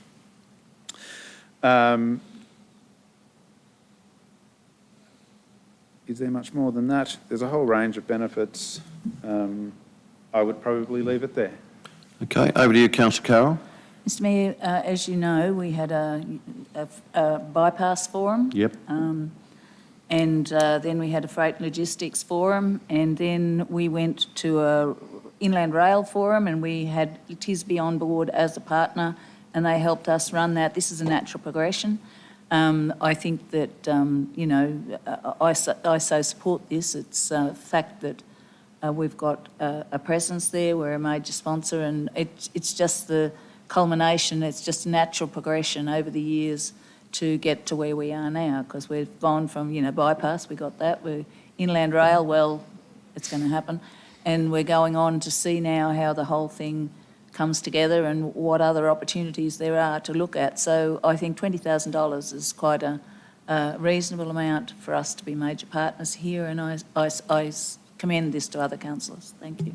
Thanks very much, Carol. I think we've been talking about, you know, us having all the ingredients of a major logistics hub, given that we've got an internationally capable airport within 12 hours flight of half the world's population. We're not too far from the Port of Brisbane. Inland rail will make a major difference to us, and I think the words of Carol are very, very true. Councillor McMahon, you had a comment? Chair, thanks. Look, in the major event partner $20,000 brochure of what it gets us, the 2 speakers is probably the only one in there that I see as, you know, a game changer. And that in itself, you know, is enough for me. But I just wanted to pick up on page 2 of the report. You've identified about 105,000 of economic benefit returned to our region. I would just wonder how you came up with that number. Is it bed nights and eating out and those kind of things? And Yes, thanks for the question. So with our subscription economic modelling tool that's available on our website, we're able to model what the impacts of different types of events would be to the economy. So in this instance, we did have to, I guess, guesstimate what percentage of delegates would be coming from outside of the region and hence need to spend more by needing accommodation, and those that would be local and have a lesser expense. So I think we made it 40% local and 60% coming into the region from within Queensland. So it's an estimate, obviously, but it's the best tool that we have available to us. Thanks. Any other comments? You finished, Councillor McMahon? Councillor?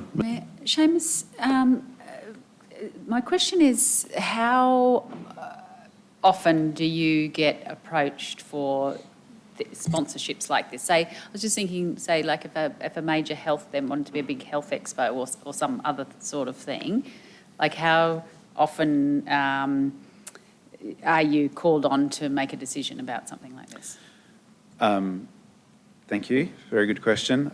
So very seldomly for a quantum of this amount. So any request over, and I did print off the sponsorship policy, I'm 90% sure that it's over $10,000 requires council approval. So you will always be the decision makers for requests over that amount.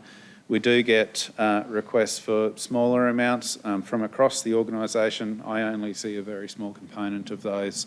I guess traditionally, I feel like I probably come to you more often than most other sections of council with sponsorship requests because we seem to be getting some of the larger ones. But yeah, I'd say not very, I mean, I think I've come to you with 3. Stuart will comment. Sorry. So sorry, Mr. Mayor. So there's this one, the this meat stock. Meat stock and the Agronomy Australia Conference. Thank you. Yes. Thank you. I'll hand over to Stuart for a moment. Yeah, just very quickly. And the other common ones from a planning viewpoint would be PIA Conference and the MBA, Master Builders Awards, for Housing and Building Awards. We're often asked for a contribution, and they're around the $1,000, couple of $1,000 mark, which doesn't need to come to council. But the other ones that are much larger obviously come to council, and they're the ones that are coming through the economic development arm also. But the other ones we're involved in normally are much smaller amounts. Sorry, I should clarify that everyone has the opportunity to apply for sponsorship on the council website. So there's a sponsorship portal process, and I guess that then gets distributed to what appears to be the most logical section of council to take carriage of it. So depending on the amount that's been sought, determines the decision-making sort of process. Councillor Shine. Thanks, Chairman. So just wondering, are you aware of who the other sponsors might be and for how much they're putting in?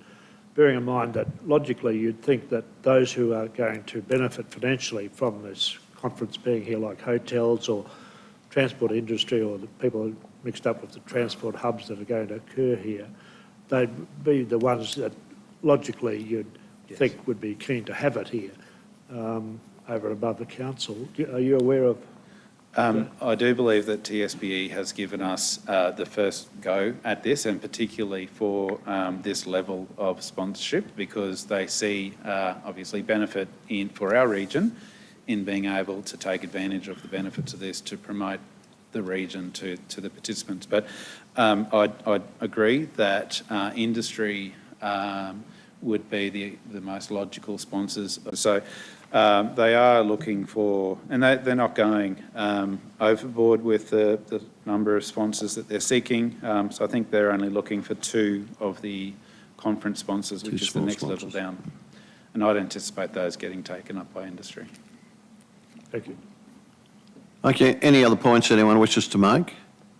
There's no doubt that it's coming our way, logistics, and I certainly think it would be a good message sent to the broader community, the logistics community, that we're fairly keen to get involved. But just recently I was asked to be involved in the most unusual ribbon cutting at the Followmount Depot in Toowoomba. It was, of course, built by McNabs, which means that, you know, that money is staying in town. And most ribbon cutting involves scissors and all the rest of it. This involved a massive Kenworth truck driving through a ribbon. But you know, this Followmount group started in 1982 in Brisbane, and they've developed it. And they say Toowoomba, and in talking to the management of that group, they see Toowoomba as going to be one of the key logistics hubs. And Councillor McDonald, you obviously had something to say. Thanks, Mayor. I was just talking about working through the funding mechanism for this and sponsorship. It's in the report where it would come through a BR2 or BR1 proposal, perhaps, to look at funding where it can come from if it can't come out of grants. We won't know what's left of grants until after the second round of grants. So if it is a budget, it would have to go through a budget process. That could be the funding source. But given this is in March, I would suggest that you'll have to take it from the grant program anyway, or request new funding. So it would be probably BR1 request through the program. Yes, we'll have to figure out and I think TSBE would be relatively flexible in when we are able to practically provide the funds to align with our processes. My understanding is the BR1 one's getting quite close to cut off, so we'd need to get our skates on for that one. And then if it didn't do that, then we'd have to think about what the next best mechanism looks like. Yeah, I just note from within the grants this morning that we did, your area of grants, economic development, is it's quite underspent, unfortunately. It's quite underspent at the moment. So what I'm suggesting to you is that maybe that's an opportunity through BR1 to expedite it, so that, because I think having a major sponsor will assist the organisers attract other sponsors to get it going. So I would, I'd nearly be in favour of allocating that funds there and then work through when you get to when you get to the grant round, how that is worked through. That would be my suggestion to you, rather than waiting to BR2 or the grant round. Yes, well, I guess we don't know how many applicants we're going to get for round 2 for our economic development grant. One would hope that we get lots. We would traditionally struggle to get more than 25,000 in a grant round. Given that we've only approved the 5,000 for this round, it would leave 20 available in that pool potentially to support that. It could be likely to be accommodated in the economic development grant pool of funds. Councillor Summerfield. Thank you, Mayor. I think this is a great thing to be supporting, and I'm very favourable of it. Very good considering what's happening all around us at the moment and into the future. Just in relation to the sponsorship, I thought we actually had a bucket for sponsorship, but maybe we don't. And if we don't, could that be a strategic suggestion for the future, that we actually have a sponsorship bucket, if I can use the word bucket? I know it's a sin in financial world, we're not allowed to use bucket.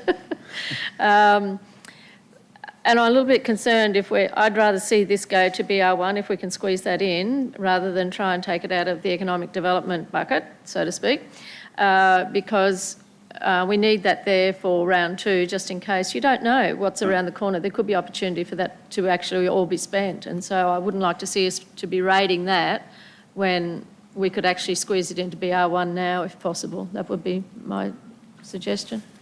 Thanks very much, Councillor Summerfield. In the absence of anyone else wishing to contribute, you have a committee recommendation before you that Council sponsor the 2022 Toowoomba Smart Logistics Future of Freight Symposium through the provision of $20,000 as a major event partner level sponsor. 2, that budget allocation for this sponsorship be considered in future budget review process. And 3, that as a condition of providing the sponsorship, Council be acknowledged formally as the major event partner for the symposium as advertised and events, in the advertising and events. Do I have a mover? Councillor Melissa Taylor and Councillor Rebecca. Any discussion? Anyone wishing to speak against the motion? If not, those in favour? Motion is carried. Now hand over to Councillor O'Shea, I believe. Get on to the confidentials. Thanks, Chair. Very happy about that. That's good.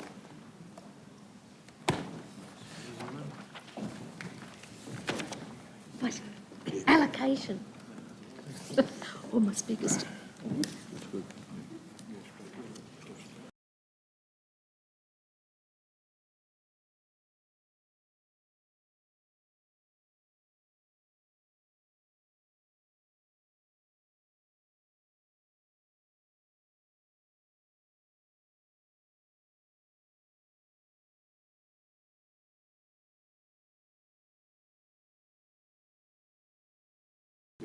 He's been mixing for your knocks lately. No strawberries for you. I actually think they should have just approved doing 20,000 a day out of his grant round. I've got 45,000 left. Yeah. If they're short in that round, they just shove money for another one.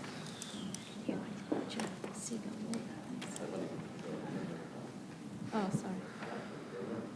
Well, good afternoon, councillors. We move back into the Environment Community Committee meeting. Our next 2 items for consideration will necessitate the matters being considered in a closed meeting. So, I need a motion, don't I? Yeah. So I could ask for a motion to go into confidential, moved by Councillor Carol Taylor, seconded by Councillor Megan O'Hara-Sullivan. All those in favour?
All right, councillors, we go back to item number 6, which was let's bring that one up. So it's the renewal of leases with an expiry date prior to December 2023. So the recommendation there is on the screen. Do I have a mover for that recommendation?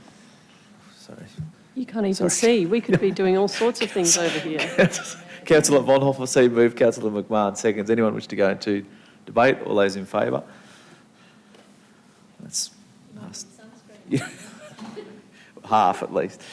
We go to councillors to item number 7, and this one is the acquisition of property as part of the Garry Creek Catchment Management Strategy.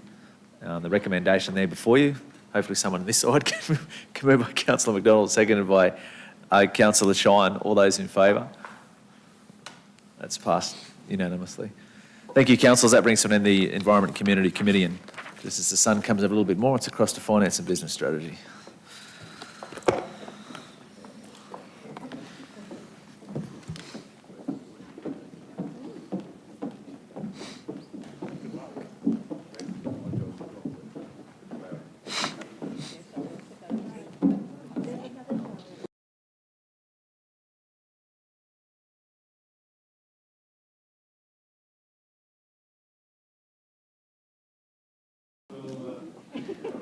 Councillors will resume the Finance and Business Strategy meeting and move to close the meeting for the confidential item. Someone to move. Moved by Councillor Antonio, seconded by Councillor Melissa Taylor. Those in favour? Motion's carried.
Okay, item number 8, councillors, the last one for the day.